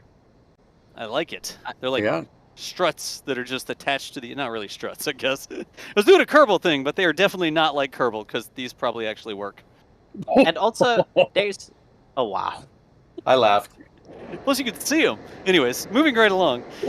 Hi. I want to point out, by the way, that just for the amount of methane that is in there, this is not only this amount of methane we can see, it's also the common bulkhead that is completely filled on the methane side, and it's the downcomer, which goes all the way through the LOX tank, that is also filled with methane. So there's quite a lot of methane here. It's just they don't need it. Oh, sorry, the transfer tube. The transfer tube. Thank you, Adrian. Yeah. I'm sorry. Sorry, I mix these very, very different terminologies. Hi, I'm just checking in to say, all right, bye. Nice. You good, Jack? Yeah, expect my feet here momentarily. And now to Jack for the weather. Jack. Nice. It's hot. Thanks, Jack. Nice. We just record that on a loop and play it back. It would be so accurate. Yeah, but like, this is really the final step here. The LOX tank is all, I would say 2/3. I think we call it just 2/3 full already. It's still going. They will fill this up probably quite a lot. And yeah, I mean, basically at this point we are very much on track to see probably 33 engine static fire here very, very soon, which is quite exciting. Adrenaline is kicking in. Yeah. Oh yeah. All right, remember our T- in the upper left, that is a no earlier than clock. We just don't want to try to reprogram the overlay and risk breaking everything in the middle of the stream. That is a no earlier than clock. That is not when we expect the fire to happen. That's going to go to 0, and then we are probably within minutes of the fire coming out of the bottom. I'm going to repeat that on occasion. I know you'll have heard it over again, but it's important to me that people know that that is a no earlier than clock via official information from SpaceX. Yeah, and I love how everything is alive here. Like, I love how every single vent is ongoing, and like you said earlier, the vehicle is alive, and so is like the launch side. It's not only the vehicle; it's like the tanks and the tank side. Everything. It's just working on this one goal here. It's such a like an orchestra of mechanical devices working together to make this happen. It's kind of beautiful. Absolutely. And y'all, we still see super chats and stuff like that coming in. I do not know how many cows would need to burp to fill up this thing. Maybe somebody can do the math. At least 3. Nice. It's like, for how long? Like 1 cow burping for 1 million years? 1 million cows burping for 1 year? Like, I don't know. Somebody do the math. I mean, we'd have to. Well, the cow's farting, so it's gas. So you're gonna have to put that through an additional recondenser process there, or condensed process. I mean, we'd have to process the fuel. So I mean, it really depends on cow flow rate. What cow flow rate? Cow flow rate. Yep. Yep. We'll call it CFR. CFR, cow flow rate. Nice. Yeah, I will make sure to get the shop team on that. I'm sorry. Somebody. No, me too. We just need a cow standing in front of like an illustration of the cow standing in front of the full stack in the background, and it's like, see you in 1 million years or something. Like, that's how long it would take one cow continuously processing methane to fill the booster. I mean, the cows also has flung gas, so we'd have to measure that in CFM. So cow flow rate would be measured in CFM. Nice. This is hilarious. Yeah, you said do the math. All right. I've worked with horses. I know it wouldn't take that long. It wouldn't take that long. Nice. Hey, if anybody was confused as to whether or not this is an official NASA stream, you should be clear that this is not an official NASA stream at this point. They can't say that on television. We can. Anyways. Do we expect a siren before the static fire? I'm just speed running questions here. We do. We did get that overpressure notice. Mary over in the village got that paper delivered that warned about the overpressure, which may occur. For people that don't know what the overpressure notice is, originally when there were more private individuals living in the Boca Chica village right there, just about 2 miles away from the launch pad, they would warn them, we're doing a test and it may not go perfectly, right? So they wanted people originally to actually get out of their houses and stand in the yard so that if there was a huge blast wave, like a pressure wave, not fire like in Terminator hanging on a chain link fence or anything, right? But if there was a big pressure wave from something that happened at the launch site, it could break out the windows or something. And if you're sitting on your couch and the window's behind you and it shatters glass on you, that's sort of a deal. So they would give these notices to the residents that were these overpressure notices, and they originally said, you may want to go outside for safety. They still deliver those. There's not very many private residents. Mary's one of the very few people still left there living in the village. Everybody else is a SpaceX employee, right? But they still give these notices, so residents have this warning, this notification that something big may happen, be advised. So that notice was delivered yesterday. Mary tweeted about it. We got that tweet out so everybody would know. And that's one of the biggest confirmations that they're going for an energetic event here today, right? Adrian? Yeah, it's certainly the most hype-creating PDF ever.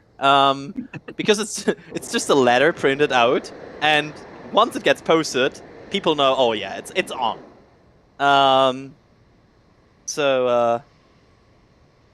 That's I always love, like, I think it's really the moment when everybody gets excited for the static fighter, because as soon as it's posted, we're like getting ready. We know, okay, this is happening. Yeah. So it's the best indicator, because it's not done for spin primes. We know this is a static or a wet dress rehearsal. It's something serious. Yep. So it's always good to. It's a courtesy to the residents as well, right? It's not just about, we're doing this. Like, they want the residents to know that something's going on.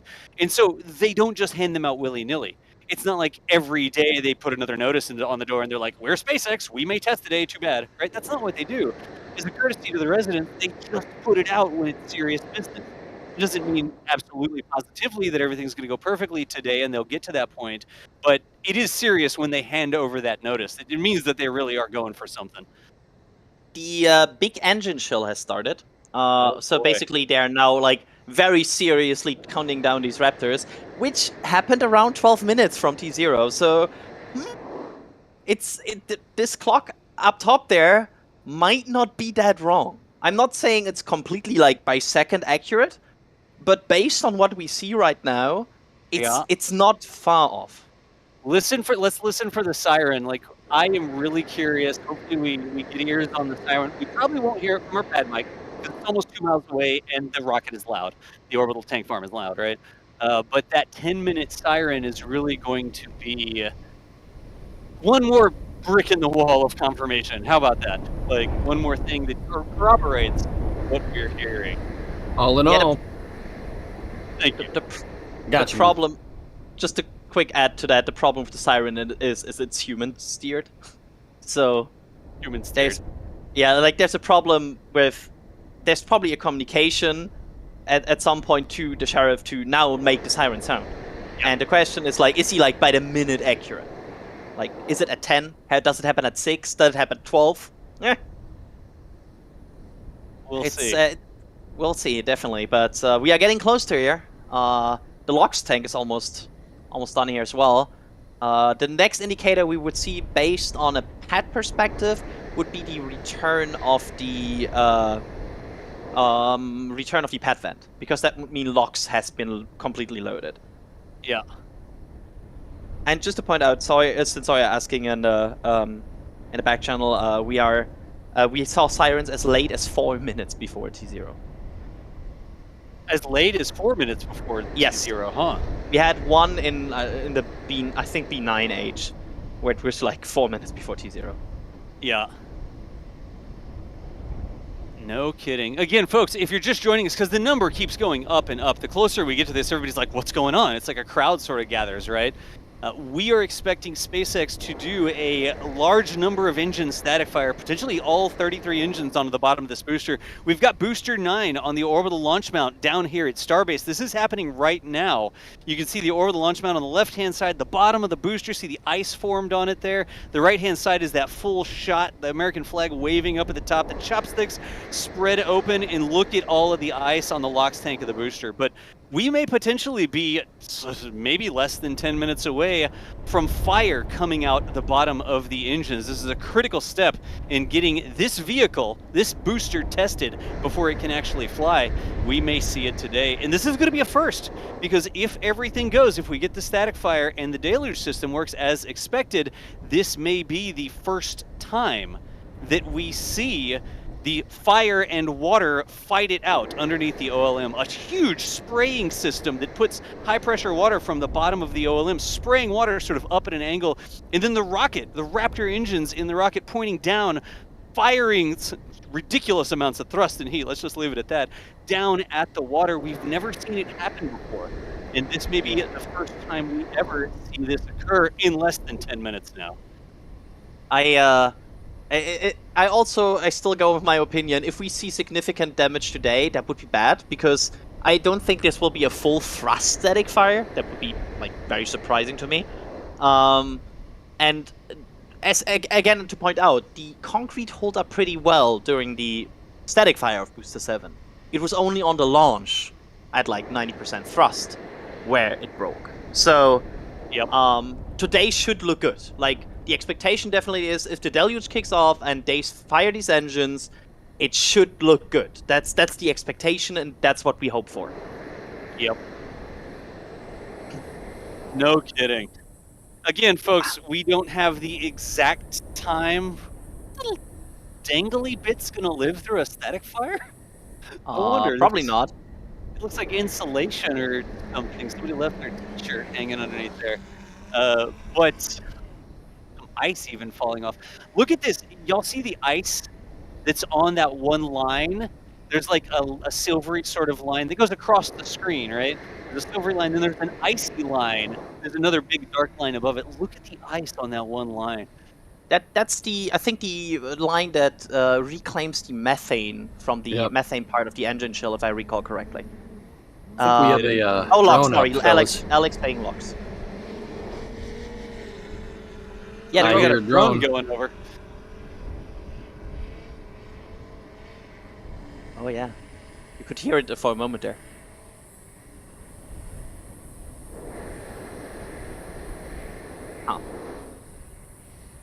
But we are getting close for sure here. Still not have heard anything about a siren. So that's still one item we hope to see very soon. But we are certainly very, very close here in seeing this booster hopefully attempt a static fire. Yep. We have some math being done in the back in my back channel over on the Twitch side. Basically it says that it would take 8,182 cows a year to fill Booster 9's methane tank. There you go. There you go. I'm impressed. They did the math. It's not an official number, y'all. It is I bet now. it's pretty close to accurate, though. Yeah. It remembers me when somebody calculated how much corn you would get in the fairing of a Starship. Oh no. Alright, so static fire may be less than 5 minutes away now. Staying on topic here. We have a bunch of different cameras pointed at this, y'all. Remember, we're trying to manage the audio levels here. It's likely going to be very loud. Also, there's a lot of energy. Some of our cameras may flicker or not come back. One way to find out. I'm really curious to see what we're going to see here. Are we going to see the bubbles coming from the new deluge system? Are we going to see the fire X go off? Like, what is the exact order of operations? Be looking for new things to happen underneath that booster, because there are going to be some signs that happen. If you see a mist, like a big, consistent mist, not a little waft happening, but a big mist happening underneath the OLM there, right in the middle of the screen, that's probably the fire X system going off. That is a really good, not those little teeny tiny things. Now, you'll know it when it's the fire X system. Down below, if we see water sort of spraying up like an upside down shower head or a water sprinkler on your lawn or something like that, that's going to be the deluge system. That is what they're trying to use to manage some of that energy that comes out of the bottom. And then, of course, if you see fire, well, that's the Raptors coming out the bottom. The Raptors don't come out the bottom. The fire from the Raptors comes out the bottom of the rocket. I think we have thermal conditioning on the engines, Das. Yeah, look at that. Really, like, you can see every engine almost perfect. That's beautiful. That's really, really beautiful. So, still no siren apparently, but we are certainly getting close here. And again, we'll see. It's a test process. It's the first time they've done it. They want to get a static fire done, but if part of this is getting the deluge system tested with the static fire, if they're having a problem with the deluge system, they may decide not to do it. There's a big vent. LOX load wrapped up. That's it. Both tanks are now full. Like, to the level they need to. Look at that. LOX load is wrapped up. So both tanks are at the level they need probably for the fire. Next up, deluge and go. All right. Whew. Again, we don't have the exact timing here. We just know they're shooting for stuff. And I was sort of giving the disclaimer there that SpaceX did tweet about it, that they had a high level, it seemed like they had a high level of confidence, but no exact timing. There could be a hold we don't know about. It could go at any point. So coming up on 2 minutes, still don't think we've heard the siren. I don't see any reports from our folks that are over there that they actually heard that siren. We have had some communication problems on occasion where the siren is just like real fast. It used to be they would drive all the way around the village and make sure everybody knew, everybody heard the siren, right? But sometimes that doesn't happen. So yeah, I mean, all right, with that LOX purge out the OLM vent, should be good to go.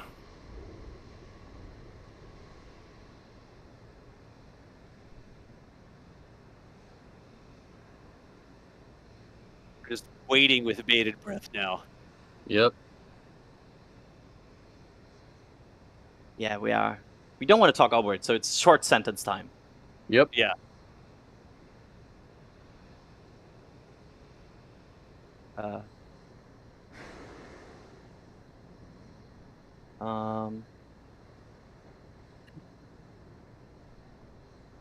It may be less than a minute now. It looks like SpaceX is in fact targeting 4:08 local time.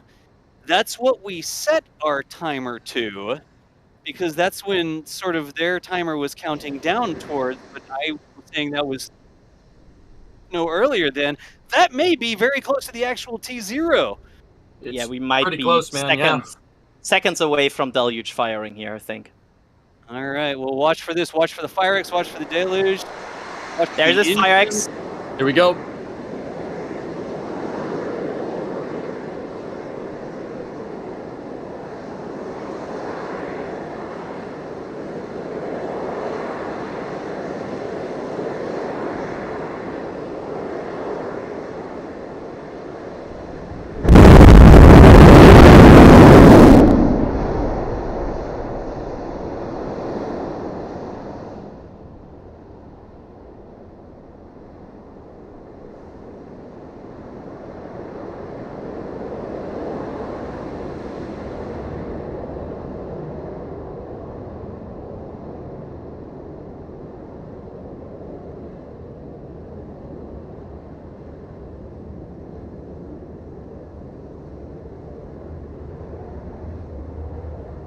Ah.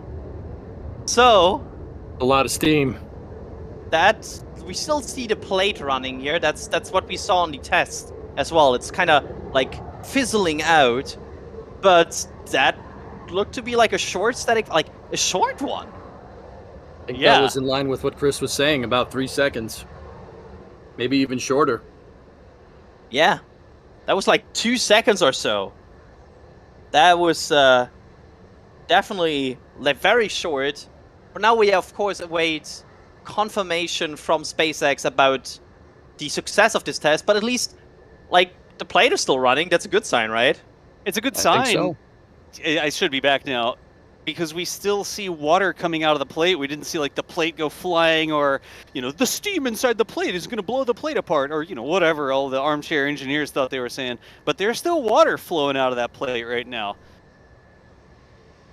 Sort of like we saw with the test at McGregor. Remember the video that SpaceX released at McGregor, and they fired it, and there was still water coming out after the engine shut down?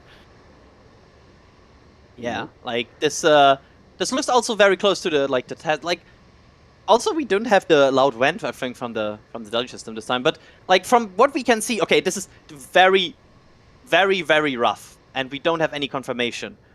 But from what we see so far, everything looks, in first impression, very okay. I mean, the booster's still there. I like that there was still water flowing out, right? Go ahead. We have some information here from SpaceX saying the test was 2.74 seconds with 4 early Raptor shutdowns. 4 early Raptor shutdowns, okay. So that means we had 29 firing? If it was early shutdowns, I mean, if the exact terminology was early shutdowns, that sounds like they fired and then shut down, not that they failed to fire in the first place. Does that sound like a fair assessment? Yep. I mean, with a 2-second static fire, 2.6 second static fire, if you're early shutdowning, you didn't fire that much at least, right? Yeah. I don't know. Like, we're sort of mincing the words there exactly. Yeah, but does that mean that they started and then they turned off earlier than expected? Or does that mean they early shut down before they actually lit? I do believe during the IFT, during the flight test, they did commit to shutting some off before ignition. So it could be one or the other. They did. They shipped it with, I think, based on Elon's space, I think he said it was 2. It was a little unclear if it was 2 or 3, but it seemed like he said that they decided to go with 2 that they didn't even try to fire for the actual flight. Because that is getting all this stuff to work in concert is critical. You need all the engines to work. You need all the pumps to work, all the lines, like everything. That's part of why it's called the integrated flight test, right? So getting these engines to fire is one of the things that they're testing. Not just testing, like, okay, we did it once, success, we're good. Gaining experience, doing the process over and over again, managing the flow of all the conditioning of the lines and the flows of the propellants, and then everything happening in the way that it needs to actually happen. That is another thing they're doing. So good data, hopefully, either way, right? Yep. Yeah, it's certainly Oh yeah, the dangly bit is still there. Look. It survived. Either that's like a... We have more information from SpaceX that will put it a bit in perspective. So apparently the test was targeted for 5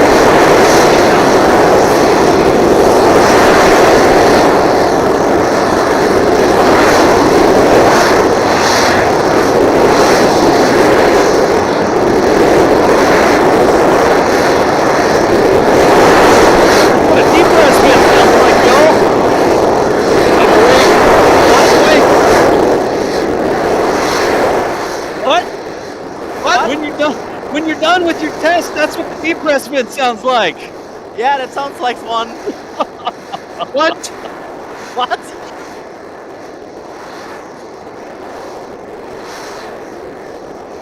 We'll back it off just a bit there, but as we try to turn that down just a hair when we say that, oh, that's a maintenance vent, that's a depress vent. That one there was the depress vent. Again, we don't get to schedule exactly when those things happen, so we don't know in advance what SpaceX is going to do. We do have maximum volume levels that are going to cut that volume from going above a certain amount, and it's still ridiculously loud. Just listening to like the drips of water and the spinning of valves and stuff, and then all of a sudden, depress vent right in your ear. So... All right, we have a little bit of a wrap up, don't we, Adrian? Do we have some official information that was released by SpaceX? Let's make sure that we repeat that. Yeah, I think it's not actually that great of information, like in terms of news. The test was targeted for 5 seconds, or close to 5 seconds. So they had a shutdown after about half the test duration, with 4 engines shutting down earlier. So, So, yeah. That's not the result they were expecting. We had talked earlier. People had said, "Oh, what are they going to launch on the next Starship one after this if this one is successful? What are they going to do if this works? What are they going to do if this doesn't work?" Well, this is what I mean. It depends. What are you trying to do? If you're trying to hit the booster for 5 seconds with the engines on and it only goes to 2.7, well, that's not a favorable result. Now you got to figure out why. I mean, obviously, we have some given information that 4 Raptors shut down. But that could be anything. If the computer's going to shut the thing down after they lose 4, that's obviously not the result that they wanted, right? So now you got to figure out why, and that could lead to more testing. It could lead to an extended timeline. There's a lot of stuff going on there, a lot of data that needs to be crunched. Yeah. And the other thing, part of this test is getting experience and getting data, right? So it's not that, oh gosh, we dealt with this with the IFT. Oh, it's a total failure. Oh, 4 engines shut down. Oh, it's a huge problem. Like, the whole deal here is getting information, getting data. When all the systems come together, how are they going to perform? What do we need to figure out? What do we need to improve? What do we need to learn about and mitigate, or whatever it needs to be done, right? So I guarantee you that SpaceX got data from that. Absolutely. And you could say it's a successful test because they got data. It's not like, oh, geez, we just ignored all this data that came in. It wasn't perfect, so what a waste of time. Like, that's really not how it works. Exactly. The test is not a failure if you learn something from it, right, EJ? I know, I'm on my soapbox.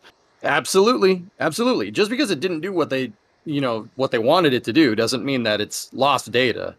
I mean, getting 29 engines to light is a pretty dang good accomplishment. But now you got to go and figure out why did that? Why did it stop almost a little over halfway through? Yep. But that basically could be mitigating a problem that you encounter during launch. If you guys recall, during the last IFT, a lot of engines shut off. So this is something learned. It's some information to pick through. It's something to understand. Absolutely. Pretty good. Is that Jack? Yeah. There he is. Hi. Hello, Jack. How you doing? I have some Anik data for you. Anik data. That was pretty quiet. Really? I mean, I don't know how it was for y'all on stream with the Loudy McLeod mic, but from my perspective, Das, how far away am I? You are just under 4 miles away if you're at the river. Yeah, just under 4 miles away. 4 miles away. Pretty quiet. A lot quieter than I expected, honestly, and I don't know if that's me expecting the sounds of launch, which was utterly earth-shattering from this location, but yeah, that was seemingly relatively quiet. I wonder to what extent the water deluge played a role in me hearing it less or what have you, but it was like, I mean, I heard it. It was barely a whisper, though, from here. Maybe it was the wind going a different direction. Unsure. But either way, listening to you guys recap the information that I had no idea was really satisfying. So thank you for that. I am going to edit some photos and video and get them to you here shortly. Cool. We're also working on pulling replays, y'all. So we'll have replays from a couple different angles, even angles you didn't see live. Because we had like 14 or 15 cameras pointed at this, and we only have so much screen real estate on the live video. If you were watching on Starbase Live, the 24/7 stream, we had 4 cameras over there. And if you were watching the members stream, we had a special stream for members only that had 9 of the cameras on it. But even the members stream with a 3x3 grid, we did do a 3x3 grid, didn't we? I think we did.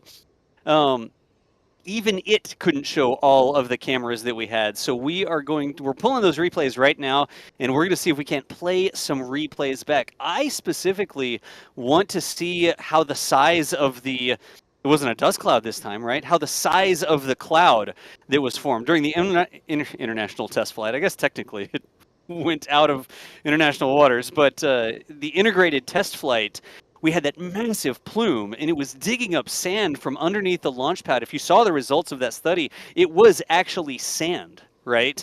That was kicked up into the atmosphere and then floated away all the way over to Port Isabel and points beyond. This time, of course, we didn't take off, but I'm really curious how the deluge system impacted the size of the cloud that resulted. Because here you had the energy of the rocket going down and meeting the water, and it takes energy to basically turn the water from liquid water into steam, right? Gaseous form of water, I guess. It takes energy to do that, and that may be another explanation as to why it didn't sound so loud to Jack. Because instead of that sound energy reaching Jack, the sound energy was being taken to make that physical phase transformation from liquid water into steam. So, EJ, I always tell people, there's a reason why they don't use radar underwater. They use sonar because water's really good at absorbing sound. Yep. Oh, jeez. So, there's 2 reasons why it could have seemed like from what we see so far, the deluge system looked to have worked pretty well, right? The flags have some pretty toasty, but it's not that toasty compared to the booster 7 static fire. Of course, we not know how much of that is because of early engine shutdowns and how much is because of the deluge, but at least indication could also be, and also the fact that it's quieter, it could be that the deluge just worked very well. Yeah. Well, also, it didn't take off, right? We're not looking at 15 seconds. All right, we fired it, then we ramped up, and then we took off. And as we took off, the flames are just bathing. The huge plasma torch that is the rocket is just bathing everything in fire and energy, right? We didn't get any of that. So I think that it's not... I don't even think that was full power, right? No, definitely not. Yeah. Look at this. Oh, there we go. In case you were wondering where the deluge runoff goes, that pond, the closer pond there, it just takes the runoff from the concrete pad. They got like a lip or a curb, I guess you could say, and water that ends up on the concrete is supposed to sort of go in that direction or just evaporate, right? But they do have that big runoff. You can see when Jack and Sean flew, there was some water in there. See how it's a different color than the dry concrete? That's the light gray color. It's sort of like the dark brown color that has water in it. And that is where the runoff, I guess, from the deluge system, or at least some large part of it, right? Because some of it got turned into steam and got blown downrange, and then it's going to become a little cloud that may rain on Brownsville later or whatever, probably further than Brownsville. That sort of stuff. Like, it's not the only place the water could go, but that is where some of the runoff would end up down on that one side. We may have more stuff we can show. Again, we have so many things coming in now. We're working on showing different things. We got some tweets that are happening. We'll see if we can show. I think we got a tweet from Mary here. We'll show in just a second. Jack is sending us stuff. We're working on replays. All of a sudden, just because the test happened doesn't mean that we're done with what we need to do. We're working on all those things right now. Yeah, it's always there's also stuff like just looking at everything we can look at right now at like different angles and everything to understand it, because you of course also have the perspective of just wanting to understand what we just saw and looking at the perspective we have. It's so much information. Yeah, we're working on that stuff right now, y'all. It's, I'm impressed. I mean, we saw that the water came out, right? And we saw the big spray of water, and then it was very much like, are we going to see the fire? What happens? Because in the past, originally there was just nothing there, right? You just look at it and you could see the engine flames when they happen. But this time, between the water and the fire X, we really couldn't see the ignition of the engines themselves, right? Yeah, I didn't see like a single flame. Yeah. I could a glow maybe is what you could see. Yeah. Yeah. Which Look is, at this. Wow. Okay, there I see flames. Yeah, you can see the glow. Well, even this is the glow, right? It's the light of the flames reflecting off the clouds of steam here. If that's steam at this point, I need to look at it a little bit more. But this is a tweet from Mary. Mary out there catching the static fire. Booster 9 static fire looked and sounded great, getting to experience it in person out there today. Look at the angle of the steam, because what we saw with the flight and with previous static fire is that we had a cloud that went more upwards a lot. Like we had a lot of more upwards momentum. This cloud is more being pushed out. It's not really moving up. It's a different way how this cloud is moving, which is interesting, I think. Yeah. I think there's going to be a lot of study, like going back frame by frame and looking at this to see sort of how it worked and how it differs. Because we could do it. We could put it side by side. Our same camera you just saw on the right-hand side, that was our south camera. We have the integrated test flight from that angle. We have static fires from that angle. We'll be able to do like a side-by-side between all the different tests we've captured and show what they look like. Here's one with 33 engines and deluge. Here's one with 33 engines and no deluge. It's going to be really interesting to compare those things. There's a tweet from Jack, too. It's not the best photo, but it's a photo. Hey, it's a photo of the first static fire against the upside-down showerhead deluge system, huh? But there again, you can still see the upper half of the booster from the riverside. Like, that's not usual. We had clouds that went all the way up to like Starship height.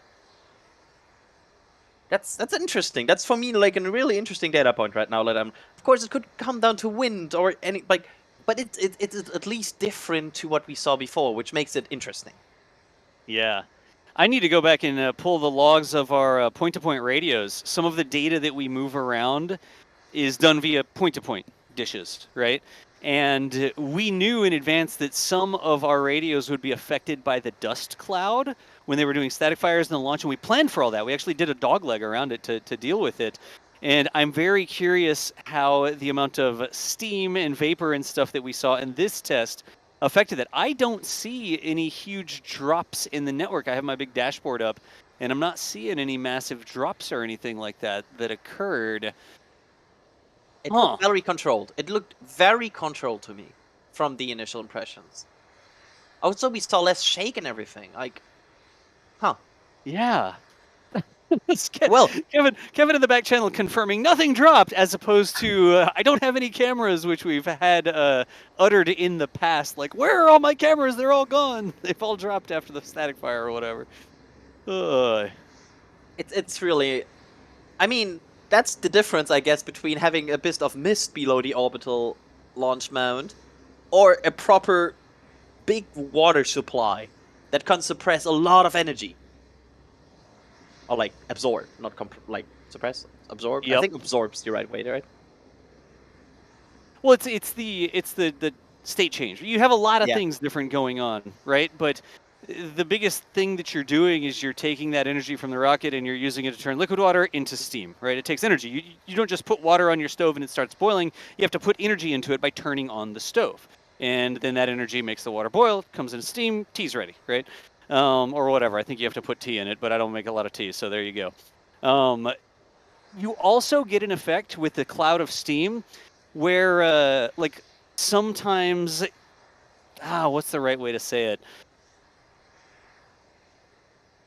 I actually don't know if I know the right way to say this, because sometimes on foggy days, when it's very, very humid at the Cape, we sometimes say that when it's going through a cloud or when it's going through like thicker fog, the launch sounds better, right?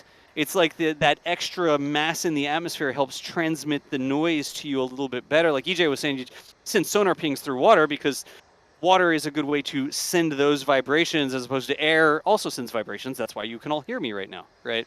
But it's absolutely a thing that when it's foggy or when it's cloudy, the launches sound different and you get more sound from the rumble because it's transmitting it to you better. But don't confuse sound being transmitted by mass of water with energy being absorbed by mass of water, right? Those are two different things. I think there was a little confusion there in chat when people were talking about two different things. Water's great at transmitting energy, transmitting vibrations, but water is also great at absorbing some of the energy of the launch, and those are things that are in play here as steam and fire emanates from the bottom of the rocket. I guess fire from the rocket, steam from the boundary between the rocket fire and the water, which is coming out of the shower head, etc., etc. Does that make sense to people? It explained a lot to me, so I guess that makes sense. Yeah.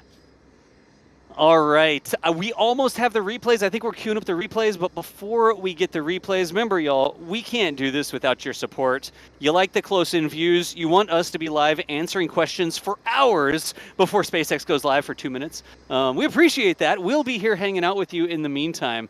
But if you want us to be able to keep on doing this, thank you so much for supporting what we do, whether that's via just showing up. I don't know how many likes we have. I'm not even going to go check and be like, oh, we have 5,000 likes or whatever.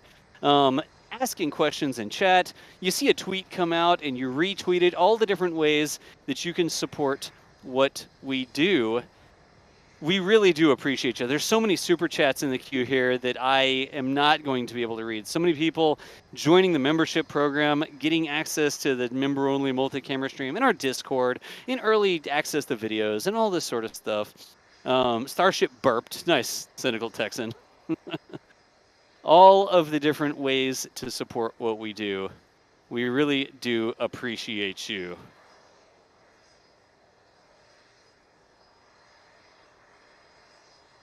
Wait, here's another way. Okay.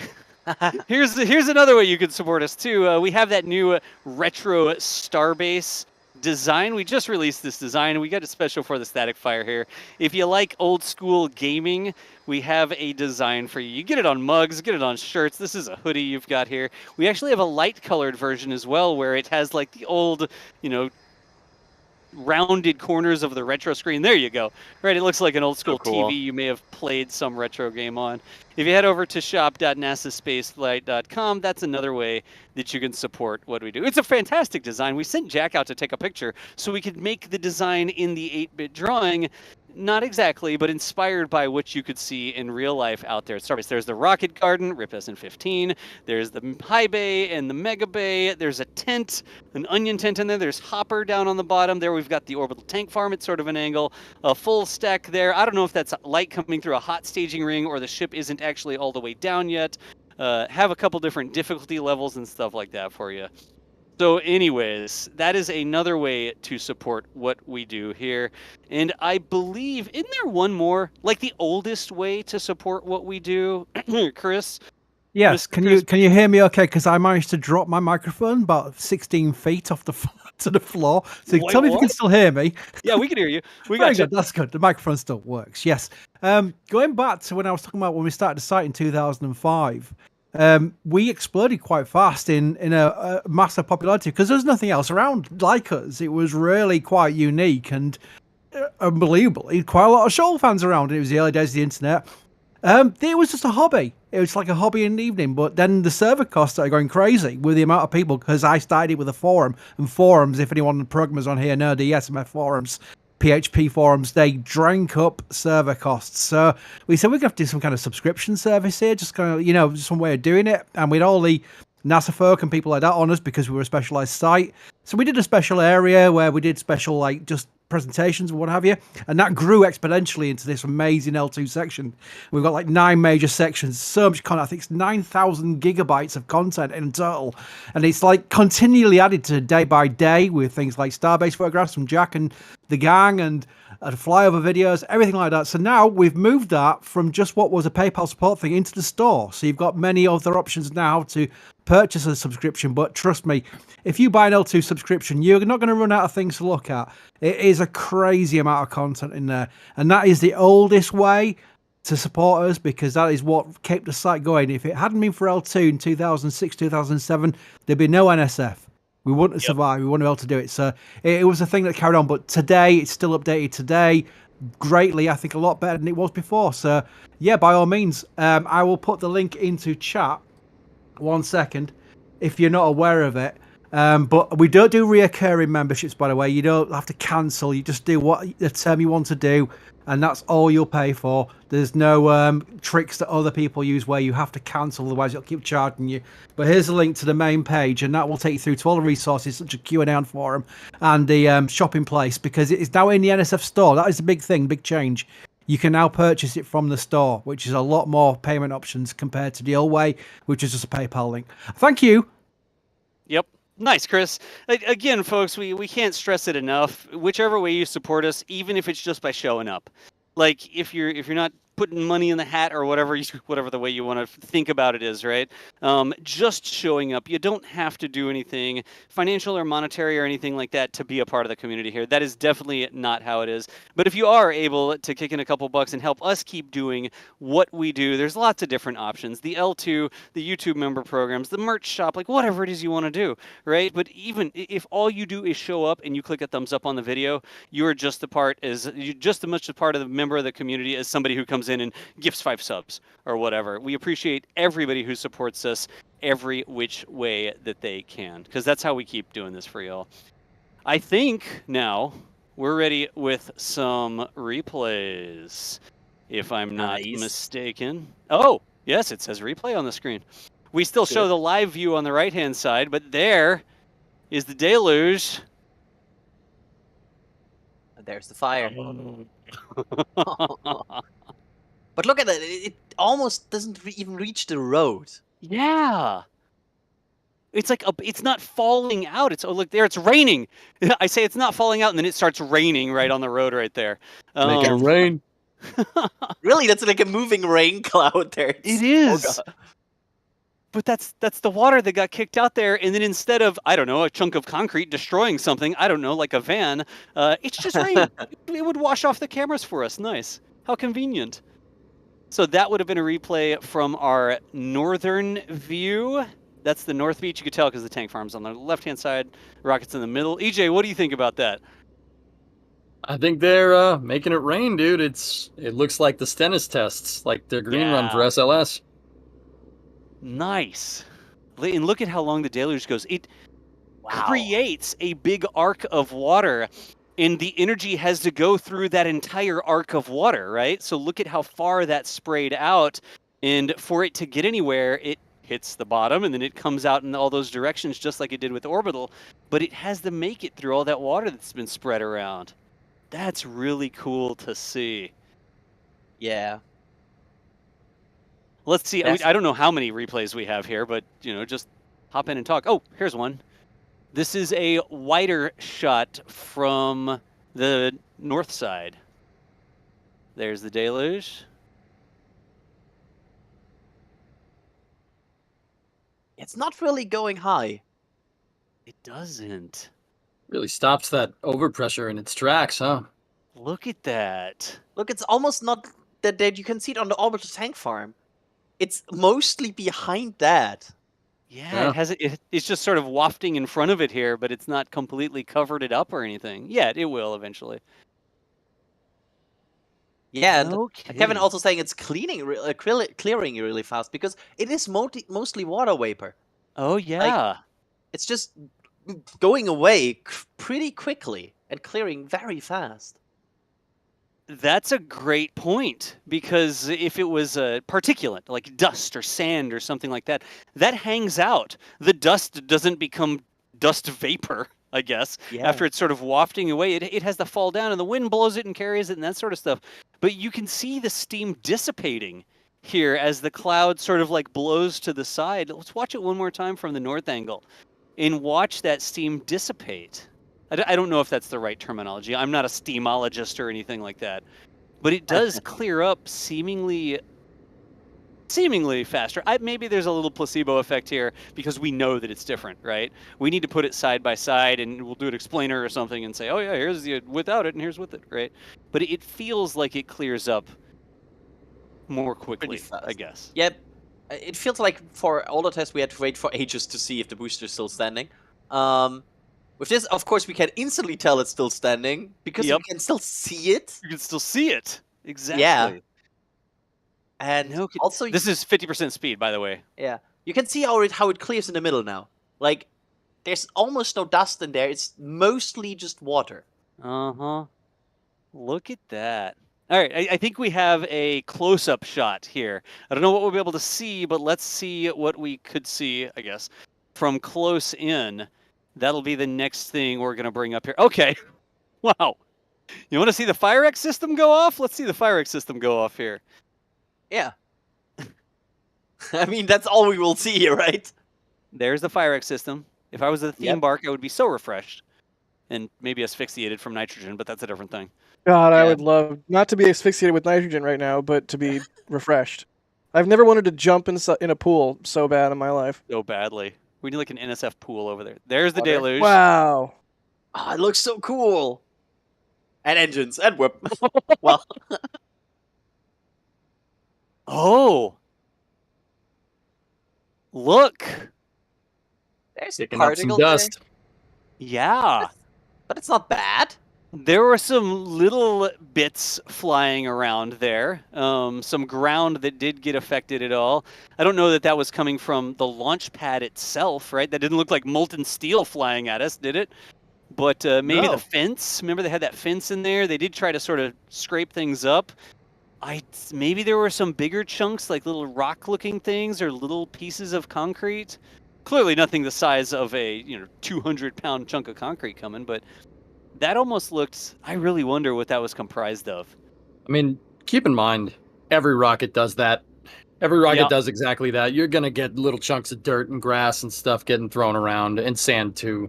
It does happen. But that is, like you said, significantly less than what we've seen in the past. Yeah, this one's coming at 50% speed. EJ, I know I talk a lot. It's all good, man. Tell us what you see in this one, and I will keep my mouth shut whenever it starts to go. It's no problem, dude. Dude, once you're on a roll, I let you go. You go, man. It's freaking sweet to hear. Oh, it happens.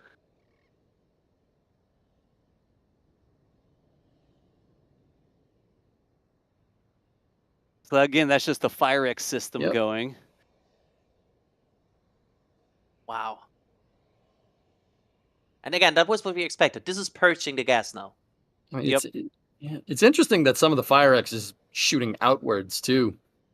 Adrian, I think you talked about that a little earlier. Look at that. Yeah, it's to really purge the gas everywhere. There, you don't want any gas buildup, and here comes the fire. Wow, man, that is violent. Yeah, it's a lot of energy getting put out there real quick. That almost looks like turf or something, right? It's the way that it's falling and sort of the speed that it's moving. It doesn't look like big chunks of dense concrete. I mean, there's some chunky bits in there, right? But some of this just looks like grass pieces, doesn't it? Yeah, it looks like just grass and dirt. I mean, once again, we're not like, I know because of all the debris that happened from IFT-1 where, you're like, oh my God, there was some debris. Like, I want to point out that every rocket does that. There was a rocket that launched the other day out of Wallops, and it was kicking up dust anywhere. If you look at some of the remotes that people set up, there's always dust getting thrown in all directions. It's kind of inevitable. As long as there's not big concrete chunks that hit vans, I think you're okay. Look at the fence, EJ. The fence is toast. Well, toast. It's leaning over. As is tradition. Yeah, it definitely is not up. Yep. Yeah, it's certainly, we can confirm, fence not up. The fence is not happy right now. We can see the concrete in the background, though, and I'm not seeing chunks missing out of the side of that concrete. If we knew that this was the thing, that slab of concrete goes all the way to the edge, and there's that little dirt sort of slopey bit there that goes down at the base of the concrete before it gets to the fence and stuff like that. But the concrete on the pad itself looks good. Look at the drawworks in the background. Yep. doesn't look like Drawworks Swiss cheese this time. Yeah, it's not even like a hit. Like there's not. I don't see any dent or anything, or like even a like scratch. It's Yeah. just. I mean, the interesting thing is that if you look at the edge of the concrete right before the fence, it looks like some of the water is eroding dirt from underneath the concrete. You see those kind of gaps right dead center of the screen. Like an overhang almost. Yeah, it means the concrete's still there, but the dirt underneath it is not. Also, Texas at work, there's already no water anymore. Just gone. The concrete's dry. Nice. Yeah, dried out look real at that, fast. EJ. Yeah. You could see the shadow, right? You could tell that that's a little bit of an overhang there, like a lip that's sticking over the dirt because of the shadow. I wonder if they need to like reinforce that at some point. Like they probably need to put a little retaining wall sort of thing in, you know, so that it's concrete or something or a slope.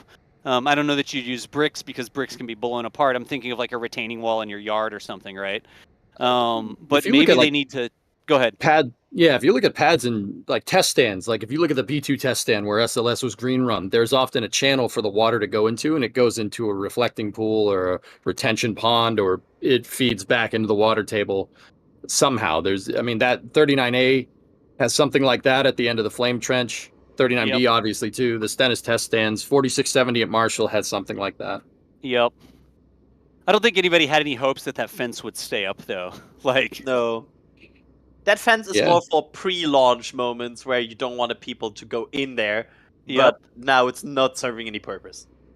And this is back to, I think this is the replay again after the fact. You can tell because of the, I guess, haze here in front of the camera. Clearing up really quickly. Look at it blowing away, though.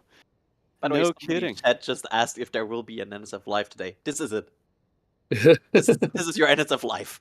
This is your NSF Live, yeah. And look at this. The critical thing here is that water is still coming out of the deluge system, the plate.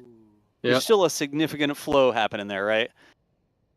And it doesn't look like interrupted. It doesn't look like something is like the big indicator for me here is there's no like that looks like off or like the pressure is imbalanced, because that would indicate maybe something was damaged, like something is not working properly. But this just looks like we saw it in the first test, which I think is a good thing to see. Well, it almost looks like you have independent streams of water still going, right?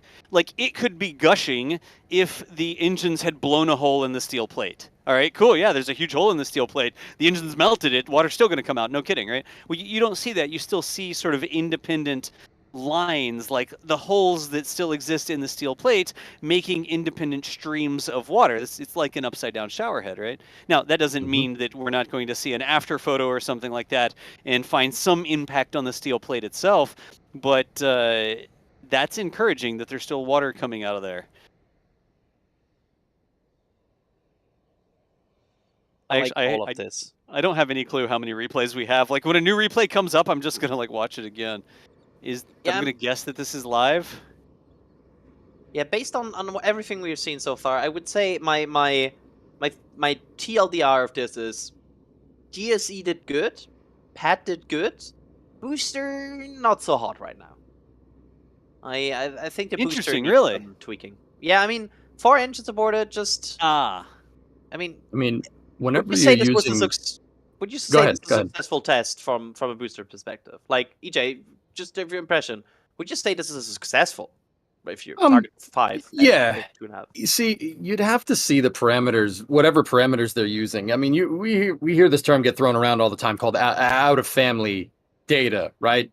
That usually is something isn't cool enough, or something's not at the right pressure to work correctly. You often hear nominal thrown around, meaning there's a nominal window. This pipe has to be between X and X plus 5, plus or minus 5 degrees, right? Usually when you do testing regimes like this, especially with spiral development, you're using a very conservative testing criteria. So instead of like during a launch, you get gaps that are like 10 degrees, for instance, you're going to get a lot more conservative in your data. So it doesn't necessarily mean that there's something bad. The abort criteria for the booster is probably really conservatively set. If I had to guess, once again, I'm not SpaceX, don't know. So it's just a guess.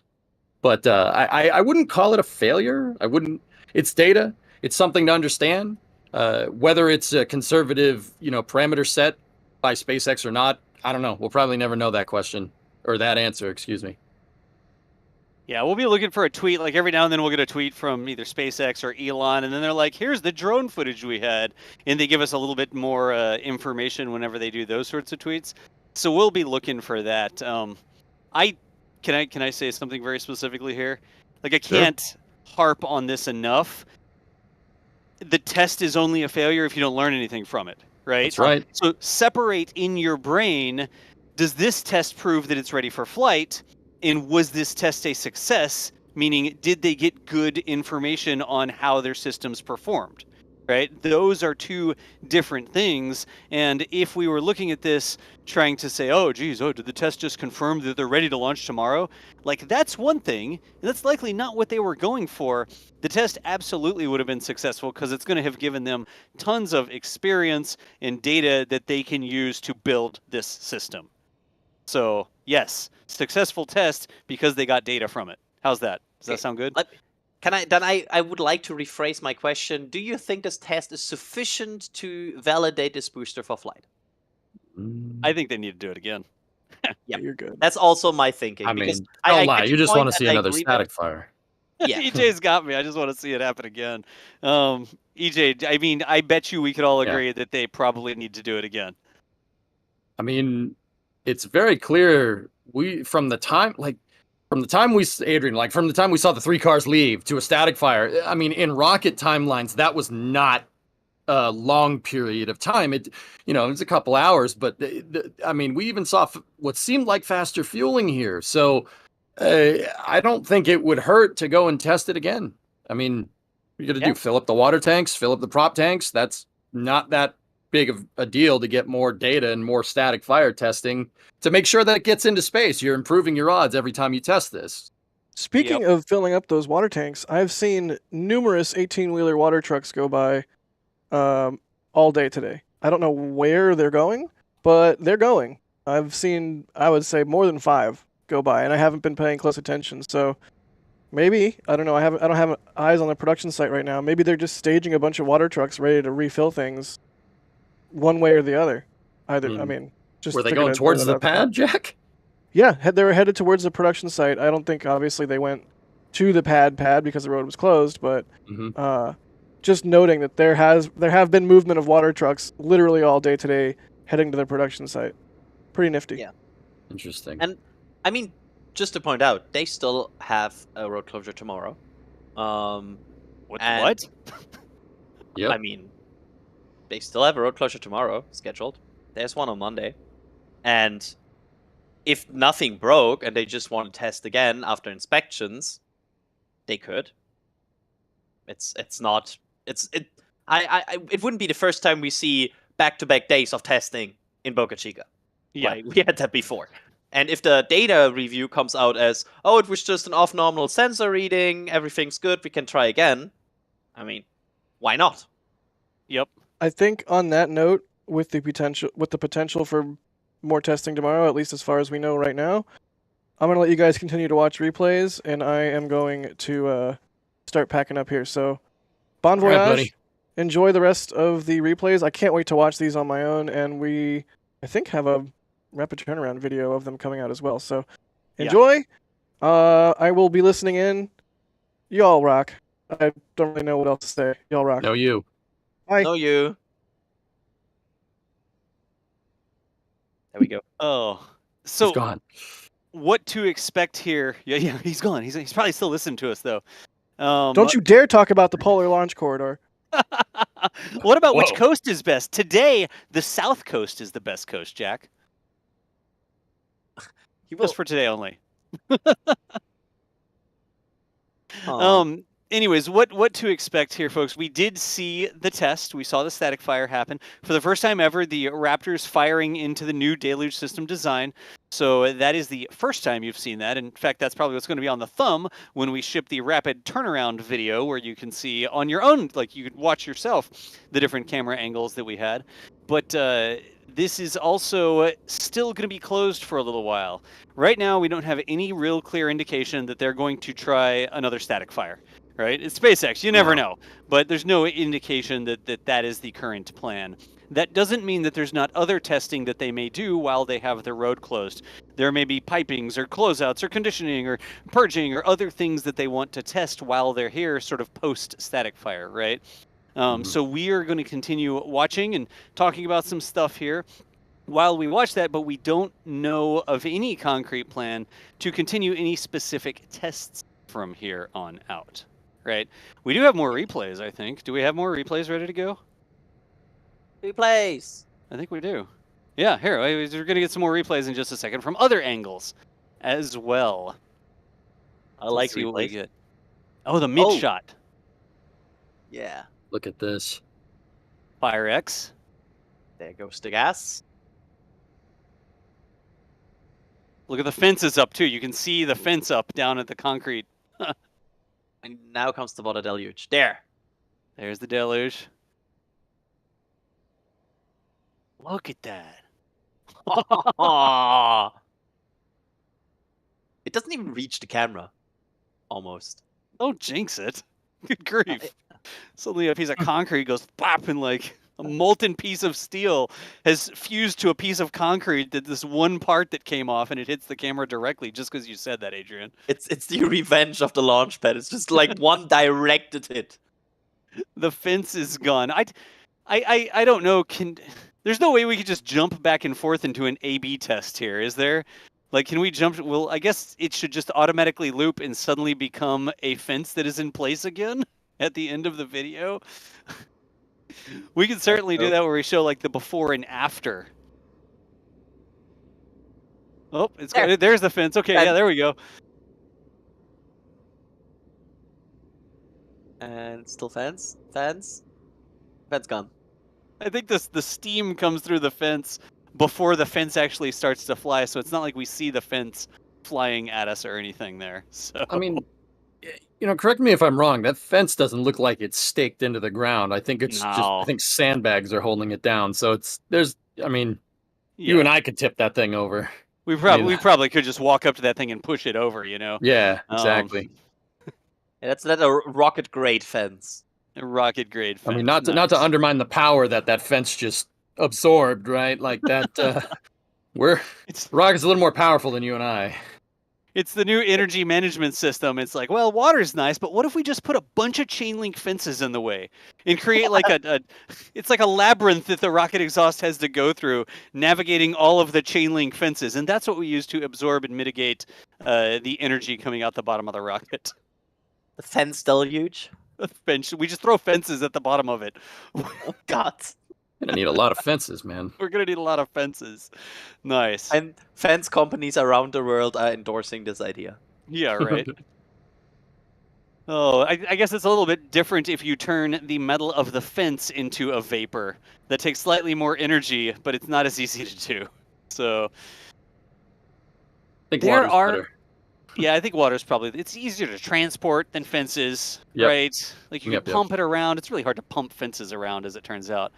I really think here that the debris that we see is coming from the area past the concrete. Because there's twigs and stuff like that. There are some chunky bits, but it looks more like dirt than... I don't see any rebar sticking out the side of the pieces that are flying through the air here, do y'all? No. It just looks like grass and dirt being kicked up. Once again, which is the norm. I mean, that happens on every rocket launch. Yeah. Yeah. Which is a good sign here, You cannot make this clean enough that there will not be anything flying around. Yeah. Not possible. I'm kind of on the fence about it. Thank you. Oh, come on. Oh. Let's see what you know what I'm really curious on? We should be able to do, not right now, but like I'll look at it on Twitter and like fade back and forth between the two. We should be able to take a static shot of the concrete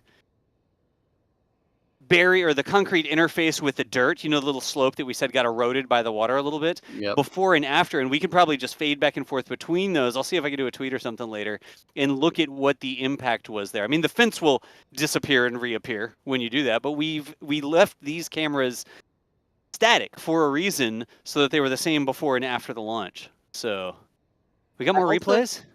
Also, what I like about this is that in the sound of the fire, we didn't hear like a rain of rocks after that, because in previous firings we often had like suddenly sounds of just rock rain on the cameras, where you can hear basically rocks and everything just going down on them, and we didn't have that. Nope. I remember the one time we had chunks of stainless steel falling around our microphone. It was like thump, thump, thump, thump, thump, thump, thump, thump, thump, thump. And we're like, we lost a solar panel that day, chat. Ship 11 was really trying. Yeah. That was nuts. That hard start, man. That thing was not in one piece after a very short period of time. I'm still mad about that, because I think that was the best Starship explosion up to date, and we didn't see it. That nobody saw, right? Yeah, it probably looked amazing, because it was like the engine starting and it probably ruptured from the engine section, and we didn't see it. Yep. I mean, hard start. It turns out firing a rocket engine sideways while you're flying is not an easy thing to do. It's really easy to have ingestion of stuff that you don't want in there, like ullage propellants or whatnot. Yep. Yeah. All right, let's see which angle shows up. Oh, wait, we're ready to do a fade before and after? Oh, look at this. Yeah, it's missing a little bit, but it was there. It's probably there from the deluge test the other day. Yeah. But it's definitely took some dirt with it.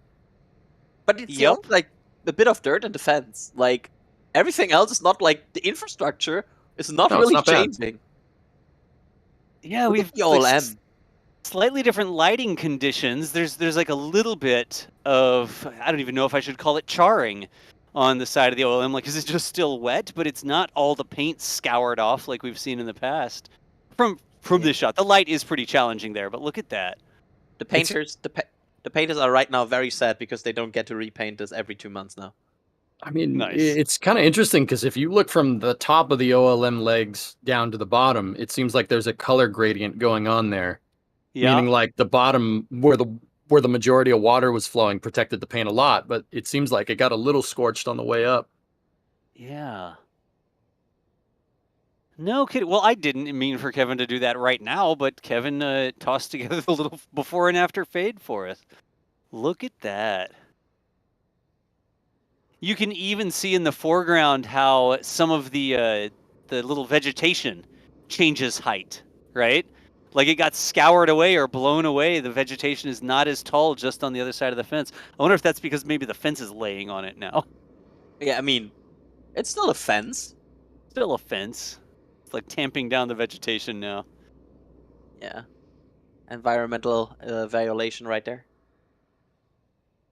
What do we have next? Do we have another replay? This is back to live. Let me ask out loud what we may be able to see here next again. This is like the post event. We're just hanging out, looking at different stuff. We're working on getting that video out as well, the rapid turnaround video. But let's see if we have another angle here. Oh. Do we have here? Is that full screen? What did I'm not sure. It's like, is this live? When's now going to be live? Now? Then? Is then now? Ah. Okay. So this is the replay from the South Beach shot. This is the wide camera at South. There's the deluge. Look at that deluge system go. That's a fountain right there, man. That's a proper deluge. Yep. Yeah, look at that. That's a proper system. Wow. And I mean, that's it. There, you can already see the booster again in the break of the. Look, okay, this just struck me, but look at the clouds in the live camera on the right-hand side, and then look at the clouds in the replay on the left-hand side. There was a part where they were billowing out, and they just looked like clean white clouds. It Yep. wasn't like brown, oh, look at all this sand and stuff, this dust that's in there. It literally just looked like a billowing cloud going out from the side of the launch pad. That is cool. In contrast to the orbit on the integrated flight test, where we could see the steam, the dust cloud like 4 minutes still after launch. Yep. No kidding. And again, I see a couple people in chat that are like, oh, well, yeah, because it didn't take off. It's like, yeah, no kidding. We know that the rocket didn't take off. We know that it likely didn't go up to full power. And SpaceX said that some engines didn't come on, or some engines weren't there for the entire time. And it was a short test. It was less than 3 seconds instead of many more seconds. And then it takes off, and there's still fire coming down while the rocket takes off. Like, we get it, right? But that was the whole point, testing this out, firing the rocket engines at the water system.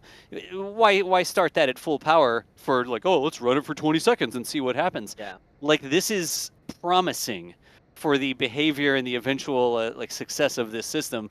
Seeing this sort of like initial success of, we put out a lot of water, we let the water be flying through the air, and then we hit it with rocket exhaust, and then we got plumes of steam bellowing everywhere. Like, it looks really, really promising. This replay this time is going to be a 50% speed, it looks like. I always loved this shot because it shows the deluge system on the left, the fountains. There you go. Yeah. It looks so cool. Ah. I love this. That's wild.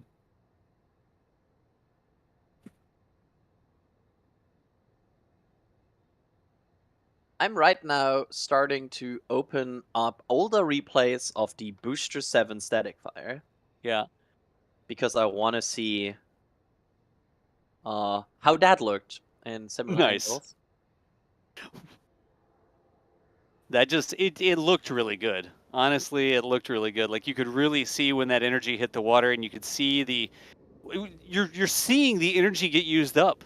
I mean, when you see it flying out to the side and then these big billows happening, you're seeing the use of the energy, right? And it's really obvious that that water did suck. I'm using the wrong terminology here, but the water sucked the energy out of the rocket exhaust. That just looks really cool. It's so different. It's so different. I'm looking at Booster 7 right now, and it's really different. It's completely engulfed by smoke.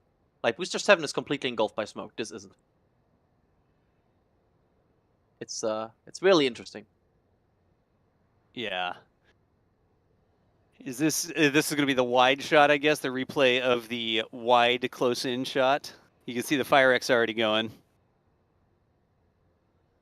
Oh yeah. I'm excited for this wide shot. I like the little grass that's in frame. Like, it sort of frames the shot well here. The reference grass. Will this grass survive? The reference grass. I mean, there. Look at that. It's already losing so much energy at that point. There, it's not reaching the camera. Wow. The thing that I just saw, I didn't see chunks of anything on this wider shot, right? It's the same angle, it's the same cameras, but some of those chunks may have looked bigger because that camera was zoomed in on the base, right?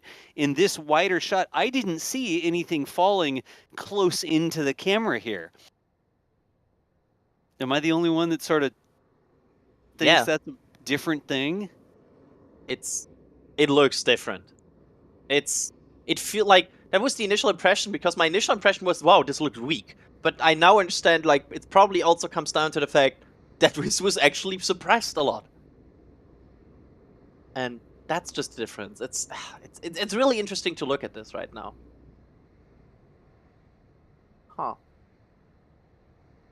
Also, This is the same angle at half speed. Nice. You can tell because Old Glory waving in the background there at 50% speed. I love, by the way, how even in, I mean, it's not 50%, but even on full speed, it always looks like the deluge is coming up in slow motion first. Yeah. Like, it's pushing out in slow motion, and then suddenly it's there.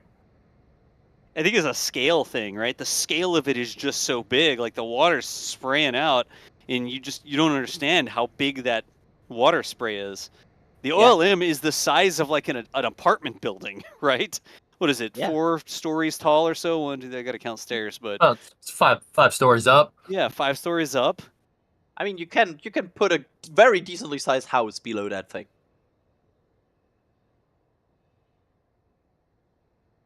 Watch here in slow motion for chunks close to the camera. I didn't see any the first time. No.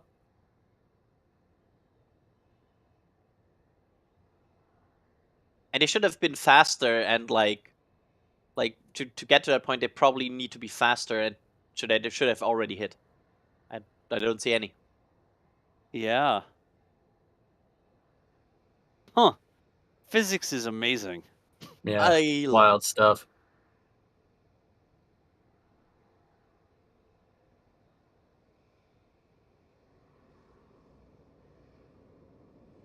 I love how we are just like observing right now. And, like, yeah. Yeah. Dude, yeah, I know. I mean, sometimes you just got to have some dead air and just sit there and look at it. Like when it fires, we all were quiet, like sometimes you just look at it like, that's wild, man. The amount of energy that's getting dissipated there is pretty impressive. It really is. It's just like having access to this sort of stuff, like being able to see this in real time and talk about what happened. It really is cool to be able to see it from even these sorts of angles and stuff like that. I cannot thank the team out there enough that got this stuff installed and troubleshot and fixed and wiring cleaned up and all the stuff that needed to be done. So, we didn't get any cables that shook loose. We've had that problem in the past where the energy would shake cable and like this sort of stuff. And all of our camera views were so fantastic this time. What is this one? Oh. This is Booster 7, I think. Oh. That's Booster 7. Look at the glow. Look at how it goes up the whole tower. Yeah. Yeah. And the flames down at the concrete. And I think is that showing today's test on the right and then the other test on the left? Like the old test without the deluge on the test? Yeah, because there's deluge on the right. And we're scrolling through a video here. There you go. So no deluge on the left, deluge on the right. I mean, look at that. That's a pretty significant difference. Yeah. I mean, look at all the fire that even after the engine shut off on the left frame, look at all the fire that's still getting thrown around down there. Uh-huh. That's Booster 7 with no deluge system on the left and Booster 9 with a new deluge system that just happened. I mean, a little while ago on the right hand. I guess in the center there, right? Those are replays on the left and then the live view is still on the right. Quite impressive. Yeah. Kevin's juggling a lot. Kevin, thank you for juggling all this for us. Look at this.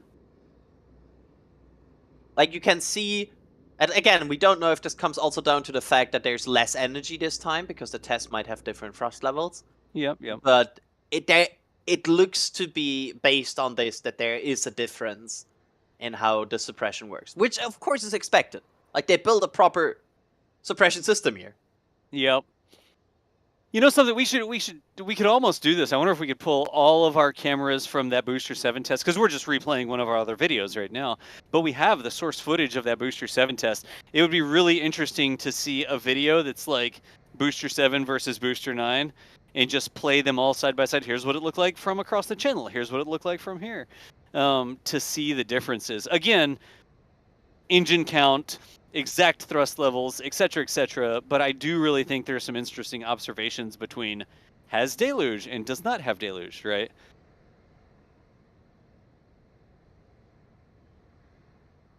All right.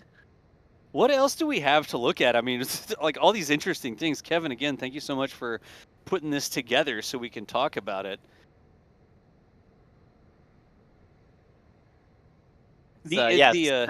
Thanks for dealing with us, Kevin. Yep. Yeah, no, doing fantastic. The side-by-side is clutch. Yep. And we do, yeah, G-Frog, that was low power settings, though. That was the disclaimer I just said. Like, the exact power levels and stuff like that might be different. Eddie525, if you're just joining us, you were sleeping, apparently. How many engines was that? The information that we got from SpaceX, they were going for 33, and they had premature, I guess, shutdowns on 4 of them.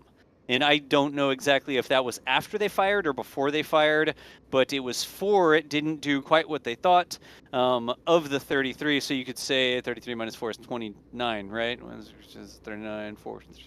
Yeah, I think. The quick math on the stream. And also, the information was from SpaceX was that they were shooting for a 5-second test, and they made it to about 2.75, 2.73 or something like that, just short of 3 seconds in terms of engine count and duration. So, yeah, quick math, sorry.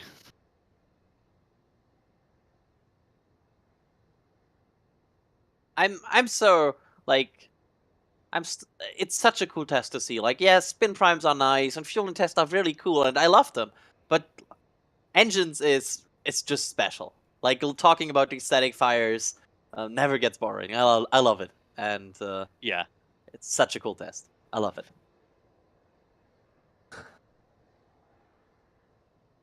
All right. And you can see the detanking progressing a lot now. The frost is going down.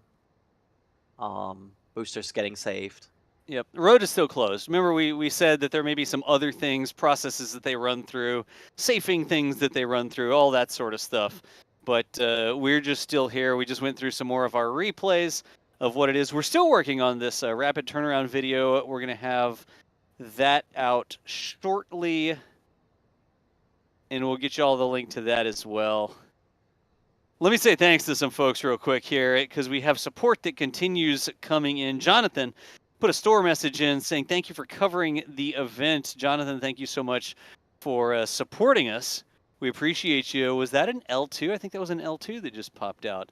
Yep. Neat. Behind our picture-in-picture. Whoops.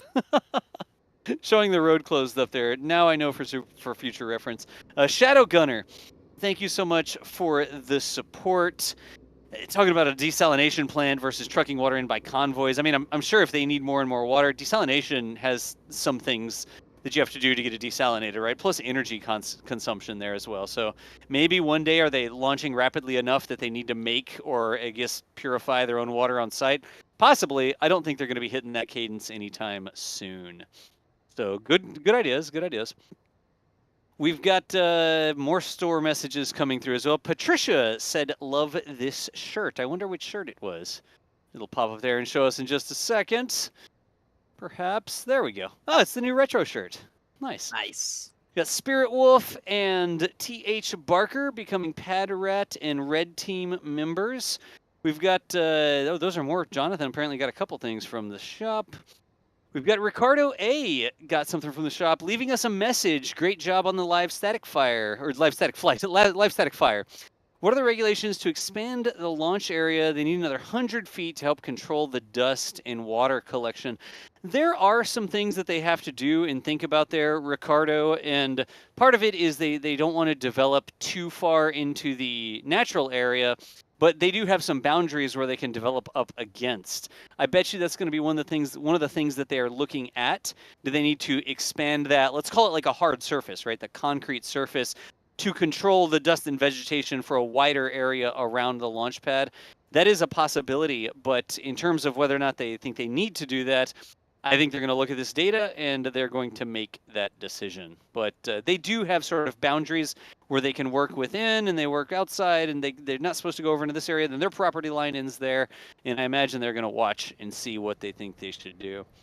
While I'm talking, that's another replay there on the left-hand side. I imagine we're going to see the static fire there from, that's actually the hotel, Margaritaville Resort at South Padre Island. If you want to come down for a flight and you're looking for a place to stay, you should probably book there early if you want some of the best views that you can get from a hotel. Some of their hotel rooms literally just have south-facing views that look almost exactly like this, and you can stay in the comfort of your hotel room while you watch whatever it is that SpaceX is doing at Starbase.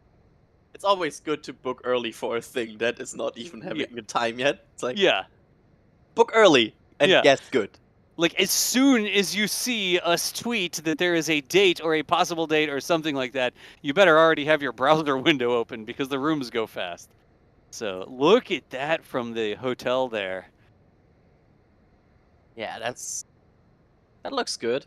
Like, you can see still a booster from the hotel. That's cool. Huh.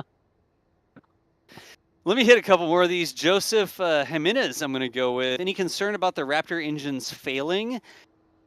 SpaceX is going to look at it, right, EJ? That's how the test process goes. Yeah, it really depends on what parameters were shut the engines off. Did they go to commit to firing it and the computer said nope, no, we're not doing that, or did they say like, oh, that engine could potentially hard start, let's not fire that? It really depends. I mean, I'm not sure we'll ever get the answer to that unless Elon goes tweeting about it or Xing about it, so who knows?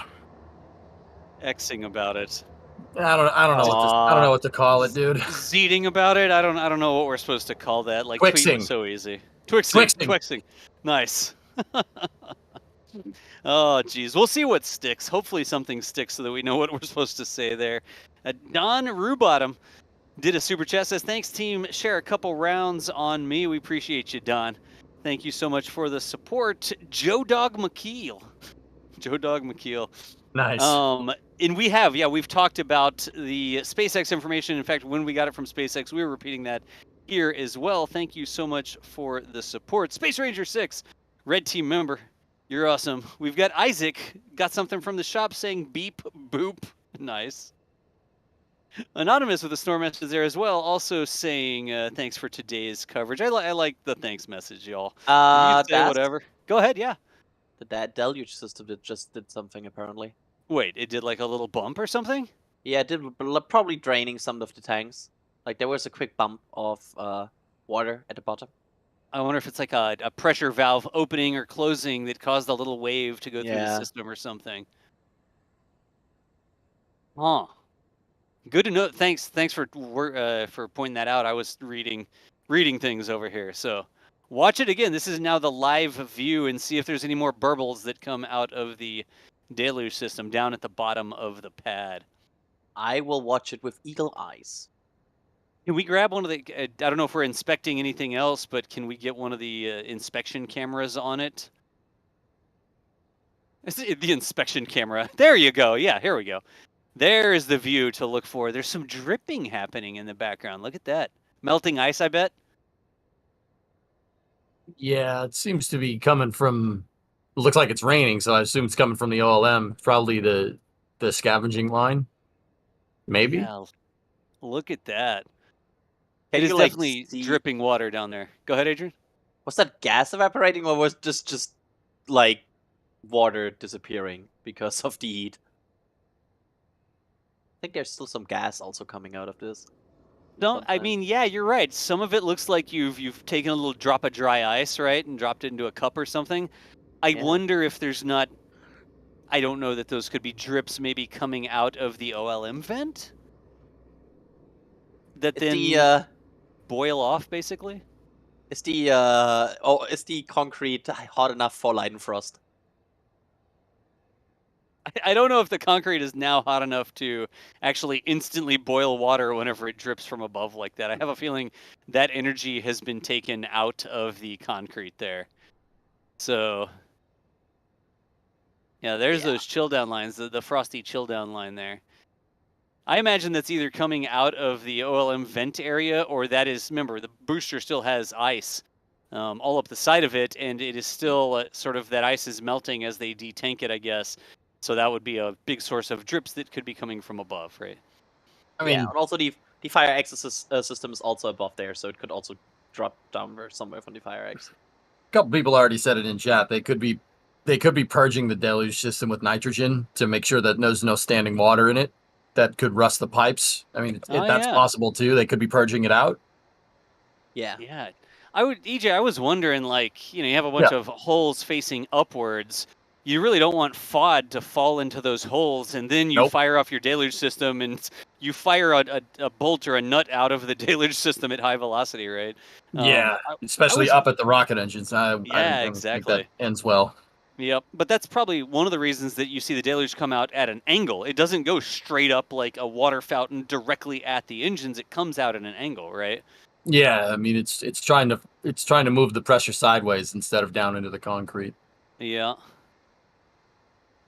Okay, time out. Are those some shadows of things? Do you see sort of on the surface of the plate? I don't want to read too much into it, but it looks like the reflection in the shadow of something that is sitting on top of the plate. Am I reading too much into what I see there, or does that look like it almost looks like a shoe sitting on the plate? It's really hard to say. That could be dirt. Yeah. Yeah, it's hard to see really. It's almost a lip. Like the concrete past the plate. And again, I am looking at the image that everybody's looking. I don't have any other information on what it is, but I wonder if that is a little shadow of a lip from concrete or something. Is that maybe dangly bits that fell down, or FOD that's come from somewhere on the OLM after this all happened and is now sitting on the surface? Or is that the lip of concrete or something? It's probably not a flip-flop that somebody left there. Somebody in chat said. Y'all see what I'm saying? What do y'all think we're looking at there? If that is a flip-flop, I want to see from what material that was made, because there was a Raptor firing at that flip-flop. I mean, I'm pulling this out of my tail. It could be some of the insulation that was dangling around inside of the OLM. I mean, it could be some of that. I mean, I don't know. It could be an engine-rich Raptor. Who knows? Yeah, it really does look to me like something that is higher than the level of the steel plate, and whether that's sitting on the steel plate or that's behind the steel plate, right? And then we get a little reflection sort of the wet steel plate, and then the reflection of whatever that object is, because you can see the darker, it looks really to me like a darker shadow on the underside of whatever that is. But is it a piece of something that's on top of the steel plate? Is it in the background? It's just reflecting off the steel plate, and it's optical illusioning us, or whatever the right, I guess, verb of optical illusion is. Illusioning. Not sure. Yeah, illusioning. Yeah, there you go. I don't know, man. It's hard to say. That might not even be under the OLM. Yep. It may be in the distance. It may be like something on the concrete base of the tower behind it, or that's the drawworks, I think, that we're looking at there. And it may have nothing to do with it. Again, we're so interested in it. It's not to say like, oh, it's failed. Look at this big problem with it, right? I'm just curious as to what we're seeing there. So, I mean, it that's looks the like advantage mud. the advantage of having close-up cams, right? We can actually look at this. There you go. Yep. Yeah, I mean, it could also be like sometimes reflections can be super weird, and we'll see.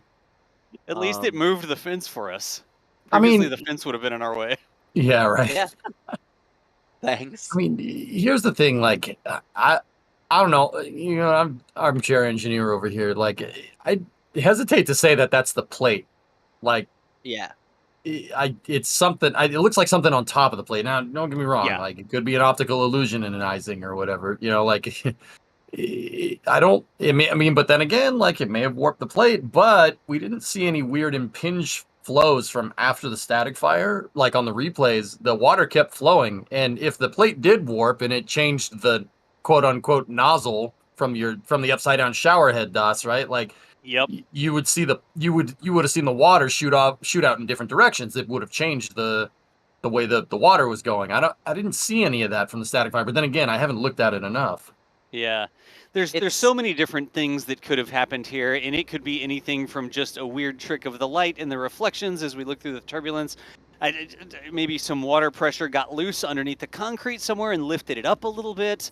Who knows? Zero indication that that's actually what happened, but there's the entire range of things, and the important thing is that SpaceX is going to look at it. They're going to get Mark 1 eyeballs out there walking around on the pad after everything's been safe. Not right now. And they're going to look at it with their eyeballs and say, okay, here's what happened. Here's what we need to fix. Here's what we need to change. Or no, that makes sense. Somebody needs to pick up their flip-flop that they left out here.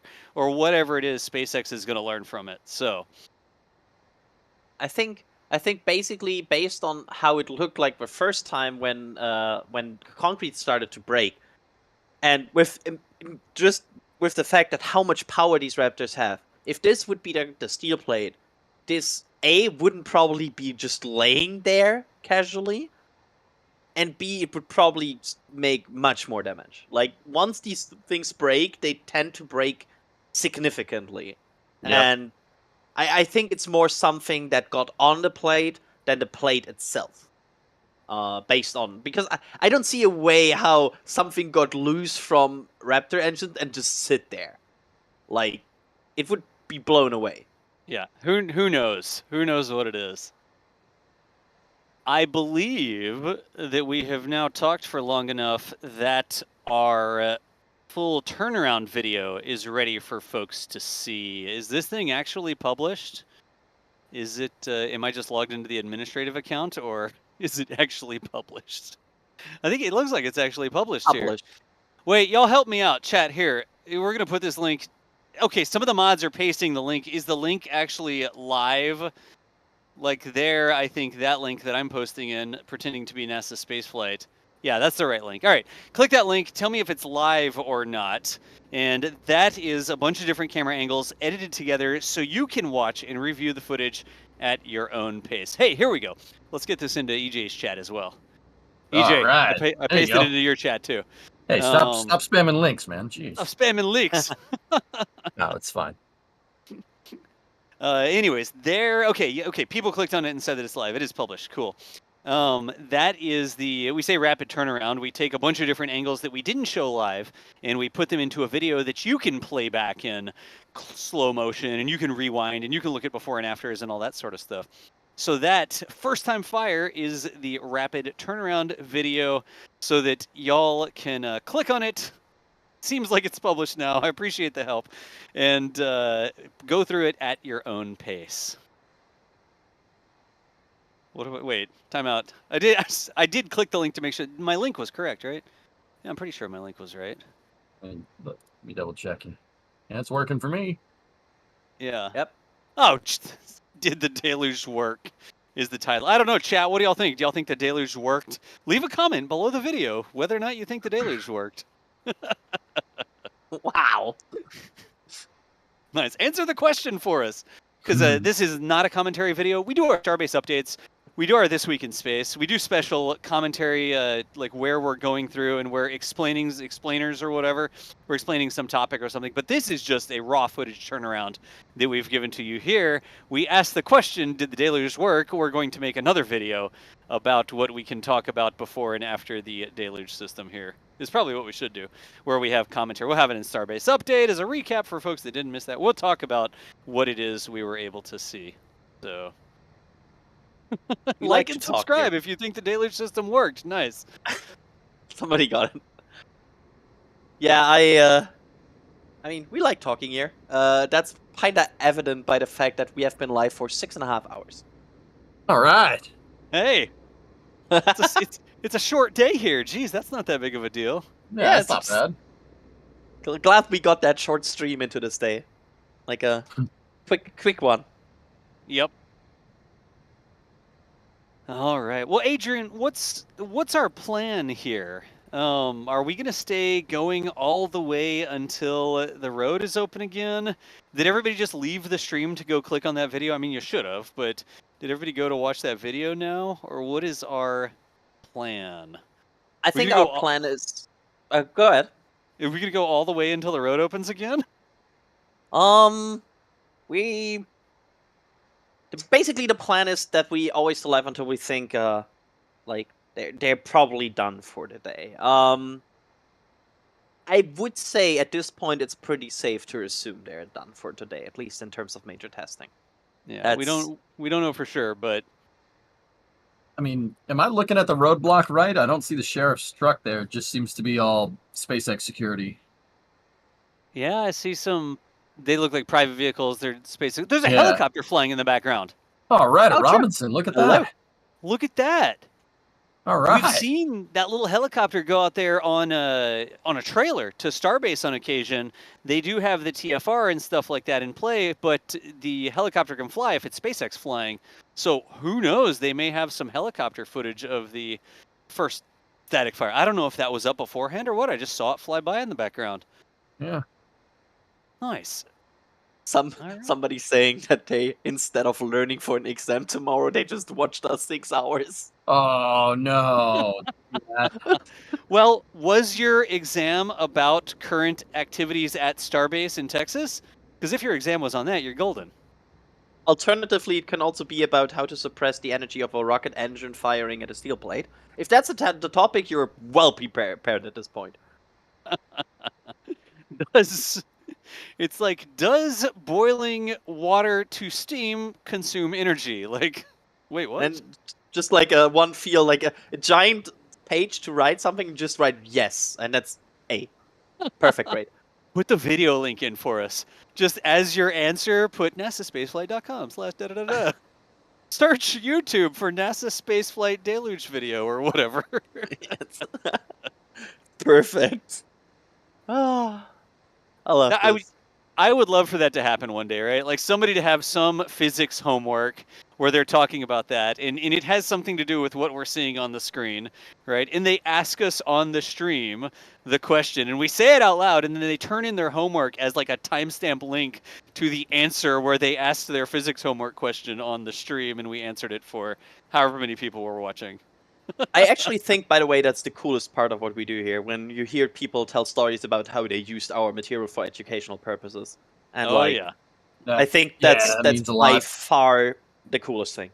Yeah, it really is. We were working on a video for this. We have to have free time to work on videos, right? But I went to the ChemEd 2023 conference. That was a chemistry teachers conference in Canada with Dr. Holly. I don't know if you know our friend Dr. Holly, who you see on Twitter, who lets her class watch things like static fires and launches that happen on the channel.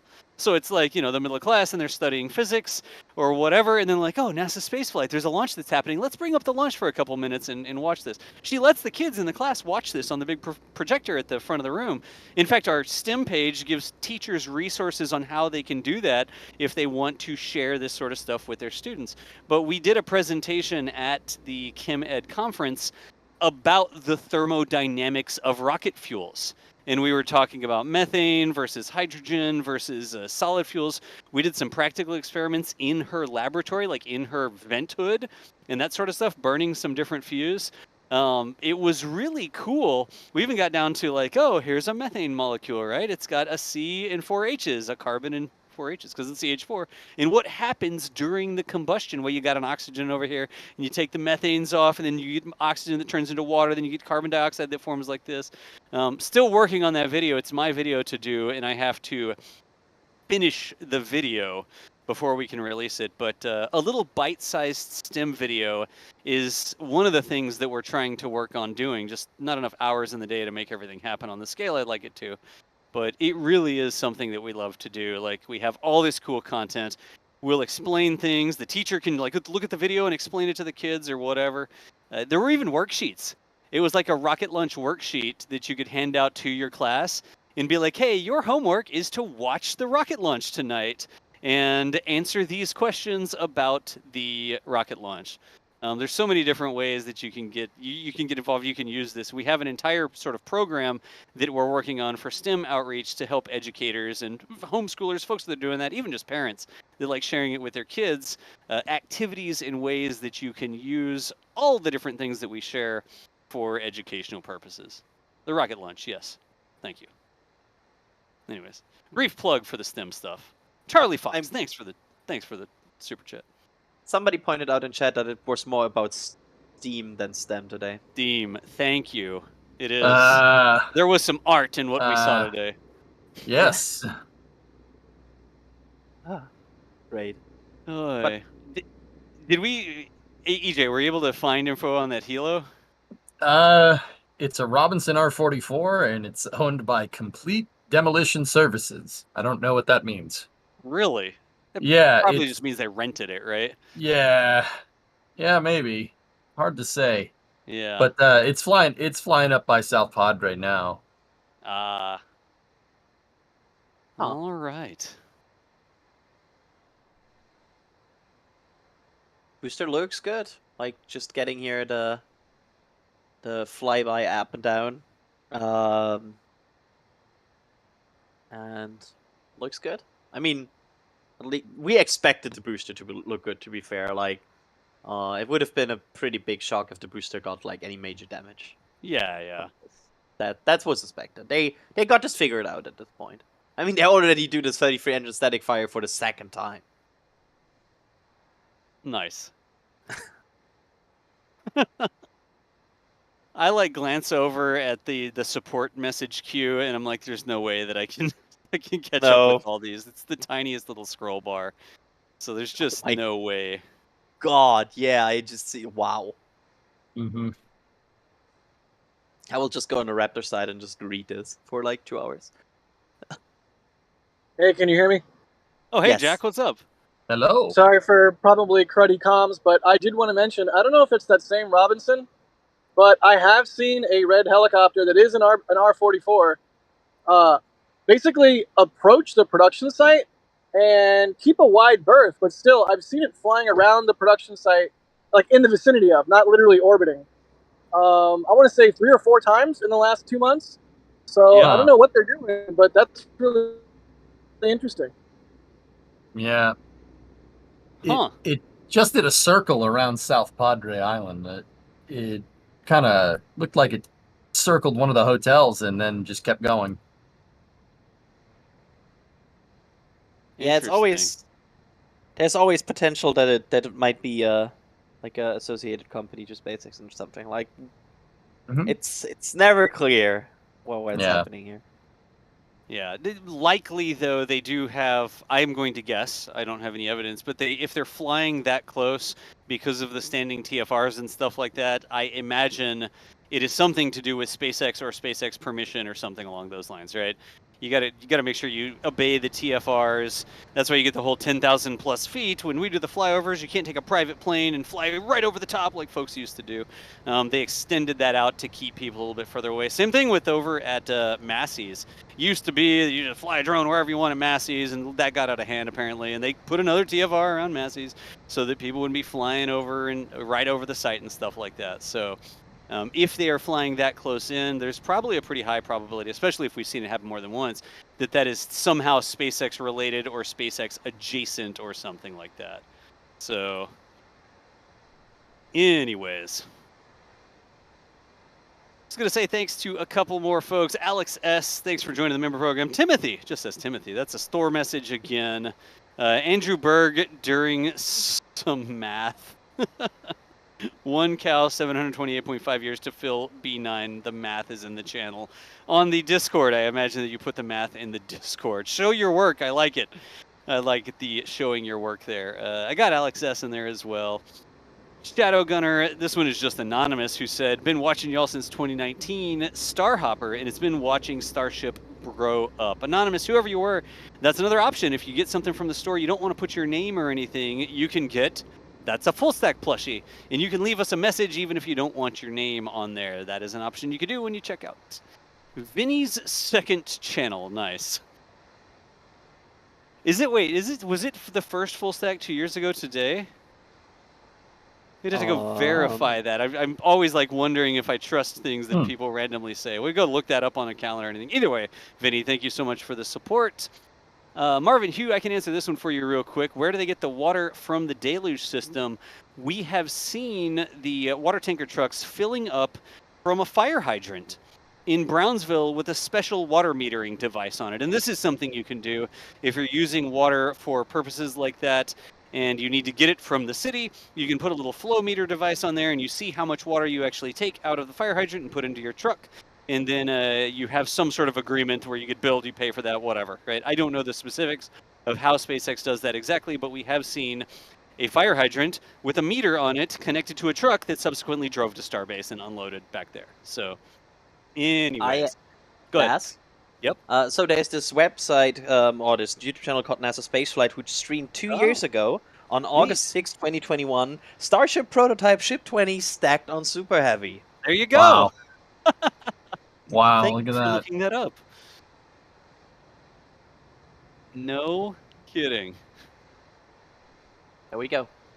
Couple more. I'm just trying to get some. They're a little bit less recent. James did a store message, says, "Cheers for this. I've always wanted to peek in here. Nice." Shadow Gunner got a Red Team membership on Thursday, but must have logged off before seeing it. Thanks to whoever gifted. It is something if you randomly show up and all of a sudden there is an icon next to your name, or you have access to things that you didn't know you had access to before, you might have got a gifted membership. And there's even a little thing where you can say thanks to whoever for gifting you the membership if you see it. So if you did get one of those gifted memberships, say thanks. It really is a cool way to give folks a taste of what you can get being a part of the membership program. Org FX Guy, or Zorg FX Guy, I'm not sure which one that is.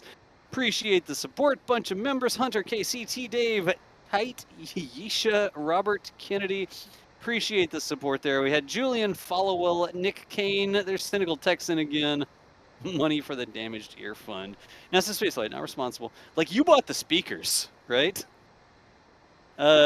Starship burped, we got that one. Mike Schiappini joining the program. Non-Square Pixels, congratulations on 800k subscribers. Love all the streams and videos.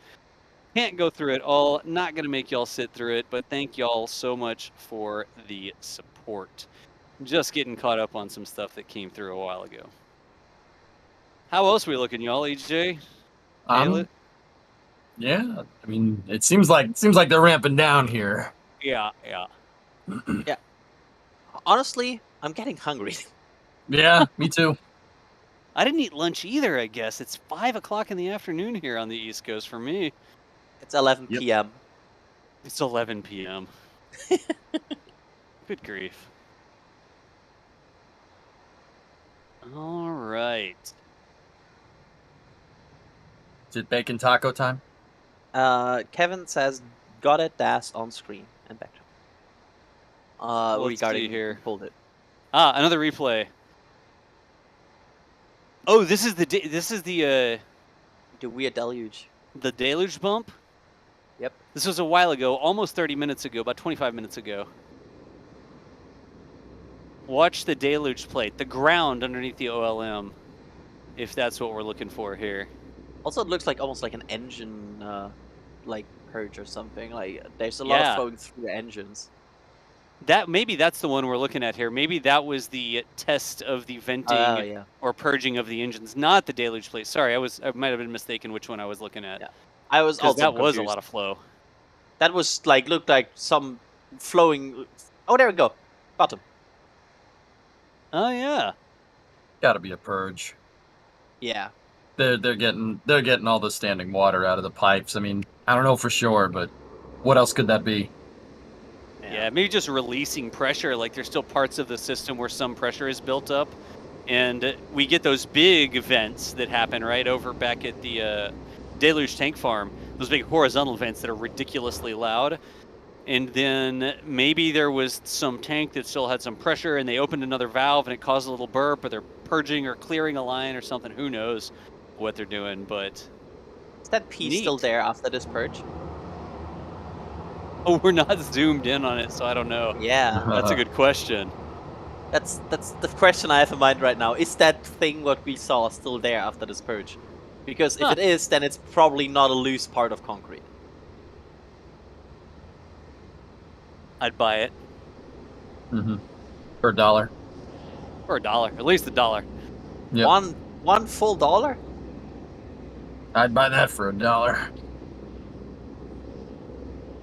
Okay, this is still the replay going here. Yeah.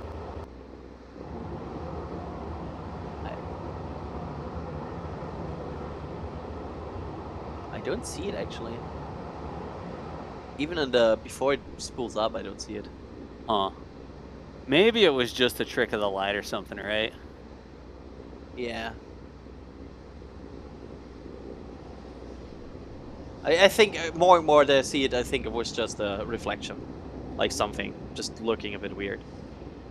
I don't know if that's a helicopter or what that is. There's something that's making like a noise that sounded like a helicopter nearby. I may just have helicopter on the brain now, right? Did y'all hear that, or am I crazy? No, I heard it. Okay, cool. You're not crazy. Well, kind of, a little bit sometimes, but you know. We are like, you're not alone here in the craziness. That's I can assure you. The L2 memberships keep popping up too. There we go. Yeah. Yeah, that's cool.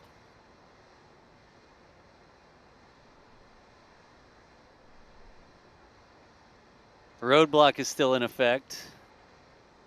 Take some time to save this booster. Yeah. Same thing, y'all. We're just sort of hanging out now. We're reading some questions. I'm trying to see if I can grab things live from chat. Apparently reports that all the helicopters have now landed. So maybe I heard a pump or something like that. It happens. It's like, what do you hear when you play this backwards? Now that I told you what you're supposed to hear, now you hear it, right? Like the seating. That sounds like these video game trailers that get analyzed. Like, if you play it backwards, you hear the main character singing a song. Oh, exactly. Jeez. Yeah. But you can't really hear it until somebody tells you what you're supposed to hear. I Yeah. probably just had helicopter on the brain, and there was a bog standard pump or something that was going, and I'm like, helicopter? I'm about to log into a camera and start looking around with a camera without warning anybody. So. But yeah, it looks like the booster is at this point mostly detanked. Yeah, there's not a lot of frost on the side of it anymore. Yep. And some line perching going on there.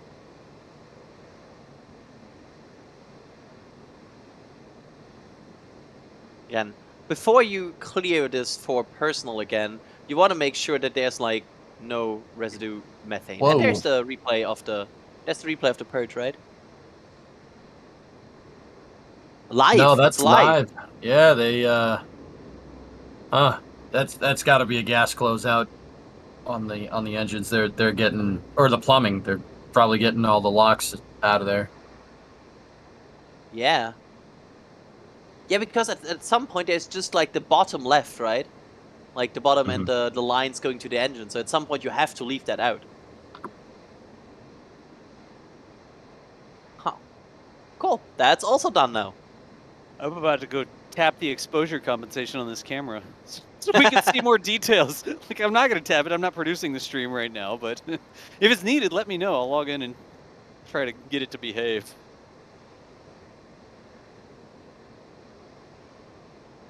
I got the go-ahead to go fix that camera. I'll be right back, y'all. Yeah, you can see now how the ice is basically almost at the bottom. It's yeah. There's no nothing in there anymore. Like no locks on the other side. Otherwise, it would still freeze. So, and also you can see here now the lines getting cleared. This is probably the lines completely purging, because you don't want to have like a little bit of methane in there somewhere that just sticks there and ignites at the wrong time. Yep. So, purging is good. Nice. Oh. All right. I manually overrode the exposure on that camera so that we can see what's happening now. I'm going to actually pin it just a hair so it's in the middle. And then I'll manually override it again, and then we can actually see the detail on the OLM behind the camera. I really like how clean these boosters look at this point. Like, there's a clear line going up. Everything looks structured, organized. They don't look like especially if you compare Raptors, you can see, but also if you compare early boosters, you can see they're getting more and more sophisticated, more and more like a proper rocket. And yeah, and I like that. Yep. At least Raptor doesn't look like a Christmas tree anymore. Right. The amount of plumbing that they reduced from Raptor 1 to Raptor 2 is pretty dang impressive. Yeah. It's an impressive engine at this point. How clean it looks. It's yeah. Wow.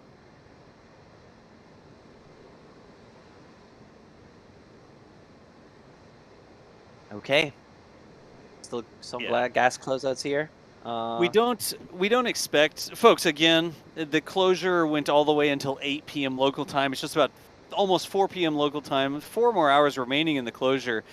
No indication that there should be any more testing. Certainly, most likely, not another stack fire. You never know exactly what's going to happen. But no indication that that's a thing. They are probably doing other tests or processes right now. So, purging things, moving fuel around or moving propellants around. all the different things that they need to do. They've got the area closed. They can run these test procedures. They recover from things, reset things, all this sort of stuff, right? Because like I've said over and over again, they need to get experience with the systems, not just the rocket, but all the systems that support the rocket. So when we see other things like, oh, that looked like a big engine purge or something like that, there's probably getting more experience with that stuff, right? No specific indication that there are any more like named exciting tests. Certainly not like the full static fire that we got a little bit ago. So the static fire has already happened. I saw somebody just ask that. The static fire did already happen. We already have a rapid turnaround video for that. So if you want to check out that video, we have the link that we can put in chat so you can hop over and see all of our different angles of the static fire for the first time with the deluge system. I'll put the link in the chat for you one more time. Pretty sure I got the right link there. Yeah, there you go. Thank Matt. Matt Z's got it. That link that Matt Z put in is fine.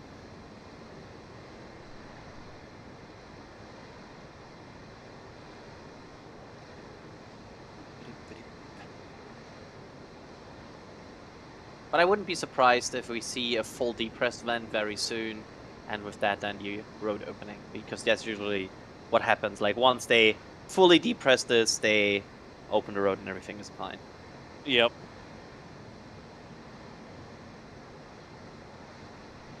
Hey, Yehuda Burger, thank you so much. Had a super chat come in and said, I just want to say thanks. You really enjoyed today's stream. Thank you so much for the kind words there. We enjoyed it as well. We have a lot of fun when we do these streams, and thank you for hanging out with us. Oleg Bukalo, I think. Thanks for becoming a PadRat member.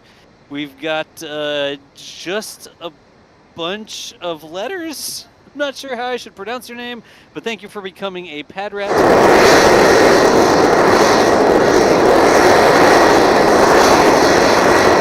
That sounds like a deep press.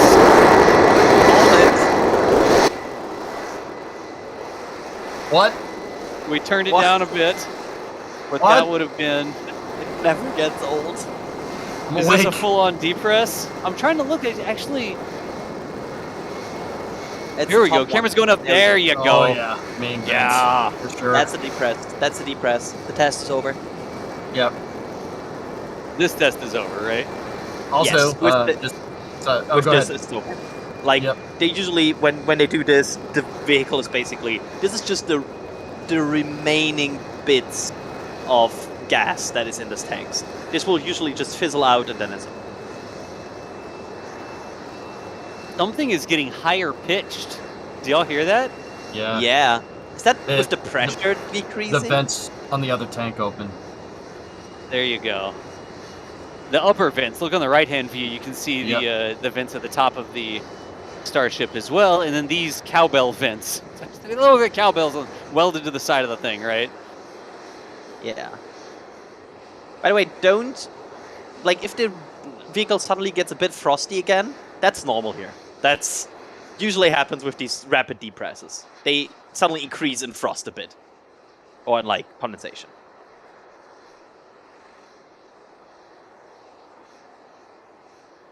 Also, just on a side note, one of those Robinsons, there's actually 2 Robinson R-44s flying around. One of them is flying towards the production site again. Oh, yeah? Yeah. Really? Yeah. It wasn't the one that we saw in the background before, but it's the same helicopter. It's registered to a different company, though. Interesting. Which is interesting. Yeah. I'm still trying to figure out what. That's why I've been quiet. I'm trying to figure out if they're like where the TFR is. I need to go find the notice. Gotcha. And see if they're going near it. They don't seem to be going near it, but I have to go look. I got to dig more. But yeah, this booster is now saved.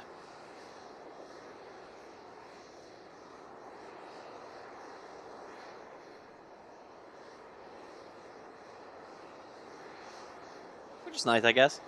It's good. Like, detanking gets so trivialized, but like being able to completely detank a vehicle and save it and make sure like everything goes well, it's still a process. That's not trivial. It's not a thing that is just easy. Like, they don't just press the dump everything back into the tank fire button. Yep, absolutely. So, yeah, it's a complex mechanism. It's basically as complex as fueling it. Detanking it is also it's just fueling in the opposite direction, right? It's fueling in the opposite direction. Nice. Yep. Yeah, I mean, they're fueling your tank farm again.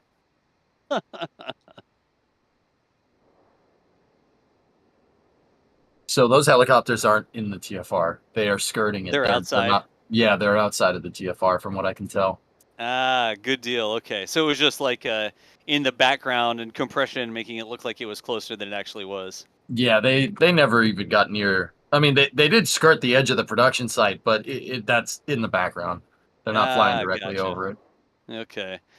Well, I hope it doesn't start happening a lot, and then all of a sudden they extend the TFR even further, because then people start to take advantage of it. We've seen it happen over and over again at Starbase. I mean, So, those helos are low to the ground. They're flying 200 feet. Interesting. Yeah. The one that we saw in the background originally is south of South Padre. It's at the Brownsville inlet, and it's just kind of sitting there. Yeah, gotcha. All right, so maybe private charters, private charters to get some aerial views and stuff like that. The TFR really does make it a deal. So hopefully we've got some experienced folks out there making sure they stay well away from the TFRs. Yep. Yep. Yep. Mm-hmm. Don't violate TFRs. It's usually a bad idea to go into a TFR-4 rocket. Yeah. They'll have a number for you to call real quick. Yeah. Or they'll be waiting for you when you land. If you really want to talk to somebody that is a bit angry, then I think that's a way to do. But otherwise, if you don't look for that, not a good idea. Yep. Also, you probably pay a lot of money. Even for, I mean, we do flyovers in helicopters, right? You know the flyovers we do at the Cape? We had specific discussions with NASA in order to make sure we had a really clear understanding of what was cool and what wasn't cool.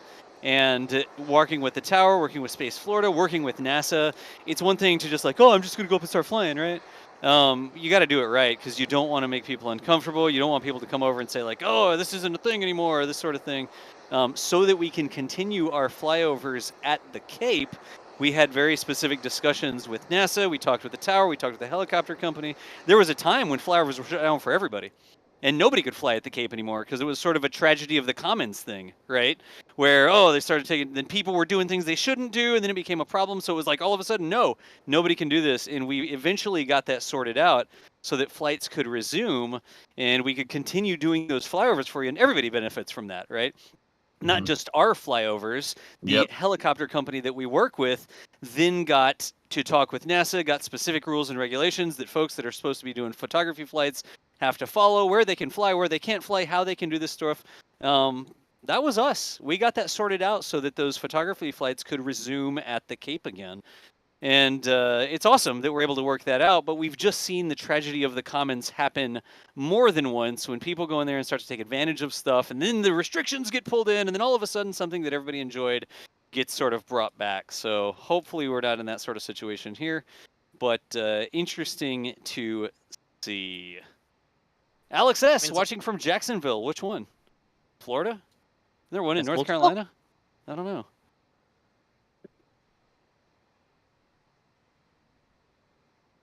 There's a question that came through a little bit ago. Couldn't SpaceX pipe in fresh water from the Rio Grande? Brownsville gets its water from the Rio Grande. I mean, go ahead. I think it's a very complicated setup for the water they need.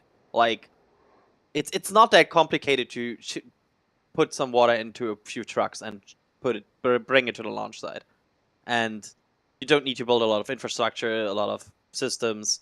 You just have a truck that does it, and I don't think they're in the demand there where they need a full-on piping system yet. Yeah. I was going to say, my initial reaction was calling the Rio Grande fresh, maybe very generous for the water in the Rio Grande, but right there near where the Rio Grande hits the ocean, it tends to be very, very variable, I guess would be the right way to say it. there's a lot of agriculture that uses it upstream, and then there's a lot of runoff from the agriculture that ends up back in the river, right? It comes down all the way from the Rocky Mountain, like way up there where the Rio Grande starts. But I think the biggest thing was how variable it is. There are times when you can walk across the Rio Grande River at the mouth, and you're like knee deep in water. It's not difficult to walk right across the river there. And there's other times when the flow is much higher and there's actually an appreciable amount of water in there. But relying on that to pump the water out of, I don't know. I know that you can apply for permits, and there's agricultural uses, and there's irrigation that happens, and all of this different stuff, right? I don't know if there's some restriction personally where you could use it for agriculture but not industrial.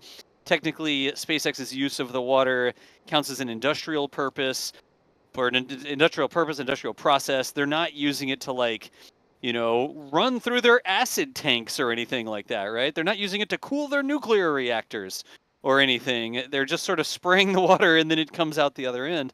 But I know that there are restrictions on what that can and can't be used for. I don't know off the top of my head if they could even apply for that permit to pump water directly out of the river. So, anyways. Also, if they wanted to have a pipeline from the Rio Grande to the launch site or something, like to transport the water, that would then mean they would have to apply for a permit to lay a pipeline through a nature, like a wildlife protection area. Yeah, which over to the river itself. Yep. Yeah, it doesn't sound likely to me. Yeah. And we do that all up and down the Gulf Coast. I grew up in Nueces County, which is the Nueces River flows through one of the borders of Nueces County, right? And in Nueces County, they have a huge pumping station at the little park. It's like a community area, and there's a massive set of pumps that pump water, or venting, up out of the Nueces River, and then it goes into a surface canal, and it flows through all the farm fields, and the farmers can actually get water out of that to water their crops, right? Like, that's the thing. I used to play around the canal when I was a kid. So it is a thing that can happen. But in terms of SpaceX here doing it specifically, I don't know that they're anywhere near that level yet, right?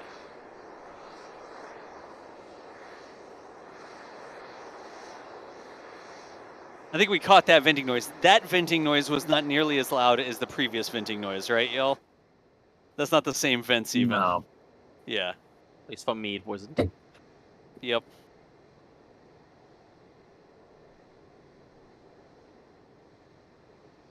All right. Well, I'll get a couple more things here that come through. Ryan visited the shop, said, "Love NSF. Thank you all, Ryan. We appreciate the support." Here's a super chat from Ryan. Well, that was an L2 membership from Ryan. Nice. The super chat from Ryan says, "Must feed the horses. Hope everyone enjoys the rest of the stream." Appreciate all the different ways you're supporting us there, Ryan. Thank you so much for that. And then there was the super chat I saw as it just scrolled by in real time. Alex S. watching from Jacksonville. I don't think I had any hope of catching the reply there. But Alex, either way, appreciate you for being a part of this. Horses! Yeah, all of a sudden, horses.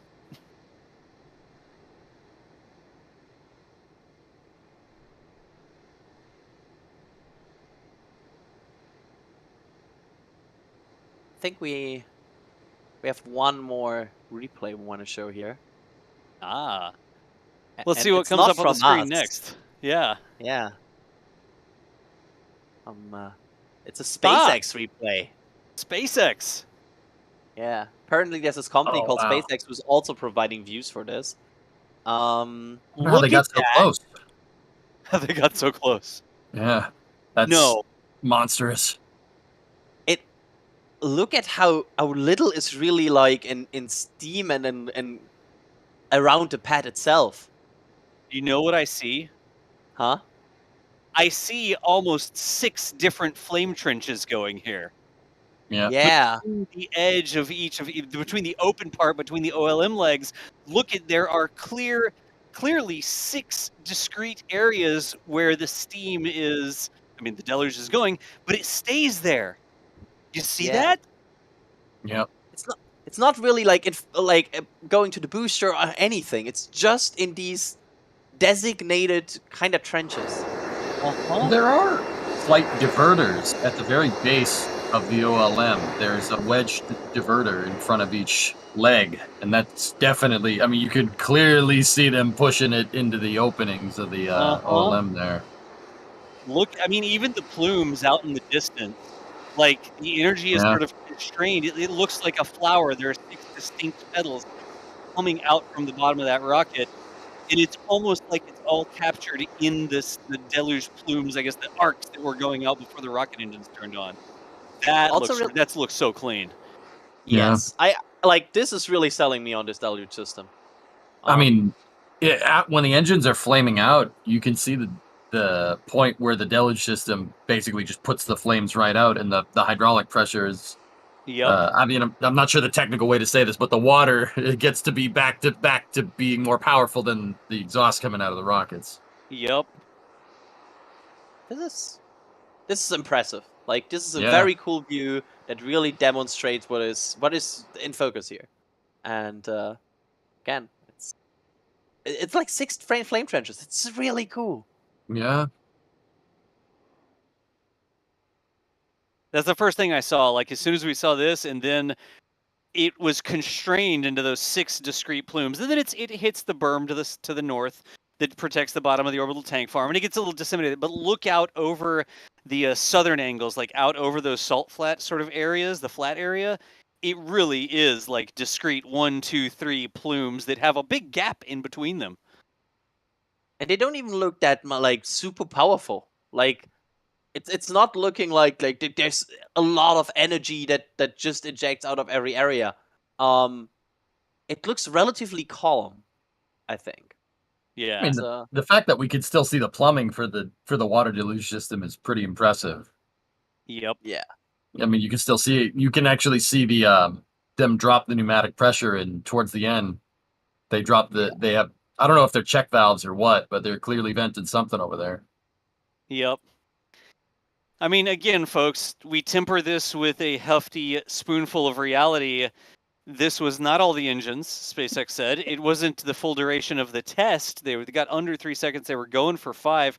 The rocket didn't take off, right? The thrust was lower. The rocket didn't start to move away from the pad where the energy sort of spreads out a little bit more, right? So there are still things to be proven here. And it's sort of like before. Remember what happened with the deluge system, the concrete. It wasn't a deluge system. It was just the concrete. And they're like, oh, we just think it's going to erode a little bit. And they did some tests, and they saw it eroding a little bit, and they thought everything was going to be fine. And it was fine until it wasn't. And then as soon as it wasn't fine anymore, it all broke loose, and there's concrete flying hundreds of meters into the air and this sort of stuff. So this looks really good, but it still has a lot more energy that it's going to need to deal with and time that it needs to deal with before you can say, yes, it completely works. But what we're seeing here does look really good, I think. Also, I love how you can see a bit of the shockwave at the beginning. Like it's barely visible, but as soon as the Raptors hit, you can see like in the air a bit of a shockwave. The overpressure event. Yep, that happens. It looks so cool. Oh yeah. Yeah, you can. You can see like the initial shockwave going from the Raptors, which just looks cool.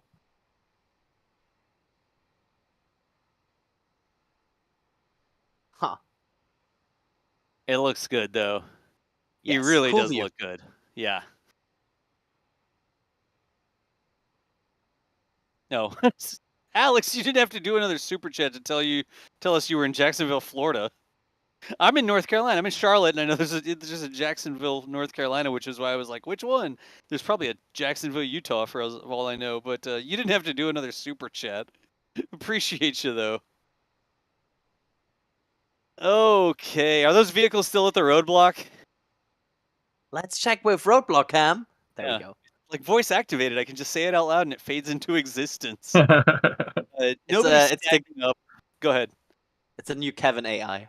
Yeah, the new Kevin, the voice activated camera system, which we call Kevin. It don't have any vehicles there stacking up right now. The road is still closed. We know that there are still things they could do. They go through making sure everything sort of returns to ambient. In safes and that sort of stuff, they have control of all the systems, communications with all of the things that are reading their pressures and that sort of stuff. All of the valves are in whatever state the valves need to be in at the end of the test. But I think what we're going to end up doing here is leave y'all over at Starbase Live. If you're new to us, we have 24/7 streams that most of the time don't have commentary on them. We call them Starbase Live. Space Coast Live, McGregor Live. You want to watch SpaceX test engines up in Central Texas? Watch McGregor Live. You want to watch what happens over at the Kennedy Space Center? Watch Space Coast Live. You want to watch what's happening at Starbase? Watch Starbase Live. You can actually just go to nsf.live, and it routes you to all of those different places, right? But we are going to let y'all continue watching what happens here on Starbase Live. That stream is not going to stop. There's a link to it in chat right there. Nice. We really need to change those links so that they use the proper short URLs instead of the long URLs, because you can just do nsf.live/Starbase and you'll go to Starbase Live, right? But anyways, here's what I want to know from y'all. We love our intro music. Do you want us to roll the intro music so you can hear it one more time after the test here, or do you want us to just dump you straight into the stream, like straight over to Starbase Live? Let me know. I don't even know if we're going to do a poll for that or not, but put it into chat which one you want. Some people just say yes. I see think lots. the vote is clear. The intros, outros. Everybody wants to listen to the music. Yeah. Yep. We may. I don't see a single person that just says go to it. Yeah. Everybody They says all music. would, bro. While the votes are being tallied, by which we mean like looking over. Oh, look, there's a poll now. All right, vote in the poll. Let's say thanks to some people who made the stream happen today. I'm honestly going to start with the folks in the field. Jack Beyer was on comms, hosting, holding it down at the beginning, but also helping us get things deployed out there. Do we still have Jack around? I'm here. I'm not on good comms, but thank you everybody for watching. I'll let you do the outro. You all rock. Good deal. Jack, thank you so much for being out there, making sure the cameras got set and put in the positions they need to be in, all the different things. Thank you so much for making that happen. We had a couple other people in the field. A new photographer, you've seen his name on a lot of the shots that have been coming in, especially if you're in the membership program. Sean Doherty was out there too, taking some really awesome shots and helping us get things deployed early this morning and the last few days. Now I'm going to wonder if we have a card for Sean. I don't know if we do or not. And then I know we don't have a card for Andrew, but Andrew R. was out there as well. I want to say thanks to them, because the reason we had these close-in views was because they showed up. They built them in advance. They made sure they were going to last through the test, and they got them deployed and leveled and online and all that sort of stuff early this morning. So massive thanks to the team that was out there. Back in the studio, you heard quite frequently the voice of Adrian Bile. Adrian, what do you think? Yeah, good times? Thank you. That was a solid 7 hours of fun. So I love that. And I also want to thank in the back channel the other person that is really paying close attention to this, Alex. Because Alex was here like almost all stream, just helping us with back channel knowledge and just fact checking us, and it cannot be appreciated enough. Thank you, Alex, as well. Yep, absolutely. Again, for every one voice you hear, there are 2 or 3 or 4 or 5 people backing it up, making these things happen. It's not just the folks who you hear on the stream. Also, we don't get your dulcet tones on the stream very often, EJ, but we had Mr. EJ SA visiting us from Twitch. How you doing? What do you think, EJ? This is fun. I really like doing these. This is a good time. I appreciate you having me. It's a privilege. Nice. EJ is a Twitch streamer. There's his link in chat right there. That's actually EJ's Twitter link. If we could get EJ's Twitch link as well, you can find him over on twitch.tv/EJ_SA. And if you want to see some gameplay explained by somebody who likes explaining gameplay and physics and systems and aerospace and all that sort of stuff, make sure you head on over to Twitch and check out my buddy. I've known EJ for the longest time. Make sure you go and check. Man. Is it really 8 years now? Yeah, that's weird. Met playing games on the internet. Nice. Yep. Please make sure you hop on over to check out EJ. Toss him a follow over on Twitch or something like that. EJ, thank you so much for helping us fill in the commentary. And EJ Stream, thank you all for watching. Thank you for sharing EJ with us today. How's that? Thanks, chat. Appreciate it, guys. In the background today, we had Mr. Kevin Michael Reed pulling all the levers and hitting the switches to show us the cameras after the feeds came in. Our little side-by-sides and the replays and all that sort of stuff. I think we have a yeah, there we go. We got a card for Kevin. Kevin doing a fantastic job producing the stream in the background today and making sure we always are upgrading our production value. How's that? We have a lot of fun with it, but Kevin is dragging us kicking and screaming into better camera views and better production and better videos too. So massive thanks to Kevin. You heard Chris Bergen earlier as well, founder of NASASpaceflight. He was on here too. Did I miss anybody? I think I got everybody right. Yourself. Myself? That's last though. Hey, thanks to the mods too. We've got people in the back channels that are helping us moderate chat, posting up links when we say it out loud, putting things on Instagram, and they put things on Facebook, and they do tweets, and they do all the different things. Who knows how many social media networks there are these days. But massive thanks to the mods and the social team, the huge team of volunteers that help us get the word out. I don't know why we put Patrick's name up there, but we appreciate you too, Patrick. He did some stuff, I guess. He was helping out with cameras, like pointing cameras and getting them in manual focus and that sort of stuff.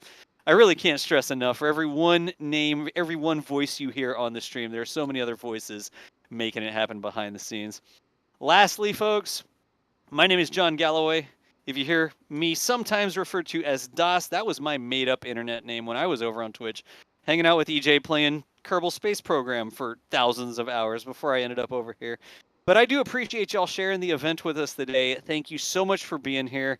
However it is that you support what we do, whether it's the member program or super chats or joining L2 or tips.nasaspaceflight.com, purchasing merch, or even just doing non-financial stuff, showing up and saying something in chat, saying thank you in chat, retweeting a tweet or a zeet or a squeet or whatever we're supposed to call those things these days. Thank y'all so much for making this community what it is. We wouldn't be here if it wasn't for y'all.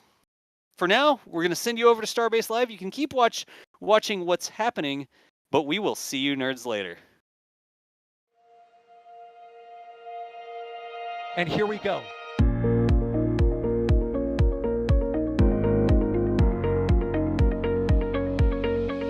We have liftoff. Propulsion continues to be normal. R68 chamber pressure looks good. Probably not.